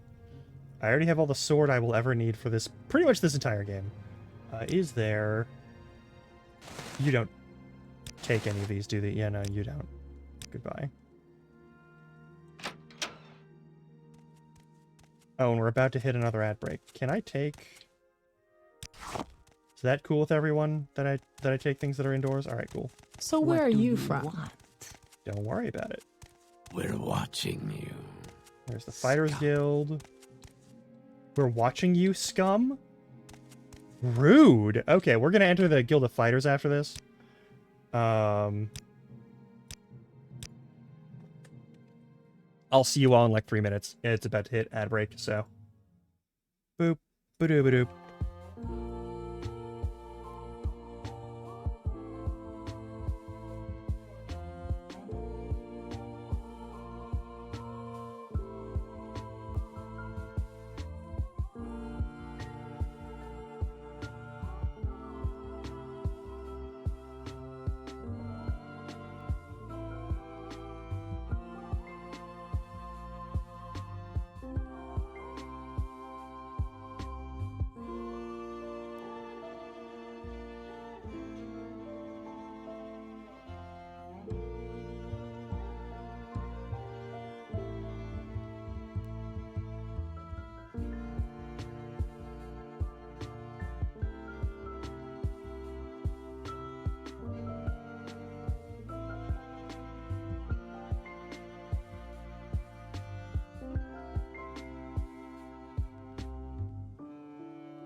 All right, I think we're good. I think we're good.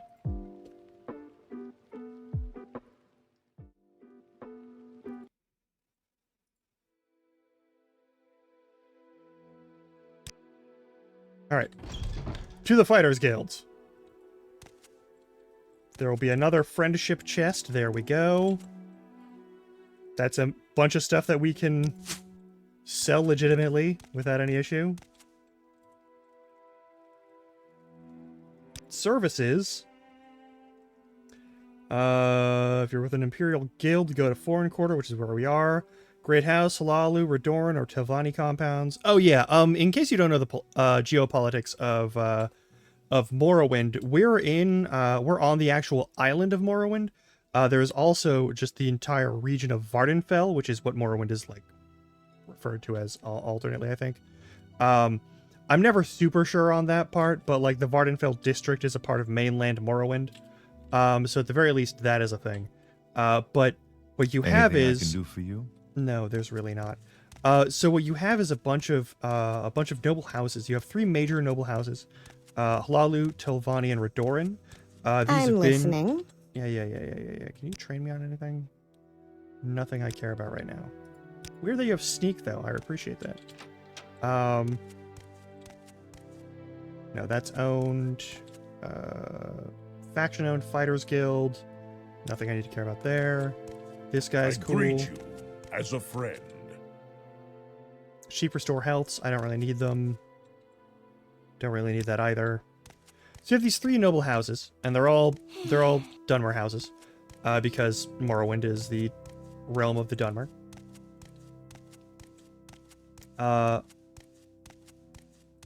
Those 3 are all in control of different parts of essentially, not just the government. What is your business here?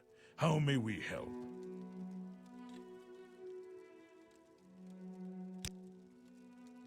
Trying to Rainstein and his livery. Go talk to Rainstein.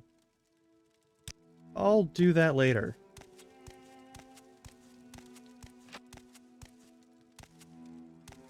I take it you want something. Well, what is it? That is the worst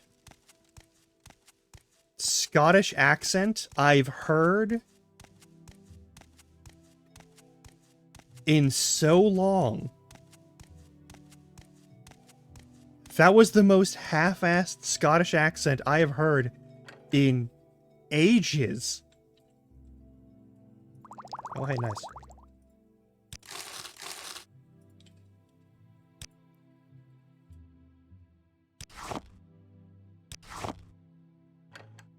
Well, I'm allowed in here. Like, I'm allowed to take whatever's in there. I'm of the correct faction. Lock is too complex at 25. Okay. We need to boost our security. We need to boost our thievery and such. Anything I can do? Alright, for so you? I have a mod in here that makes it so that you don't lose any of the stuff that you normally get your hands on. Tilver the Smith. Well, what I really want to do is... So, you have these 3 houses, and they're basically in charge of various parts of various towns. And they're all sort of, they're in like this sort of like shadow war for control over the entirety of Morrowind. They sort of work together to keep other people out, but they are mostly engaged in the task of fucking over each other. That's their shtick. That's their main deal. That's what gets them out of bed in the morning, you know?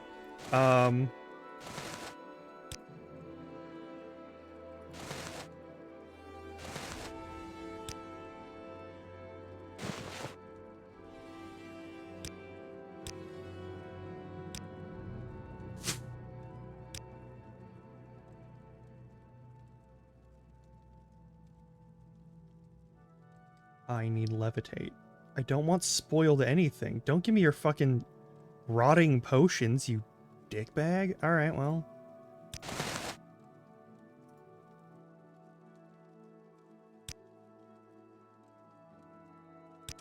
There, is that gonna help anything? No? Alright.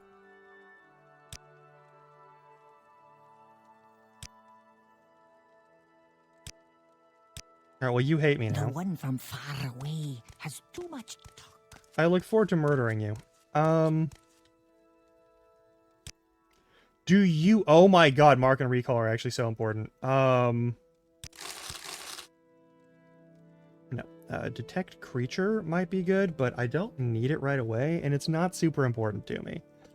What we really want is levitate. Any actual permanent levitate or, like...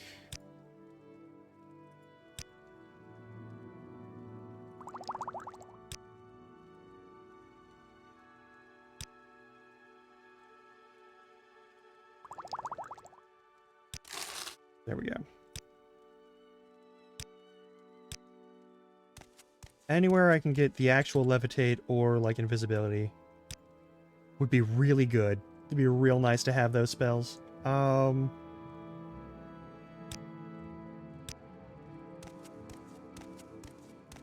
Right? Like, there should have more going into that.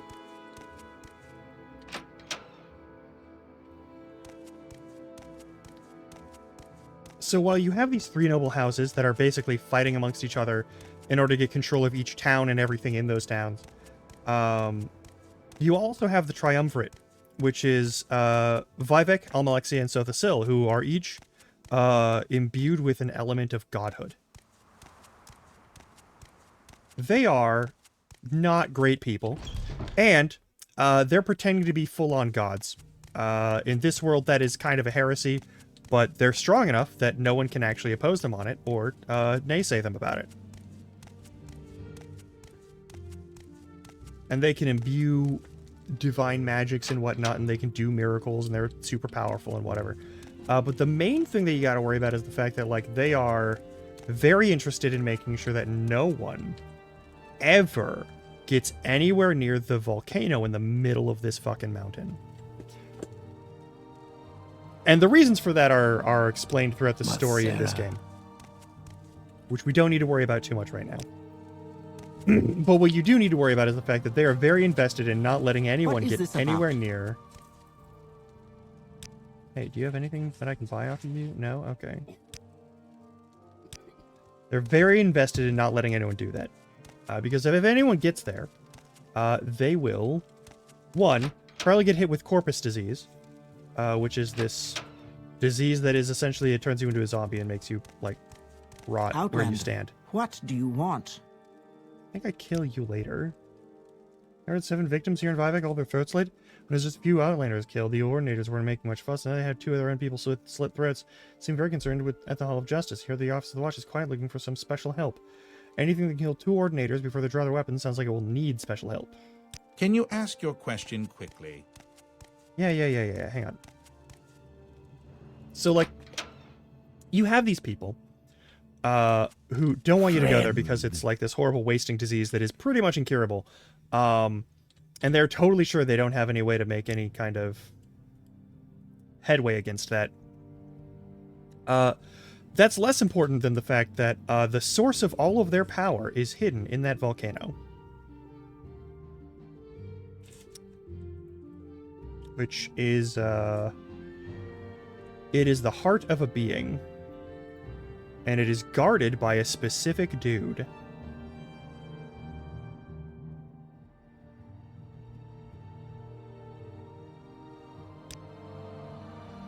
Can I sell you these?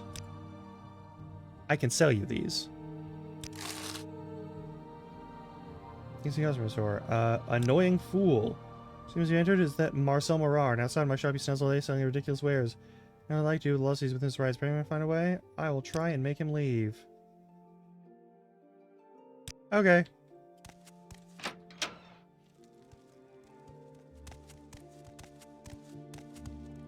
Not Hey dude, now. Yes, hey dude, come here. Outlander? Head on. Man, in my line of work, I'm an actor, at least I hope to be. I'm the poor player who struts and frets on stage, then has lunch. I'm full of sound, signifying nothing. I'm a theater troupe in this town. I can give up selling these baubles. You should leave this area. I cannot. Company of players. Only then will I be able to showcase my arts. Only then wants to pay me to act on it. All right, I'm listening. Alright, well, we'll find you someone to act with. Or I'll stab you to death. I'm not too particular.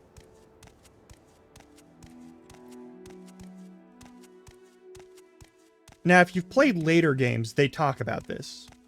Because the only person who's supposed to be able to, like, get the tools to destroy that heart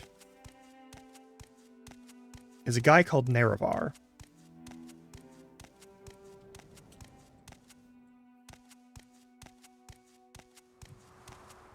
And the reason that we got sent here is because we're supposed to be someone who can find the Nerevarine, aka the reincarnation of Nerevar. Now, spoilers for like a nearly 20-year-old game. I hate that I can't climb that. But we're not going to find the Nerevarine.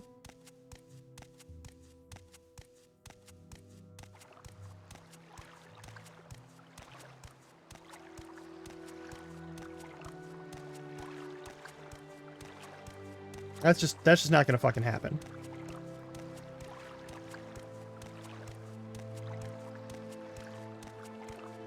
But Nerevar, or Nerevarine, is the incarnation of Shor, in some cases.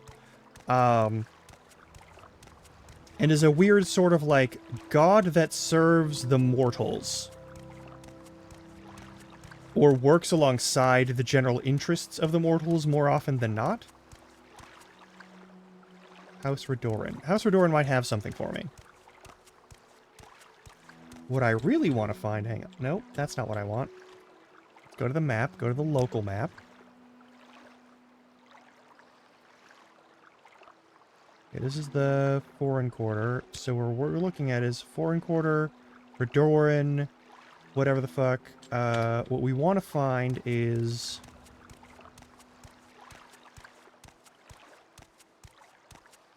How's this? Telvanni? No, the arena. Okay. Here's the arena where you can kill people for money and not feel bad about it.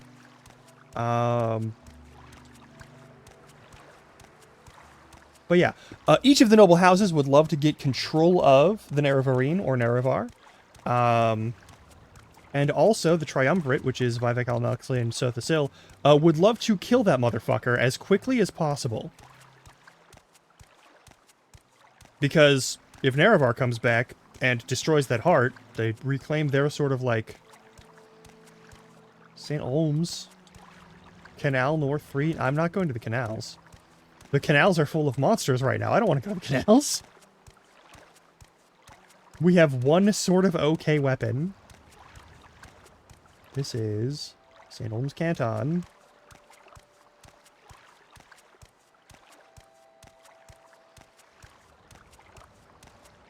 That's St. Dellen.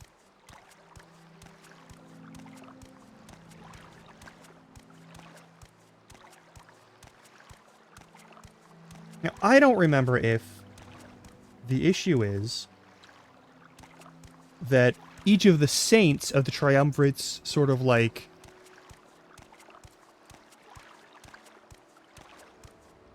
what the actual fuck? I don't know if these saints are saints of like the imperial cult or if they're saints of the triumvirate. The imperial cult is its own weird thing. Motherfuckers. I will never know peace. So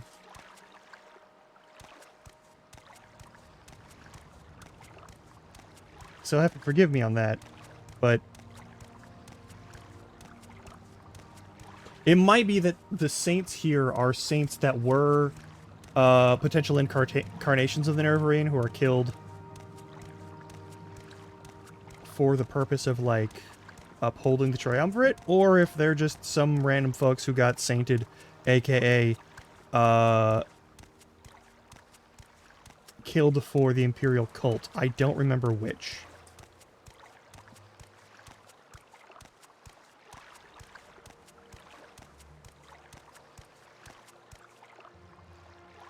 How's my athletics doing?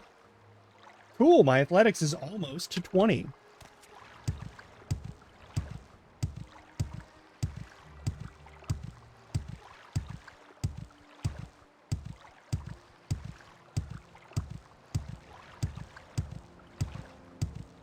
That was... What was that? That was me jumping constantly.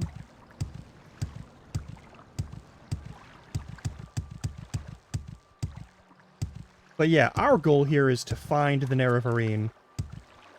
Or Nerevar if he's somehow still alive. And we're definitely going to fail at that. Hlaalu Canton. Alright, so we're close to the land. There's a civilian out here. Weird to see someone who's not, like, a guard. What you up to? I'm not don't worry if I can be fierce and we live here. Some specific place you want, or someone particular you're trying to find. Not right now. I'm listening. Go ahead. So if we head out this way, we're going to see a couple of things. But I don't want to bother fucking with that just yet.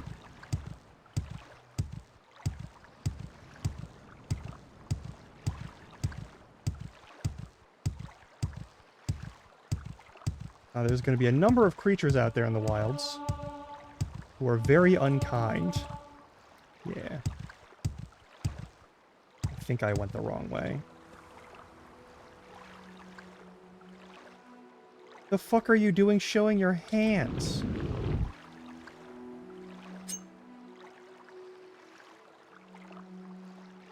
What is that about? Why is the M key not the map button? Hlaalu, St. Dellen Arena, Foreign Quarter. I need to go past St. Dellen and St. Olms and get to the Hall of Justice.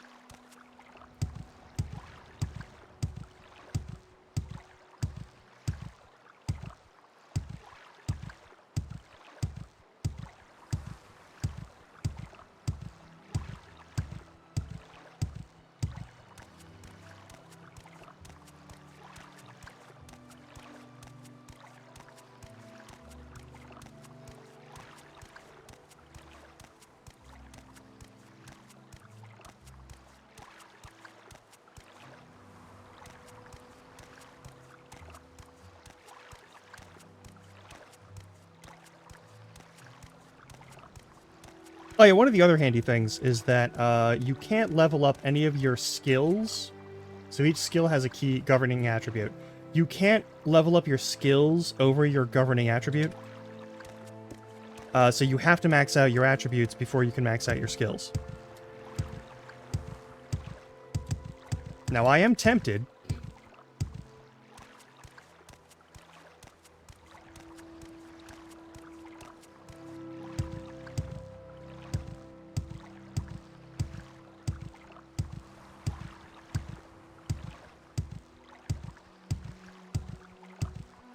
I am tempted to just find trainers, get as much money as I can through larceny or any other ill-gotten means that I can, like joining the Morag Tong and killing people for money, and just paying off to max out all my shit that's not a minor or major skill. But that's going to take time. Now, this is a Bethesda game, so I could console command a bunch of money in. But that doesn't seem like... That doesn't seem very sporting, you know? There we go. We're almost to the Hall of Justice.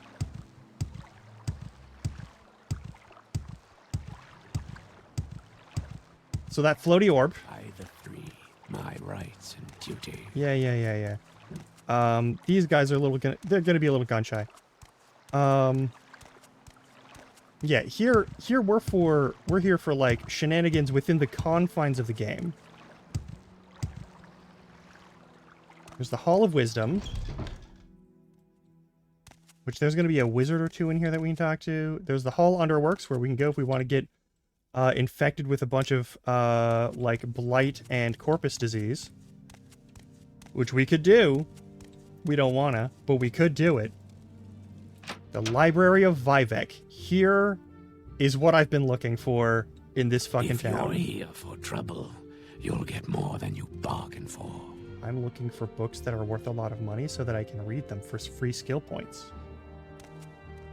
You are only going to kill me if I actually take the book off the shelf. It's a library.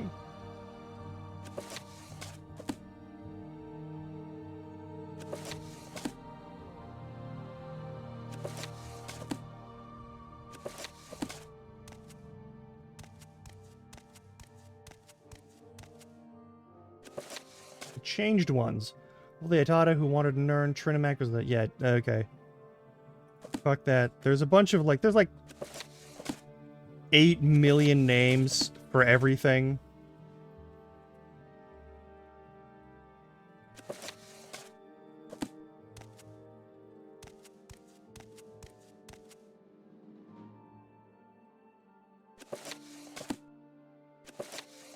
Five Songs of King Wulfharth.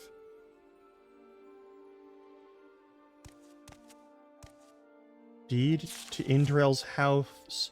By the grace of Almsivi, lords and rulers of all, know all Dunmer, who, by these words that I, Muthsera, Hlalu Velado Omani, have legally purchased the home and Sedanin of the Dunmer, Indrel, Rathrion, and the company land for the sum of 3,000 imperial drakes. Witness our hands on this third day of Evening Star, 3E 426.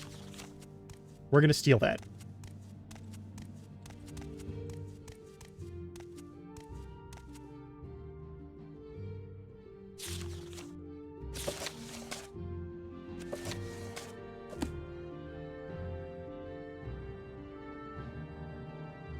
Really shouldn't leave the deeds to houses. You're really not going to give me any train... It's a library, and you're not going to have any books that are worth anything? My time is precious, so... Yeah, whatever.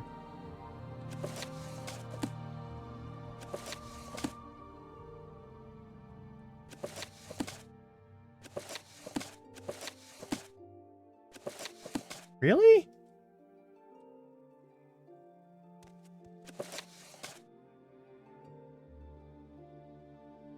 Oh yeah, here. Concerning the points of the temple doctrine challenged by the dissident priests. The divinity of the tribunal. A temple doctrine claims their apotheosis was miraculously achieved through questing, virtue, knowledge testing, battling with evil. Temple doctrine claims their divine powers and immortality are ultimately conferred by as a communal judgment by the Dunmer ancestors, including among others the good Daedra, the prophet Veloth, Saint Nerevar. Dissonant priests ask whether Dagothor's powers and tribunal powers might all be derived from the same source, Red Mountain. They do. Sources of the Apocrypha suggest that the tribunal relied on profanely enchanted tools to achieve godhood. Those unholy devices were the ones originally created by the ungodly Dwemer sorcerer Kagranak to create the false construct Numidium, which is basically like a giant Gundam monster. The dissonant priests say that the temple has always maintained a public face, arisen of the Hieroglypha, the priest's writings, and a hidden face, Apocrypha, the hidden writings. The public account portrays the actions of the tribunal in heroic light. The hidden writings reveal secrets and truths, inconsistencies, and conflicting accounts, and varying interpretations would hint at darker and less heroic motives and actions of the tribunes.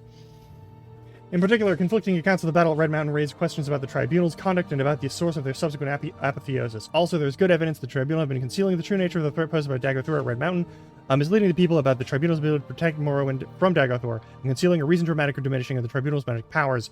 The temple accounts of the battle at Red Mountain. Ashlander tradition does not place the tribunal at Red Mountain, and holds that the Dwemer destroyed themselves rather than that Nerevar destroyed them. Ashlander tradition further holds that Nerevar left Dagothor guarding the profane secrets of Red Mountain while Nerevar went to confer with the Grand Council, the tribunal, and that Nerevar died at the conference, not of his wounds, according to the Ashlanders, but from treachery. And that subsequently the tribunal confronted a defiant Dagothor within Red Mountain, then drove Dagothor beneath Red Mountain where he would not yield to their will. And then the veneration of Daedra, saints and ancestors, while challenging the divinity of the tribunal, the dissidents do not challenge the sainthood or heroism of the tribunal. In fact, the dissident priests advocate restoring many of the elements of fundamentals to ancestor worship as practiced by the Ashlanders and by Saint Veloth. Exactly how this would work is debated inconclusively by the dissident priests. Denial of prophecies of the incarnate and persecution of the Nerevarines. Though no consensus exists among the dissidents about whether the Nerevarine prophecies are genuine, all agree that the persecution of the Nerevarines is unjust and politically motivated. The dissident priests do not reject mysticism, revelation, or prophecy as part of the religious experience. The dissidents have not resolved the issue of true or false insights. They've studied the mysticism of the Ashlander ancestor cults, in particular the rites of the Ashlander, seers and wise women, and the prophecies of the incarnate. Many among the dissident priests have come to believe that the Nerevarine prophecies are genuine and have made a systematic study of prophecies recorded in temple archives. Then, on the matter of the authority and archcanon of the Ordinators, the dissident priests reject the authority of the archcanon and the Ordinators. The temple hierarchy has been corrupted by self-interest in politics, no longer asking the best interest of the temple or its worshippers. The dissident priests believe the archcanon and Ordinators speak for themselves, not for the tribunal. Yeah, whatever. The Inquisition and the use of terror and torture by the Ordinators. Within the temple hierarchy, it is an open secret the Ordinators rely on abduction, terror, torture, and secret imprisonment to discourage heresy and dissent. The dissident priests feel the Ordinators are either out of control or tools used to maintain a corrupt priesthood in power. Fundamentals of temple doctrine, charity for the poor, blah, blah, blah. Though the dissident priests acknowledge that most rank and file priests honor the best traditions of the temple, they believe that many priests in higher ranks are interested more in love of authority and luxury than the welfare of the poor, weak, and ignorant. It's like a 95 Theses situation. The affairs of wizards, don't really care. I want skill books. Why are there no skill books? Y'all are pissing me off. Oop. There we go, Speechcraft. That one book is actually worth digging through all of this bullshit. Also, that book that actually summarizes what I was trying to say earlier. I will listen. And it was kind of fucking up in the first place. You'll get more than you bargained for. Yeah. I've already stolen the only thing I need to steal from here. And you couldn't even tell that. Go ahead. Wisdom, Vital Wisdom. Alright, cool. What's this? Yep, there we go. Because we actually want to go this way. Yep, there's... Let's not make this official, Outlander. Move along. Goodbye. I'm waiting. Get out of my fucking way. Keep moving. Oh my god. You can't just knock people aside. It's a shame. Yeah, this is the Hall of Wisdom. There. Hey, fun fact. So that is a thing that we're not allowed to go into even if we have teleportation. But there is some loot in there that we can pick up. The only issue is, anyone who sees us in there is going to kill us on sight. And they're all Ordinators. The Ordinators have that little tiny moon rock. I don't know what the fuck it's supposed to be, but yeah. What do you want? I want spells.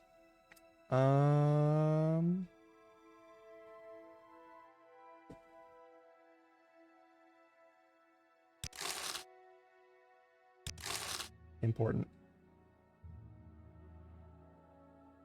Important. Okay.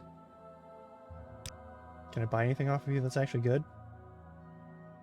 Nope. Alright. There's the Fane. The High Fane! Now let's not step in the bones. That seems rude. Shrine of Vivek's Fury. There's a wooden door. Probably nothing. Speak, traveler. Barter with you. May I purchase? Perhaps.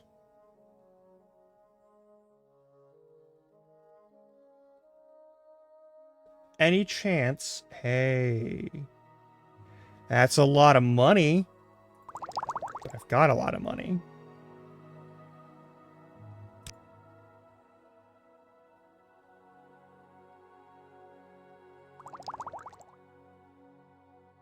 Don't need fortify willpower under any circumstances.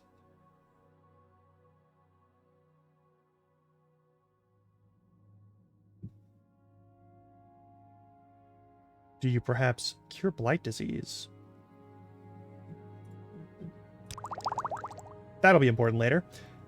Cure paralysis. Cool. Bye-bye. Is there any book in here that you have that's worth any money? Short blade increased. Hell yeah. Alchemy?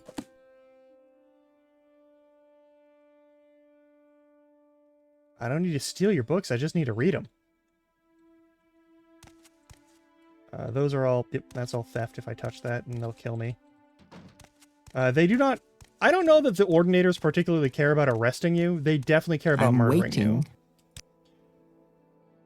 Faction members only. Yeah, because I'm not part of the Triumvirate. Will you do anything for me? No? Okay. Will you? You will sell to me. Okay, cool. Fortify speed. Don't need to worry about it. More cure blight disease. Those are actually way cheaper than the fucking potions. I mean, they're way lighter than the potions. It's 400 though.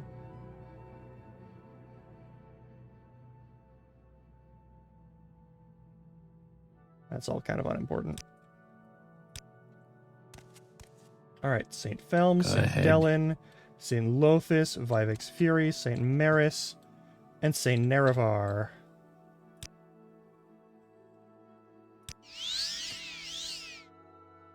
Spirit of Nerevar is Fortify Fatigue, so we get 20 more points of stamina.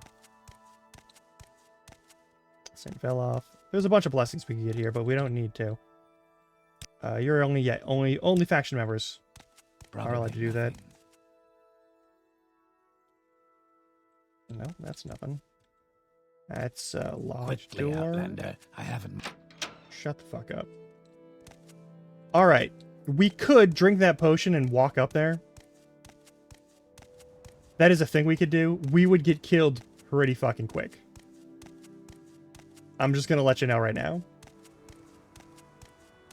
But one thing we are gonna do is we're gonna go say hi to Vivek. I don't know that we can actually go indoors yet, because we don't have the tools necessary. And again, I could probably, like, console command unlock the door, because you can do that. But, like, again, we're not here to, like, hack the shit out of the game. We're here to, like... We're here to cheese the game, not, like, just use cheat codes.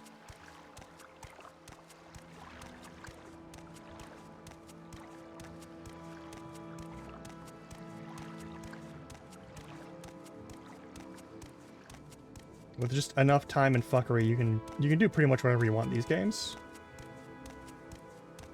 Palace Shrine. Palace Shrine. That's a trapped door. I want to know what the trap is, so I'm going to touch this. Coulda. No, I don't want to ask for... Here, Vivek shows generosity by filling the gentle waters of the palace with gold for the poor and destitute of Vivek City. That's not really much of anything. So we... In here is Vivek. Lord Vivek is in there.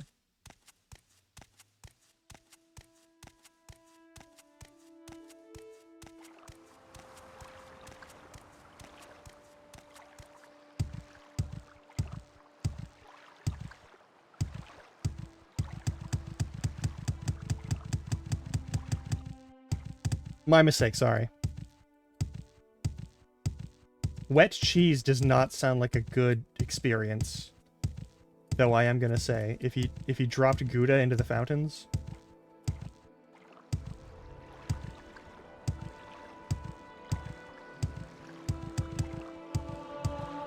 There, acrobatics is 12. We're getting there.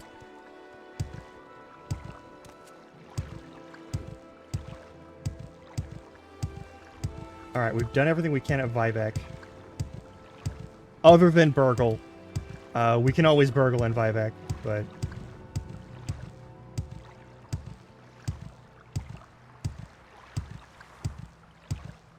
There's a lot of stuff to burgle here, but we only have like 250 stamina, and we've taken up most of our inventory right now. Like, I need to do...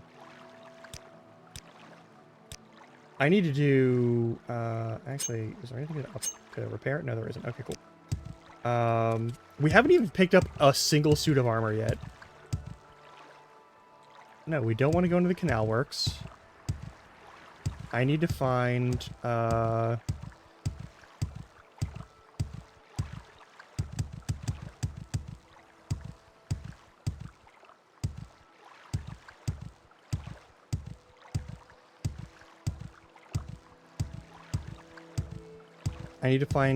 fast travel location so that I can go back. Over here? Is it perhaps over here on the corner? No? I go fuck myself? Alright. There we go. Acrobatics 13.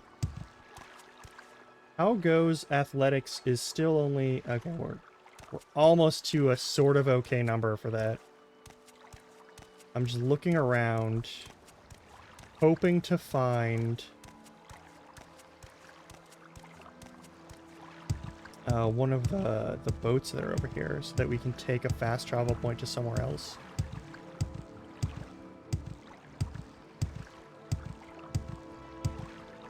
Okay. The next place we need to go, I think... Hey, there's a boat. Perfect. Hey, we're in fucking business. Where do you take me? Let's find out. And a Silt Strider. Perfect. Love to see it. We've made it to the actual normal on-foot entrance of the city of Vivek.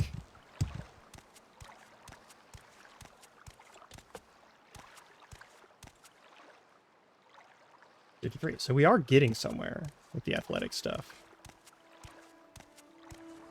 Is swimming any better for that? I don't remember. I think the problem that I remember is that if you swim, you get swarmed by slaughterfish forever. Which is also kind of a fucking problem. Alright, so we want to take this Silt Strider, and we want to go somewhere else.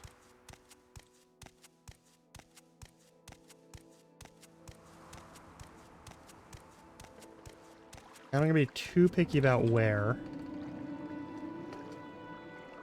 Travel. Alright, you have Molag Mar, which is not a fun place to be, but we can check it out so you can see what Molag Mar looks like.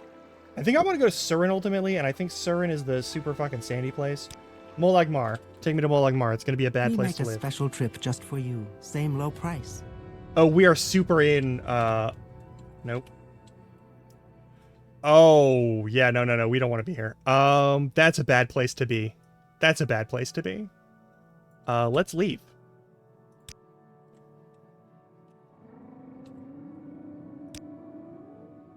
Let's go to Surin, which is also a bad place to be.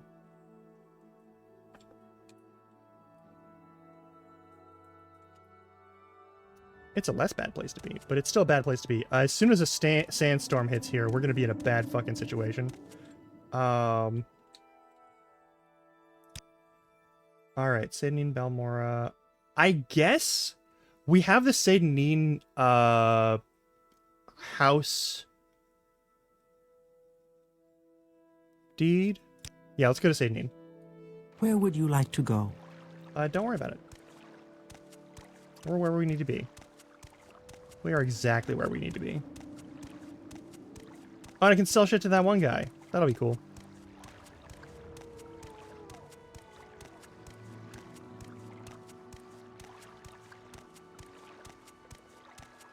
Also, we're a novice with a blade, so we can talk to the Anytime one lady now. that normally is like, I don't offer services to people like you. Any time now.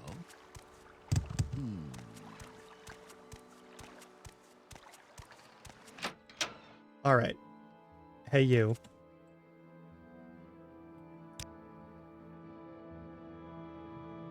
Okay.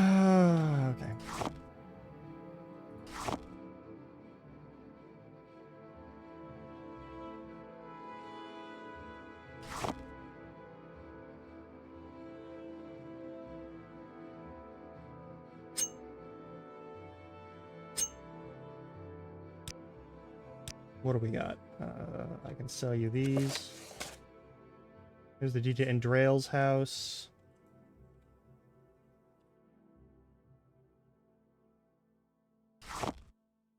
How is the, like, small segment of rat meat worth, like, a full unit of weight? Whereas all the other things are, like...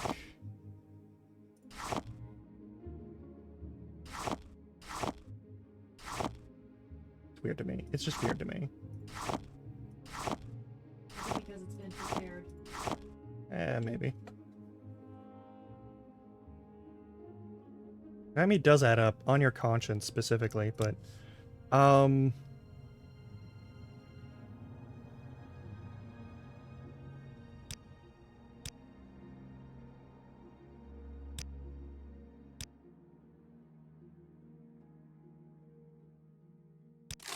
I'll take that.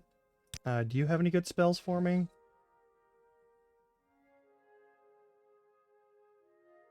No. No, you fucking don't. You have 10% resist magicka and sanctuary 1 to 40 points. No, those are worthless to me. To what do I owe the pleasure, I'm listening. Dunmer? Go ahead. Yeah.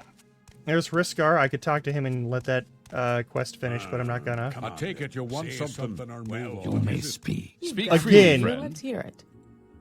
Nah, you're not everything. I'm a lone scout. Pleasure of Caldera. Training.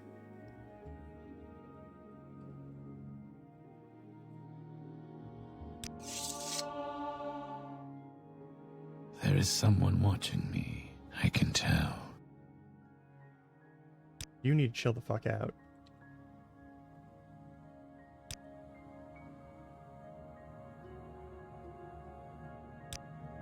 I'm let off for training, but since you're one of us, I'll charge you for my time and effort. But the best way to learn is to teach yourself.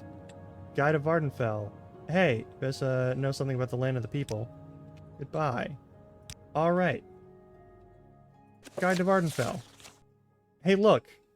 The Red Mountain. Sadanin and Vivek, Molag Mar, Sadrith Mora, which is a fun place to go.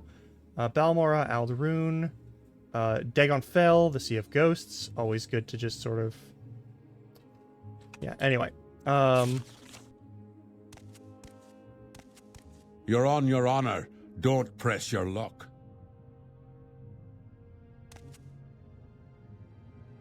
Okay, I'm gonna do one thing that is not really called for and is kind of against the spirit of this thing.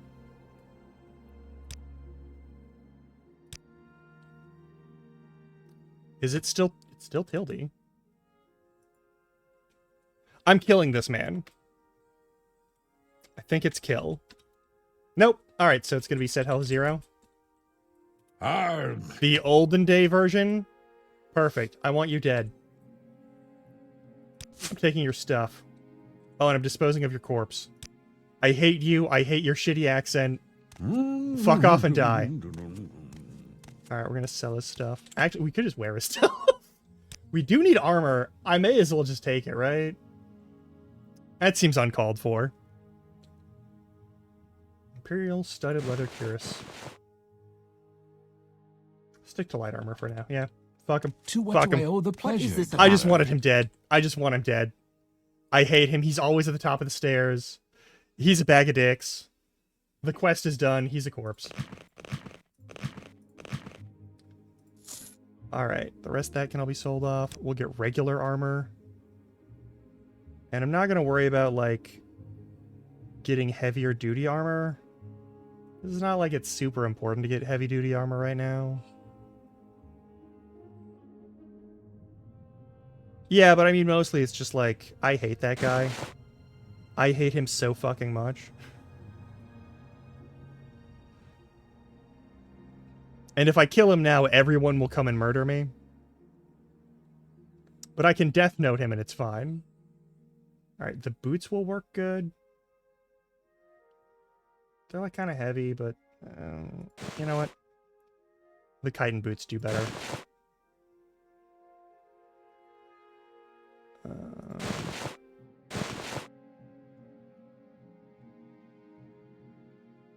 And something to boost our block rating.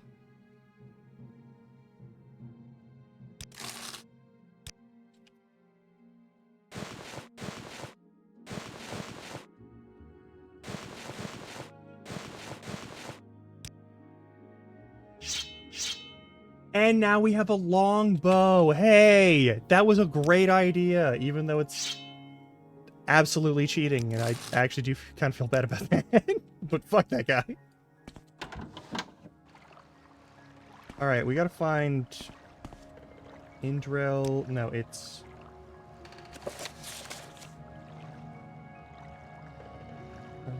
Dunmer, Indril, Rathrion, and the company land. Indril, Rathrion.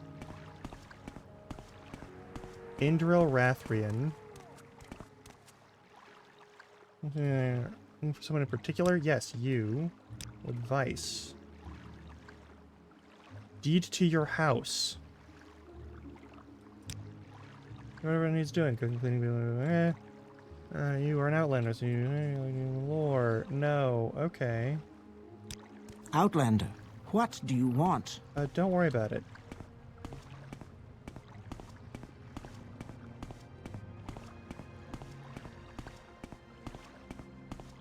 Okay, so that's your house I'm then. Listening. Go ahead. Okay, the other fun thing to do is actually go anywhere from Sedanin on foot. And one of those things is gonna cause some really stupid shit to happen.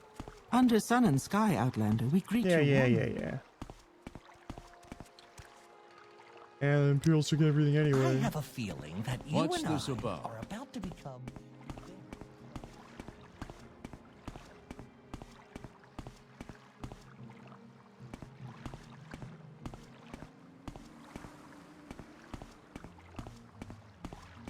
Alright, now I have a little bit of armor. We have a weapon that is pretty fucking good.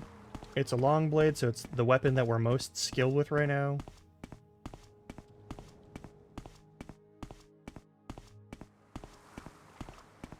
And if we continue on through this way, we have 139. So I have enough room to, like, do a bunch of stuff. And we're still fully charged on that fucking sword. Nice.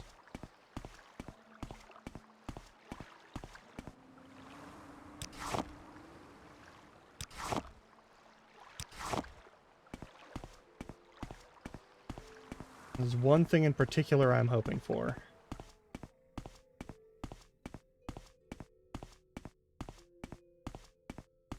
But we'll worry about it later.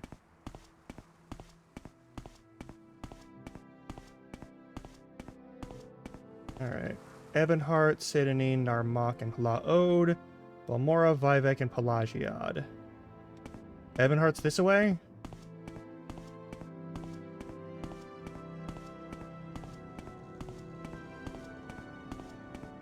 I'd believe it. We're gonna go this way.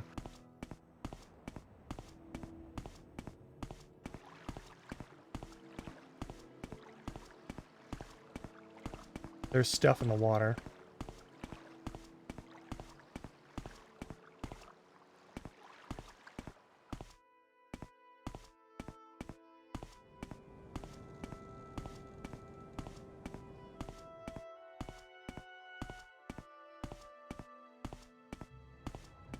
No, it's slaughterfish.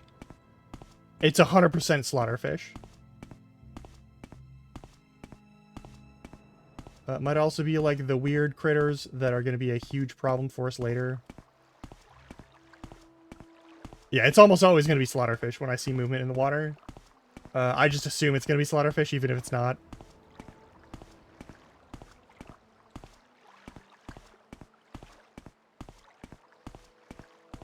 Slaughterfish are messed up because they can, I believe they can paralyze you while they attack you. And then you're in the water and you're drowning and they're eating your face. and you don't get to, like, run away from them at all.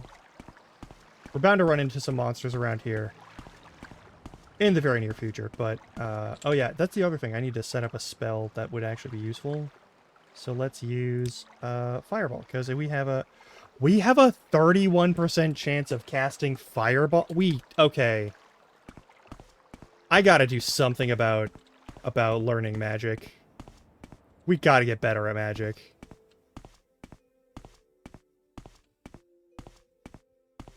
This feels like the wrong way to go, but Pelagiad, Balmora, La, Narmak, Sydney, Vivek, and Ebonheart. Ebonheart is this way. If you look at... Can I please just zoom in a little bit? So Ebonheart is like a...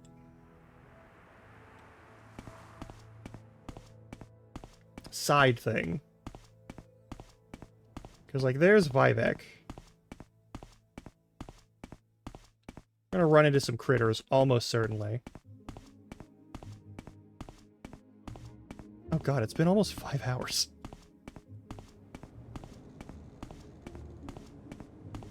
Now remember, our job is to, like, boost our skills, get ourselves kind of, like, in a level of not being shitty, that we can actually, like, do something useful for Caius Casades. He really wants us to, like, train up.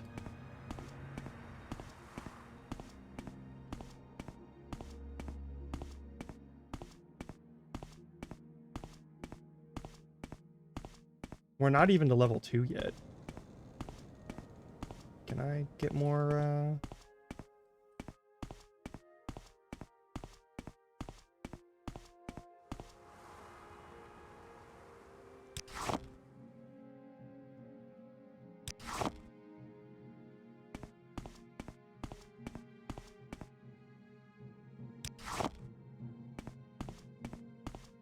I know, the Balmora, Ajira wants a bunch of not flowers, not feathers, flowers.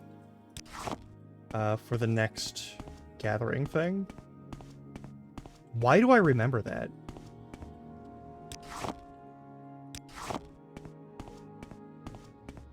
There's Ebonheart.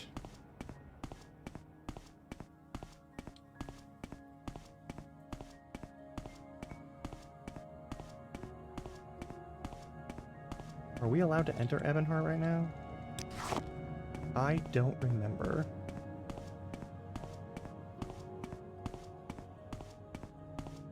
I like Ebonheart because it's built like a proper fucking fortress. Like, no weird Solitude in Skyrim bullshit. Where you have a fucking, like, side gate in the middle of your shit. That leads to the middle of your shit. Like, this place is pretty much completely fucking inaccessible. From anywhere that isn't right here. East Empire South Warehouse. Don't really care about that right now. Sup Imperials. Let's hear it. And I think there's somebody who wants to, like, stab me in the face right away. Is it you?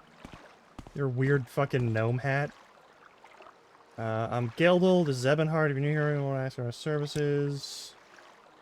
Agning is the publican. Cult Shrine services include a priest, and savant. Hawkmoth, Legion Garrison, healers, Smith at Arms, Scout, Chaplain, and Battle Mage, yada yada. Okay, cool. And then... yeah.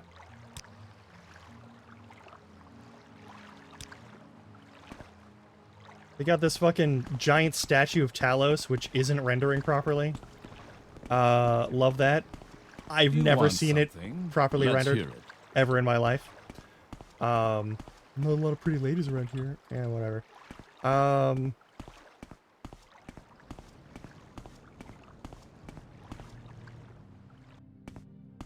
6 fishes? It's the 6 fishes. Alright, it's the pub. But yeah, there's the outermost wall with the port.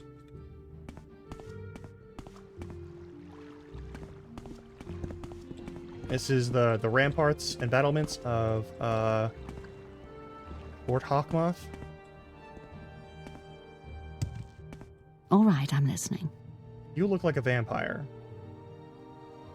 Maline Mazelad, and this is Ebonheart. If you're new here, services. I've already been told that. A little advice. Imperial Image recruiting. Also, we'll send down ports from the IP openings in the frontier up at Fort Darius. All right. We'll go to Fort Darius at some point. Asks way too many questions. Hey, fuck you. The Argonian mission. The Skyrim mission. You're all gonna have bad Scottish accents, aren't you? That's what they depicted the Nords as in Morrowind. Grace the Nine Citizens of Birmingham, Bedrelflawed, Ebonheart, don't care. Someone is scurrying against a wall, I think. Nope.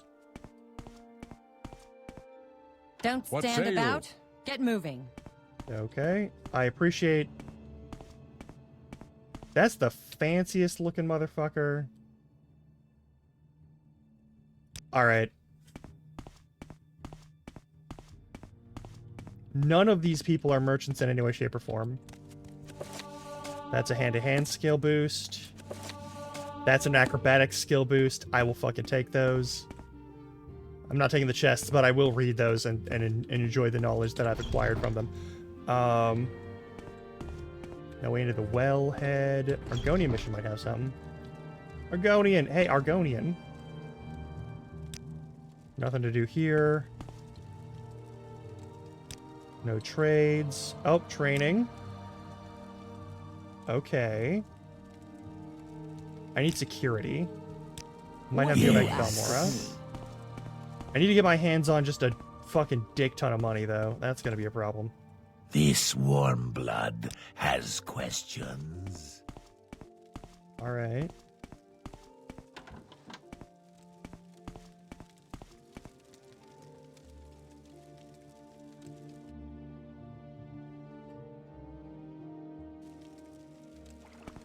I had to snooze the ads real quick. I believe down here, we're under the water level at this point. Like, that's... I'm not sure that that's,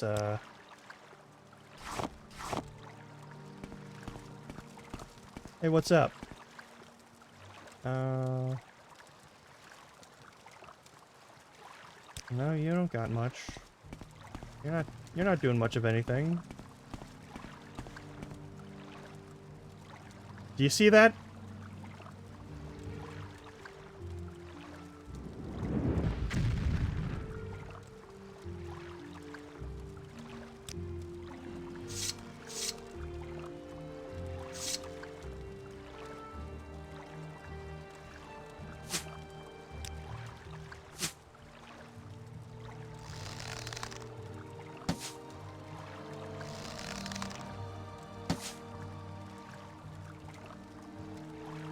I'm in hell.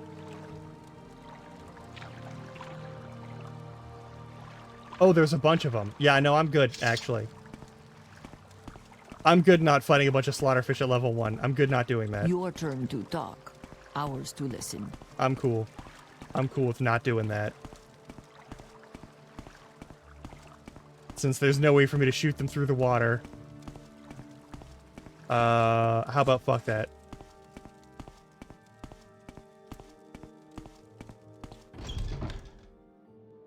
I'm no fool. I know my limits. Nope.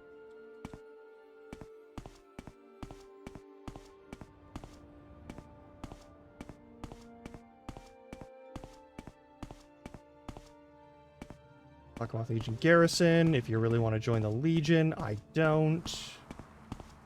We might have to at some point, but I'm going to avoid it for as long as possible. Apollos Matius. I remember there's something I have to do with you. Like, there's something that has to do with you specifically. That always looks terrifying. Janus Maximus. Don't care. Alright, Grand Council Chambers for Ebonheart. Hey, what's up?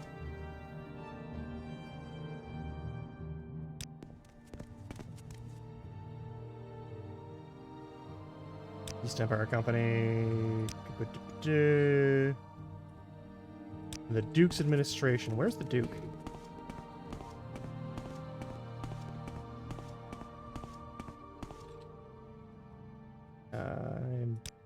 The Imperial Cult. Priestess and Tunifis, Mara Healer. Can I... Okay. Yes, Dunmer. The Imperial Cult is just the Faith of the Nine. Raylan Halalu. Do I know you? Golas Drenim. Okay.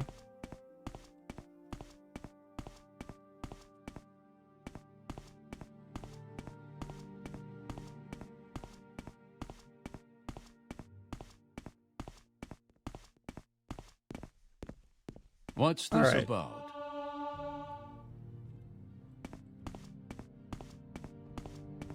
So here's the deal. I think we're after 6 p.m. on my side. I could Yes.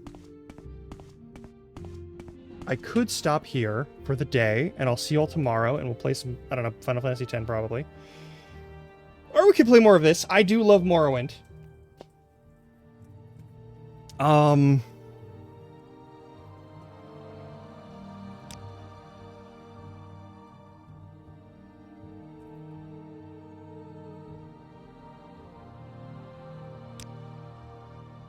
Consequences is good. We'll use that for this. But I think I might stop here just so I can do more like dedicated stretches and whatnot to keep my leg from fucking losing its shit.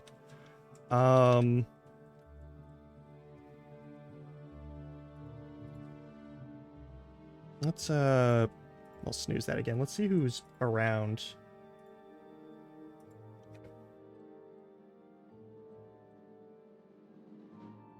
Yeah, of course Howie's still streaming. We can always rate Howie.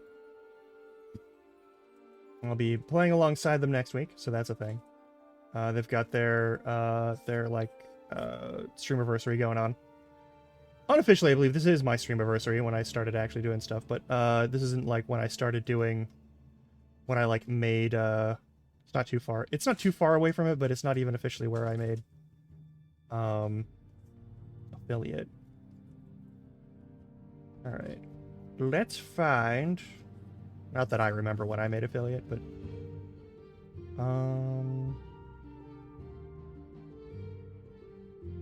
I am not.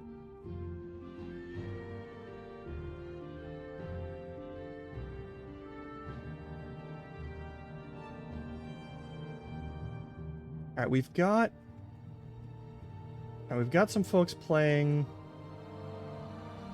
I'm assuming seamless co-op on Elden Ring. But also, is Aqua?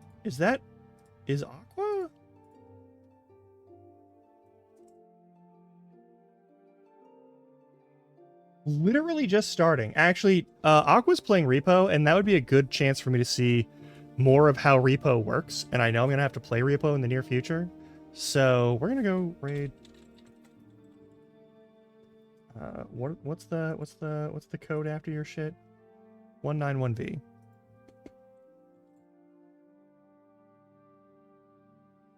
I'm gonna do some recon. I'm gonna hit them with a Grum raid if you can. I will see you tomorrow. We might be playing more of this. We'll probably be playing more of this because I have a problem with these sorts of games.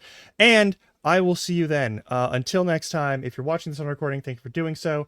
If you're watching this on recording, check your clock. If it's between the hours of midnight and 5 a.m., consider going to bed. I am going to stretch my legs and do my best to make sure that whatever the fuck is going on with my hip does not continue into the remainder of next week, so on and so forth. Thank you for watching. It's been lovely. It's good to hang out with you. All right. Bye.